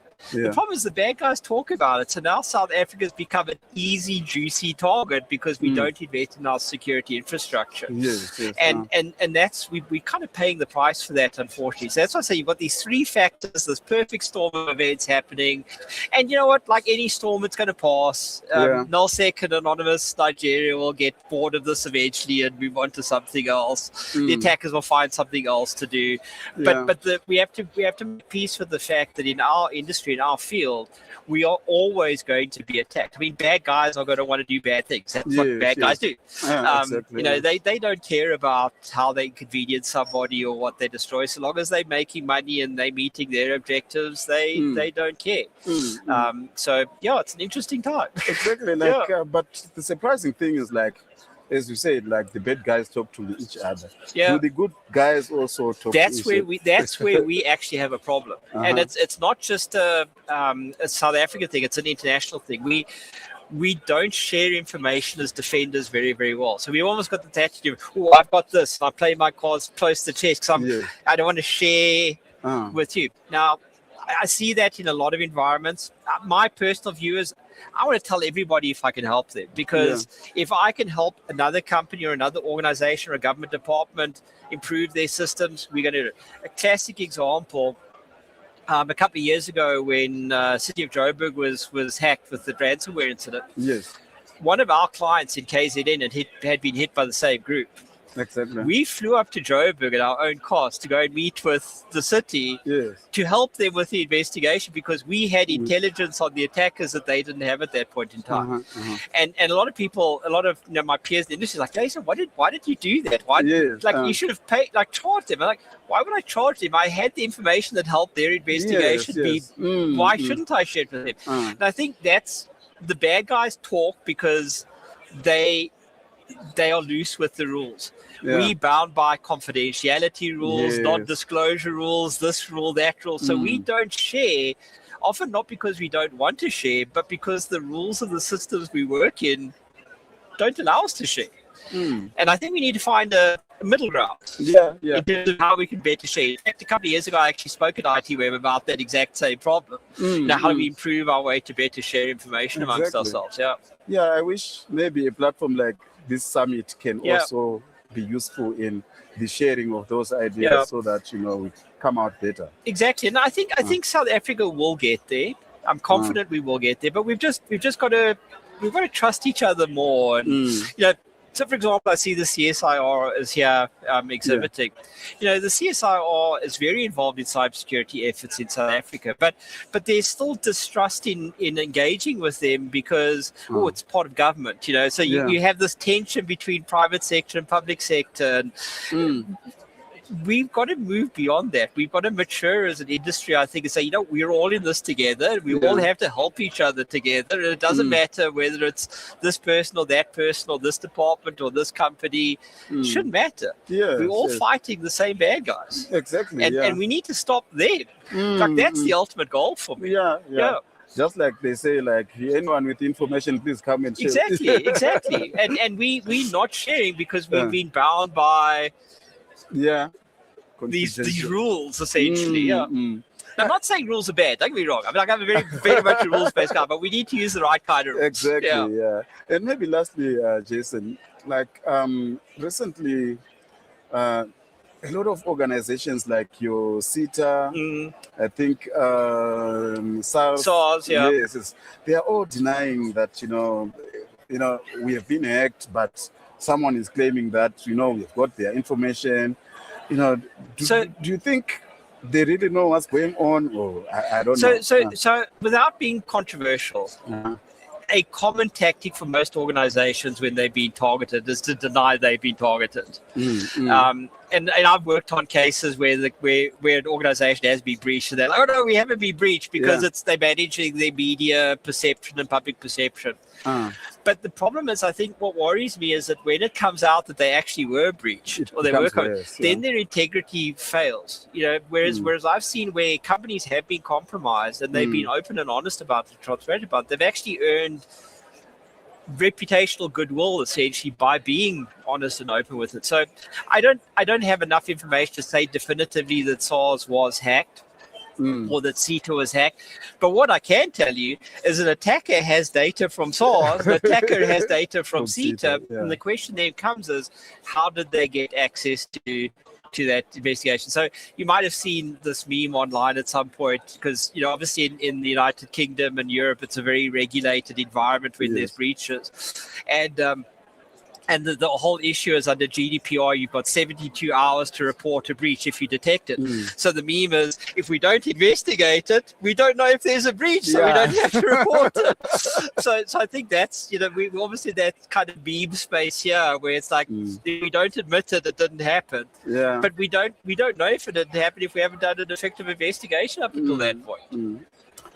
Interesting. Cool. Thank you so much, Jason. I hope you continue enjoying the. Oh no, I'm looking forward to catching up with my friends and people I haven't seen since last year. So I'm looking forward to see you here. It's good. It's good to talk to each other in person, other than just over emails and WhatsApps.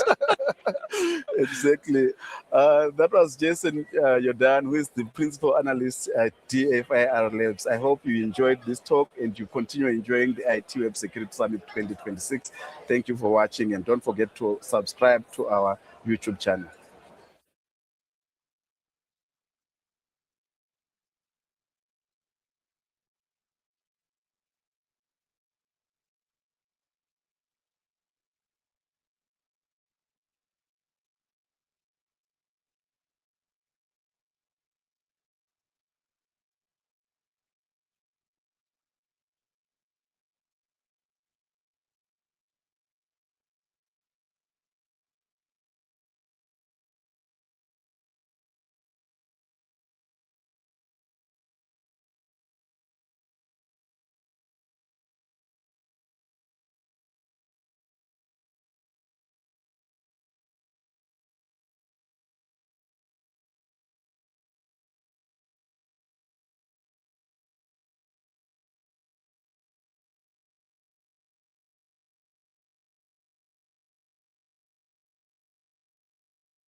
Good afternoon. I'm here with Ali Mellon, Principal Analyst at Forrester. Welcome, Ali. Thank you. She has a very long biography. She is a Forrester Analyst covering security operations, nation-state threats, and the use of automation, machine learning, and AI in security tools. She's a computer engineer and has held various engineering roles, including some research at MIT, running her own engineering consultancy, and being a hacker before finally becoming a security practitioner. So Ali, let's just start there. You always just say that like thing, I was a hacker. Yeah. So what does that actually mean? Did you actually steal anything, or was it just, did you break in, or what were you doing down there in the hacking? So I actually got my start in hacking at college. Okay. And at university, we had one class that was dedicated to cybersecurity. It was great because it was very offensive, hands-on. We had to hack a server for our midterm. Okay. And so for our mid-year project, we had to either do our own research hacking into something or recreate someone else's. And so we set out to turn the square reader into a credit card scammer. Okay. And we succeeded in that. And so we were presenting it to our professor, and he was like, you should submit this to Black Hat. And I was like, what's Black Hat? Okay. And so we submitted it, it got accepted. And so my first real experience with the security industry was flying out to Vegas, Okay. getting on CNN and CNBC and all of that, which was really great experience. And so after that, I fell in love with the industry. I met so many great people, and I continued doing more white hat hacking over the years before transitioning into a security practitioner role, reporting into the CISO. So kind of switching it a little bit. But I never used my powers for evil, so to speak. Okay, I was mostly okay. focused on good. Good. I just wanted to clear that up at the outset. So, I mean, Ali, this, I've just recently learned that after 20 plus years, the UN is finally gearing up to hold a plenary this July. It's called the Global Mechanism, and it's basically member states who are going to be sitting down and trying to thrash out some kind of way of dealing with cyber security. Now, first of all, I mean, Iran, China, North Korea, and Russia are going to be in the room, okay? And those are always the four nations that are mentioned as the actors in big state-sponsored attacks. So, I mean, how does one think about that? I mean, maybe just speak to me a little bit about like how one would go about regulating something as amorphous and variable as cybersecurity and cyberspace. Yeah, it's really difficult. So I just released a book in March called Code War: How Nations Hack, Spy, and Shape the Digital Battlefield. And in that, I go over China, Russia, and the US, and I talk about how they use cyber attacks for geopolitical leverage. And that was 2 years of research looking into exactly this type of thing, which is like, not only how do they use cyber attacks, but how does that affect the geopolitical landscape? What are the decisions being made by other groups to try and regulate and manage that? And then also from a defensive perspective, what are they doing from like a digital sovereignty standpoint to try to establish some control in their nations? And so it's really fascinating that the UN is doing this. And it was interesting because in some of the interviews that I did for this book, that was one question that kept coming up. It's like, why don't we have any regulation or any standards to define this? Yeah. And there was one interview that I did where it was a very interesting conversation because he brought up that they have actually tried to do this before. They have actually tried to set these standards at the UN and at other organizations. But it's always been incredibly difficult because at the end of the day, Russia or China or Iran will veto it. Yeah. And they'll block it from taking place. And most of the reason that we see that being the case is because things are much better for all of these nation states if there is a gray area that they can operate in. Yeah. The second that you start to define the red lines is when there start to be issues with how close you can get to that red line, or also what escalation will look like after it. One of the things that I talk a lot about in the book is that cyber attacks can be used in a way to escalate or to de-escalate, depending on what you're trying to do and depending on the action that you're perpetrating.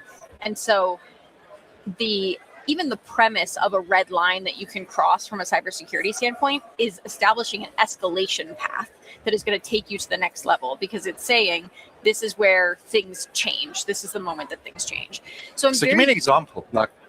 Yeah, so a good example of this would be, there's some understated red lines that the countries themselves align to a little bit, right? Like if we look at major cyber attacks against electric grids or hospitals or any type of like power source, that type of thing, there's a lot that China will do, that Russia will do to target them, to kind of show that they're in these networks, but they're not necessarily taking them out across the entire country. So it's a signal. It's a signal. Yes, it's a signal that they can escalate if they want to. Yeah.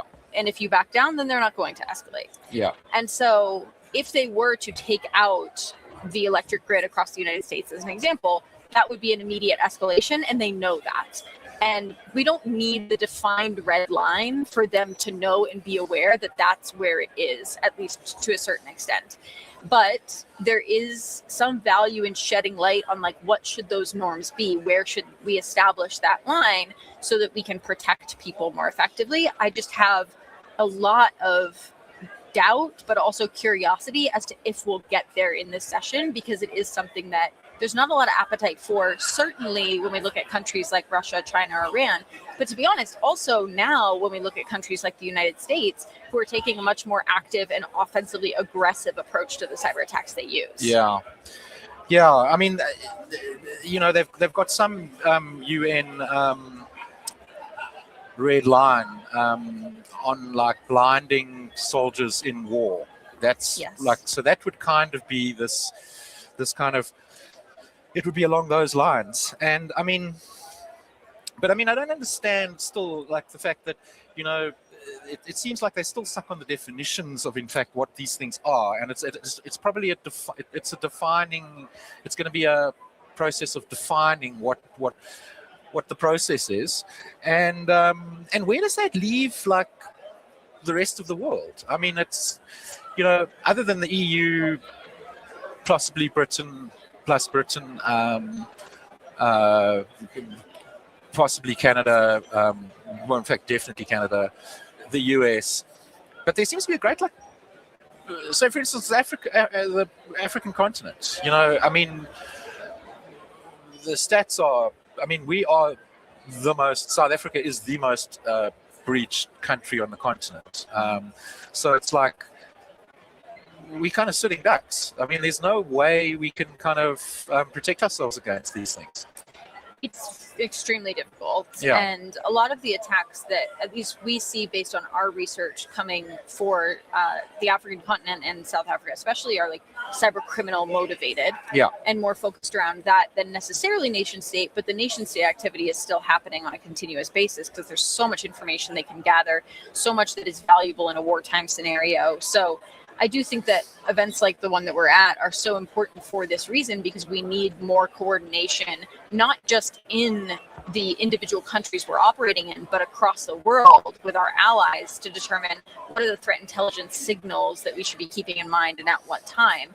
That coordination is extremely difficult and requires coordination at the government level, which is one thing that for many of the attendees here who are very focused in industry and telecommunications and finance, it's not something that's in their control, which makes this even a bigger issue. And so it really is a moment where the governments themselves need to start engaging in a much more active way, especially on collaboration. But I mean, it's not like we are going to invite the government of Botswana into South Africa to come to our cyber command here.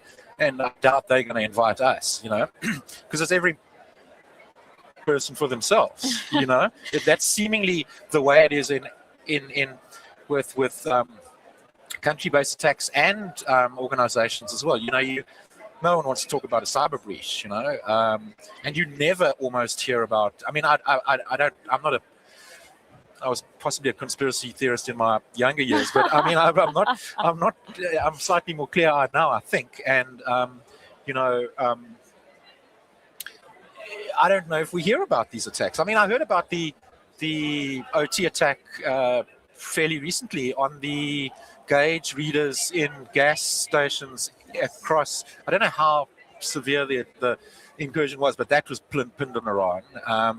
And that seems to be one of those things of like we can be in there if we want. Yes. Yeah. We absolutely can. So I mean, when you say, I mean, it's just great collaboration. I mean, do you see that happening anytime soon? I mean, it's just seemingly out of reach at the moment. Yeah, the key to this is definitely trust. And what we see is that certainly private organizations are not inclined to trust the governments that they are having to work with, certainly like from a regulatory standpoint. It's just the reality. And they shouldn't necessarily trust them, right? We've seen abuses of power that have happened across the world with the governments that are using that type of information for surveillance and other things. So I'm not saying that the enterprises should be trusting the government here, but I do think that there is a level of collaboration that happens, particularly between allies. If you look at like the Five Eyes or the expansion of the Five Eyes that's taken place, where some of this information can be shared in a way that isn't putting either nation at risk, but is enabling a little bit more coordination. And then from there, those nations can choose what information to disseminate to the enterprises within the region or to like some of the smaller businesses, or what advice to give. And so that type of framework is our best way to help protect against some of these more complex attacks, and also to help protect against some of the attacks that might be from like hacktivist groups, for example, in times of war or some wartime scenarios, which do not seem to be going away anytime soon and have started to pick up. Yeah. Do you pay the ransom? The age-old question. Well, I mean, there was this worldwide learning management system that is with hundreds and thousands, if not millions, of students' personal information, and they paid this last 2 weeks. So they obviously just, I mean, do you weigh it up, or how do you see that? How do you think about that? As with everything in cybersecurity, it's not black and white, unfortunately. And so I do think that there are some instances where it makes sense to pay. Unfortunately, like the reason that it makes sense to pay is because you didn't do the upfront work to make sure that you were protected or could recover. Like if we're thinking about effective ransomware response, it starts with recovery. Recovery is the most important piece of this puzzle, and that's where everyone should start. But there are certain circumstances where, say, you've done everything from a recovery standpoint to make sure that you at least have something to recover from, but maybe that backup has gotten attacked by the attackers as well. There comes to be a certain point where there's no other option. And so if there's no other option, the reality is that you have to pay the ransom if you want your organization to survive. But we need to be ensuring that we are having secure backups, that we are, of course, defending against ransomware more holistically across the identify, protect, detect, respond stages, so that those types of things don't happen. So it's unfortunately a nuanced gray area. It is not a strategy to just pay the ransom and be like, oh, now I'll go about my day and I don't need ransomware protection at all, because you will be hit again and very soon. And it's going to cost you a lot, and reputationally as well, not just from the cost of the ransom. But there are certain circumstances where it's just an unfortunate reality. In your speech today, you were saying that Forrester had identified 3 significant challenges. The lack of a comprehensive vulnerability and exposure remediation prioritization strategy, a mouthful, a complexity of the the complexity of the IT environment, and a lack of visibility and influence within the organization, including the difficulty in making business cases. I mean, what have you seen? I mean, over the years, have those changed? Are those still? I mean, that's top of mind for 2026, but I mean, have you seen any of those change over the years? And what can the CISO actually do about those? Like, go because these are CISOs telling you this is what they are experiencing. Yeah. So why aren't they doing anything about it? Is it just like, or they just part of the business? Is it just? Yeah, so our data is of thousands of security decision makers. And so it's been very interesting to see, like I've been at Forrester for 5 years. I've seen the data evolve and change. When it comes to that list, the complexity of the IT environment is constantly in the top 3. That's always in the top 3. One other that is often in the top 3 is a tool, like sprawl of tools and yes. Okay. Because ultimately you have tools in your environment that, and like just from an IT perspective, that are completely different. So for an example, you might have Windows XP running somewhere, and then you have operating systems that are running on the latest version of Windows. Having both of those at once is a big difficulty if you want to protect them equally. Similarly, you might have a bunch of servers and you have a bunch of laptops, and making decisions around what you want to protect and how you want to protect it, what EDR you want to use where, that can be a complex decision. And now the complexity of the IT environment is just getting much worse with AI and with the number of AI agents that are being created, because you have to secure those agents. But the reality is, even last year, we were seeing there are organizations that have thousands of agents already built. One organization we were talking to... And the business is doing it by themselves. Totally. Yeah, by themselves because it's a business. They just want to do is getting something done. And yes. And the individuals are doing it by themselves because they're being told experiment with this, which is great, but it can be very difficult to enable. We've talked to organizations that have 36,000 agents, and that was as of last year. That's a massive number that you have to not only identify, but then protect and make sure that the organization is protected from any malicious action that could be taken even by that agent, but also by someone else on that agent. So there's a lot of complexity to the environment that is just getting worse and is only going to get worse with AI. Yeah. So that's a big one. The vulnerability management one is a really interesting piece because it is consistently in the top 5, but this is the first year I've seen where it has made number 1 on this list. And it makes a lot of sense given with what we're seeing with AI and a lot of the concerns that we've heard about AI over the past few years and around it being able to identify vulnerabilities. Of course, we've seen that come to a head with Mythos and Daybreak, and how these AI models are being used to identify vulnerabilities more effectively than previous models. And so it makes sense that it would rise on the prioritization of the CISO. But the challenge with both of these is that they're largely out of control of the CISO directly, right? Vulnerability prioritization you can do, but actually getting the patch done is not a decision that the CISO is just going to make, or we would have done it already. It is a business problem and a business case problem. And the same thing with the complexity of the IT environment. The CISO can advise, they can make recommendations, but at the end of the day, the business is going to do what it wants to do or what it feels it needs to do to get ahead. And so both of these are very critical pieces. And one of the things that I was recommending in my talk today was use the Mythos moment, even if it is all marketing and it comes out that this is not something that is as big a deal as they talk about. It has the attention of the entire world. So use it as your way to get patching done that you otherwise wouldn't be able to, and to start to rethink your patching processes to make sure that patching gets done faster, because there is a near future where these models are out in the world and they are able to find vulnerabilities faster than we've had before, and we need to be prepared for that. And this time right now is our time to prepare. When do you expect them to release it? So they just made an announcement that they're starting to release it more broadly to more countries and more companies. I think that the number was 150 more companies and 15 more countries or something like that. So we're starting to see the rollout happen slowly. I would imagine by the end of the year, they would have rolled this out to many more organizations. But to be honest, I have no idea. It is entirely up to Anthropic and what they decide, or what OpenAI decides to do that pushes Anthropic to do a similar thing.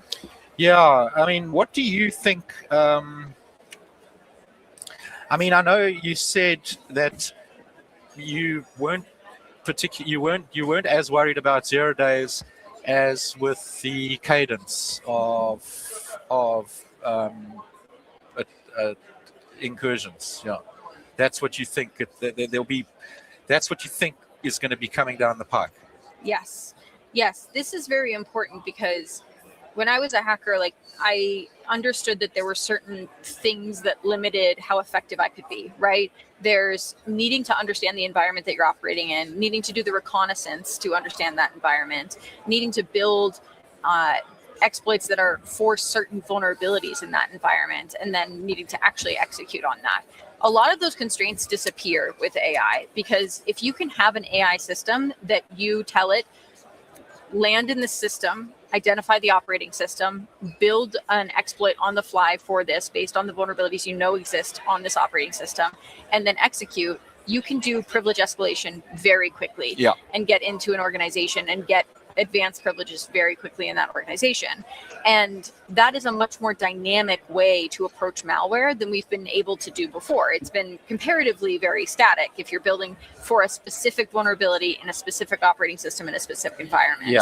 And so that dynamic nature is the thing that I am more concerned about at this point, because that's what AI is especially good at, is going and executing a task that you've told it to do based on the environmental variables that you give it. And that's all that this type of malware would need to do in order to be much more dynamic in the environment, in order to make decisions that are based on what environment it's working in.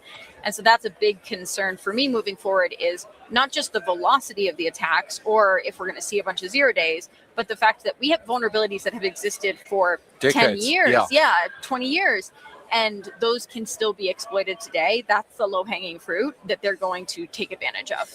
What do we do? We need to be patching, and we need to develop faster patching cycles for the technology that we're using, which includes ultimately like upgrading your systems. And automatically patching, actually. Ideally, it is very difficult, but you need to have an understanding of what you're going to prioritize from a vulnerability standpoint, and what you can actually do more automated patching on that isn't going to disrupt business processes, which is where things get really complicated. But if you can find that sweet spot, then you're going to be able to address certain things and then prioritize other things that require a bit more manual work. But that process needs to change. It has to change at this point. Yeah. Ali Mellon, thank you very much. Thank you so much for having me. Thank you.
Hello, I'm Simniko Msekandaba. Welcome to this special edition of ITWeb TV, where we are at the 2026 ITWeb Security Summit.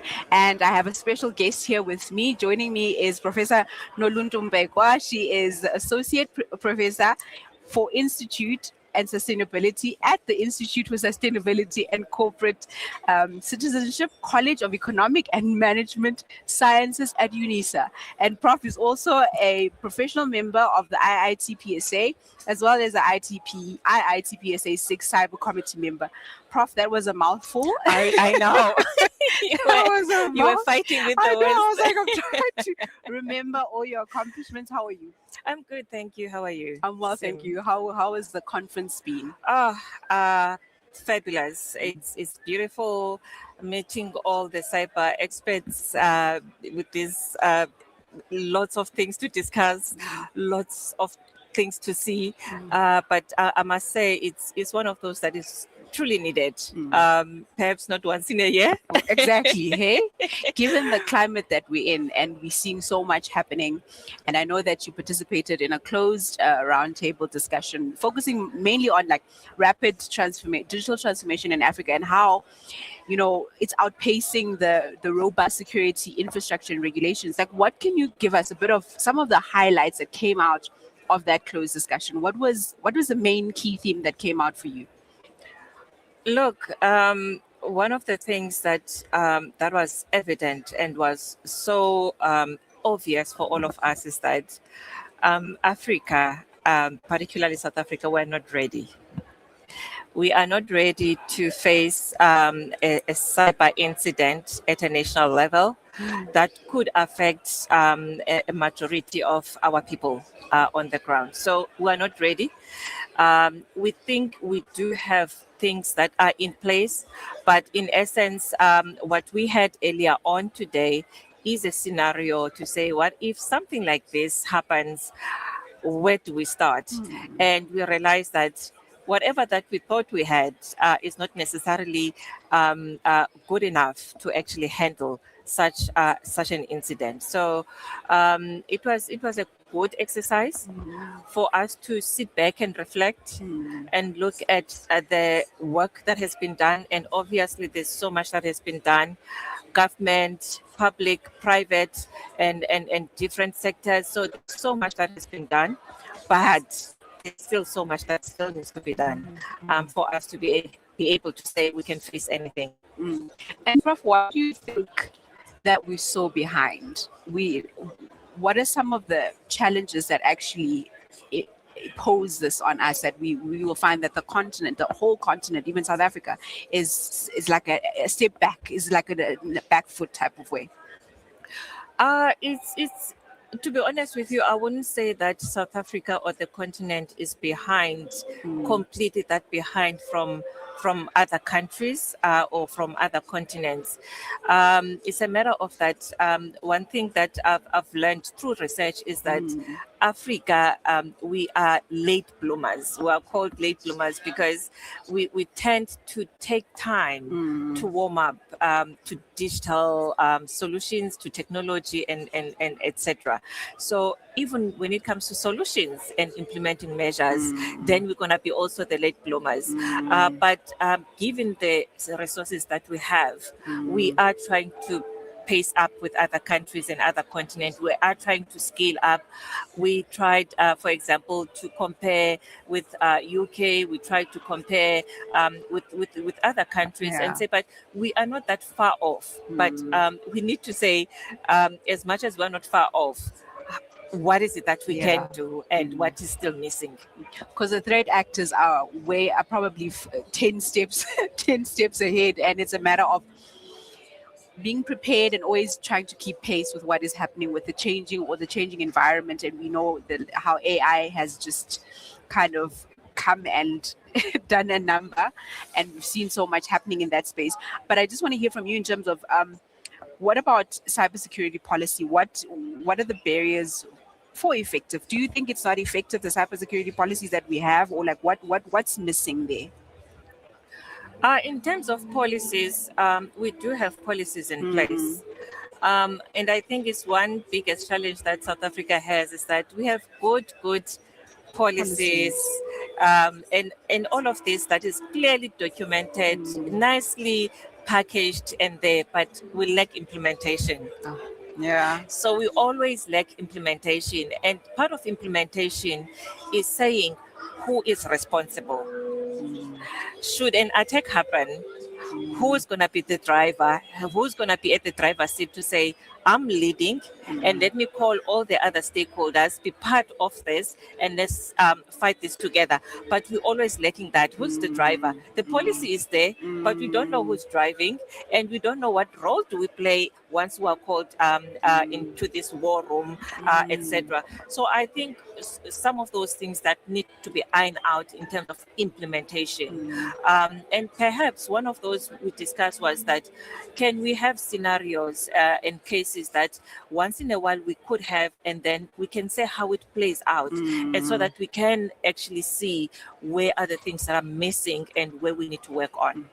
I'm picking up, Prof, in terms of, my guess is to have harmonization, and instead of having silos, everyone talking together to try and get, to a common goal. We all definitely, we all know it's everything is in our corners, and things are advancing at such a fast pace that we can't afford to, To such an extent, we were even discussing a particular attack, and for example, now that we face in the country, is one of the issues is SIM swap attacks that have been so common. Yeah. We've gotten so used to it, and we see it as a little attack that is maybe not financially negative in a way. But if you look at it, once you get your SIM swap or phone taken over by a person through a SIM swap attack, they can access your bank. They can have access to your details, meaning that they can open accounts on your behalf and so on. So there's lots that can actually happen. And in a second or in a minute, because remember, you don't have a network. That's all you know when they're doing the SIM swap attack. And then when you wake up tomorrow, you realize that, but no, I don't have access to my phone, and everything is gone. So as you are saying, it happens so fast. We usually don't have a lot of time to actually react and prevent it from further hurting the person or even the nation in this sense. And Prof, you mentioned, you speak about SIM swap fraud. It's common. We know it's something that's been happening. It's a common occurrence. Like the likes of Sabric, the banking Sabric will come out with numbers every year. But then why is there no solution to something that we've seen happen year in, year out? People losing their credentials, people losing money, their monies as a result of having lost their devices and their identities being taken over. But still, there is no effective solution. It's disheartening. It is disheartening, and that's where I feel then academia needs to play a role. To say, how do we come in with the research that we've been doing? What is it that we found out that we can share? Both academia, industry, public, private, come together to say, research is telling us this, and can we then propose and work together to bring up a solution? Because as you are saying, it's been happening, I don't know how long now, and people still suffer from this, and no one is going to say, I don't want to use a mobile device or mobile phone. Because I'm scared of this. Exactly. We know the benefits that it brings. I mean, literally we live on these mobile devices. We do everything here. We don't go to queue at banks now because we have this small device in our hand, which brings a lot to us as a country. So I think it's high time that then, as you are mentioning, we move away from those silos. We harmonize, including academia, to say, what have you done, and how can we find solutions and provide solutions together. And an important part, Prof, as well, is about academia coming together.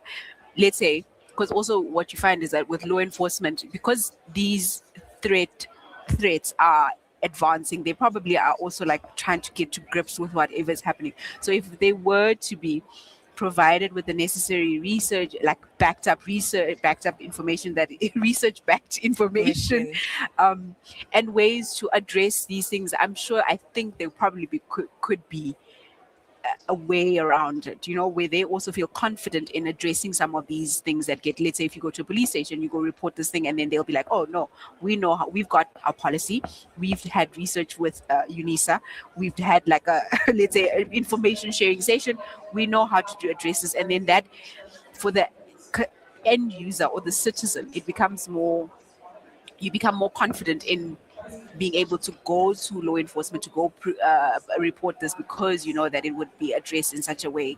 And I really hope that there would be opportunities of collaboration and sharing information. And I know. I think it's high time, and we've been trying to say that also, that that is linked together with developing our own solutions for our own problems, because we tend to outsource cyber measures or tools and technologies from other countries. Not that they are not important or we're not learning from them, but sometimes we need to say maybe some of these challenges, they are not facing them. I'm not saying they are not. I'm just saying maybe they are not, and maybe because they're not providing solutions because it does not affect them that much. But us, remember, mobile devices in the hands of a small to medium enterprise person, it means running a business without having the infrastructure. It means making money without having to spend all of this. So that mobile device, it provides that infrastructure for them, so they can run a business and do whatever they can. Now, if that is taken away, you are taking their everything. You are taking their business. So to them, this issue is not as deep as it is for us in the country and in Africa. I'm feeling so despondent, but anyway, let's continue, Prof. We'll hope for better things. We'll hope for better opportunities. But I want to hear in terms of, just hearing from you in terms of what does a thriving, self-sustaining African securities ecosystem look like for you? How would you describe it? What would it entail? To be honest with you, I would say at the moment, I would appreciate that as South Africa, we get our story correct first. Before we can look outside and say, how then do we collaborate and work together with other countries in the continent? That is crucial because remember, attacks now are intercontinental or are international. They cross borders. They're borderless. There's no border so at all. So I think it's really, really important, and we're literally running out of time to say we need to get our story together in South Africa, and therefore we need to then collaborating with the rest of Africa, so that we can see how do we then handle these borderless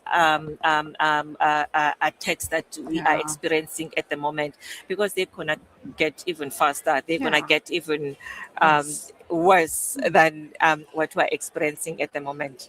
And AI is not helping us. It's like a double-edged sword. AI at this point in time is against us because we're not moving at the pace of it. So it's against us at this point in time. Up until you are able to be comfortable to say that we can manage an attack, then we can maybe bring AI to say, how do we then also use AI to actually in terms of our security as part of security measure. And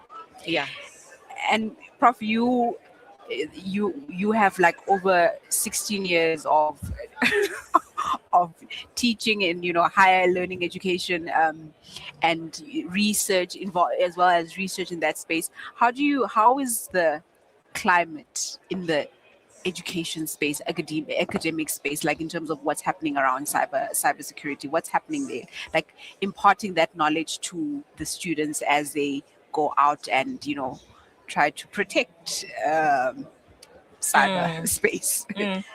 Look, and I've been trying to figure out the statistics, and people keep on saying we don't have the enough skills. They keep on saying that, and at some point last Do you night I was agree as even well? thinking that do we? Because I mean,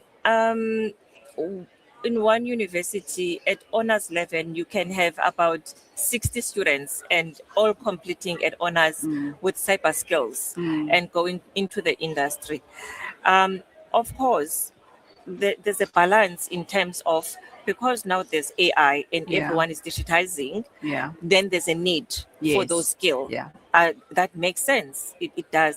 But to say that we don't have enough skills, for me, I still feel that maybe we are exaggerating there. Maybe we need to find out, maybe do more research to say what happens when they graduate. And Into the the work, industry, yeah, where is the gap actually? Yeah. So that we can be able then to find interventions that will direct that particular gap. Because now we're generalizing this problem, this issue, that there's no skills, and we're not sure where do we miss them. Where is actually where we're losing these skills? Because they do come to university, they choose computer science, they choose IS and IT, and then they graduate, but then the industry is saying there's a lack of skills. So I think that there needs to be a way that we say, where are we losing them exactly, and what are the interventions that we need to put in place? And perhaps one of those is to be for government to make a decision to say, is this a critical national problem that perhaps we need to put more resources in terms of more funding directed, Yeah. in terms of grooming and skilling and educating, so that we can have the necessary skills we need, even if it means we take them to Russia. I was gonna Come ask, do you think it's because also that the reason that we see these numbers being put out there, that we lack these skills, is it also not a matter of that they also get there are other opportunities outside of our borders that they probably could be getting attracted to, because and it's a key skill that not just only South Africa needs, the rest of the continent needs, Europe, Asia, and other markets as well. So you probably would find that maybe they also get poached. So hence there's these gaps that need to be filled. Correct. I think People that's possible. people Possible. seek opportunities elsewhere, but also we need them here as well. Definitely. They must come back. They will. They always say, I'm just going to make money and then I'll come back home to Yeah, no, definitely. Yeah. Because I still remember many, as you've mentioned, I have 60 years of experience. At some point in time when I was in the Free State, I know the government there was very, very intentional. They used to give bursaries to IT students at a certain university there. Once they are done, they would take them to China and train them on particular skills and then come back. So perhaps we need to normalize that. Government needs to drive that more often, to say there's certain skills that we want, and let's fund the student from day one. They enter university up until they complete, go and put them in an internship for a year or 2 years in a space where they can learn and then come back and contribute. So I think perhaps if we can be intentional as a country, we might get somewhere. And Prof, maybe as we round up our very interesting discussion, I want to hear from you. What are your, are you optimistic about, the cyberspace, how we are positioning ourselves, or what are your thoughts about the future, short term maybe? I am confident that we are moving towards the right direction. Because one thing for sure, I always say wherever I'm going, is that technology is here to stay. We need to adjust. Exactly. Or adapt. There was a point in time when I started doing research, I started doing voting, mobile voting. I was so interested in how we can use mobile devices for elections and casting vote and so on. And people were like, no, we'll never do that. And at that point in time, many people at the time, internet banking or online banking was also new at the time. But if you can check now, 2026, how many people use online banking? Mm. Perhaps even 90% of people in the country are using mobile banking for one reason or the other. So technology has a tendency of doing that we might not see the benefit now, but once it becomes part of us in the communities and your friends start using it and everyone else, then like, but I think I can use it to actually be much more effective and efficient. Yeah. Then you start using it. So technology is here to stay. It's a matter of time that also security mindset, even if you're not a security expert, security mindset, a posture of being aware to say, when I'm using my device, how do I use it safe? How do I protect my information and so on and so forth? So I think it's going to come and settle in as we move along and accepting the fact that technology is here to stay. But as a country, we are in the right direction, but there's still lots to be done. Yeah. No, I totally hear you on that. And I want to go back to the point of you doing your research on M-voting. The IEC recently came out saying that they've had, like with the local government elections coming up in November, them saying that they've seen quite an uptake in terms of registrations, new registrations, and checking if you are registered, people doing that online instead of people going to an IEC office to see if you're registered, because they're saying that, and that obviously being driven by our youthful population. Yes. Because Yes. everything is at the touch of a button. And honestly, why should I go in queue if I can do it at home? Yeah. On this small device that can do everything. I mean, Yeah. it takes me a lot more time to actually walk to a station and so on.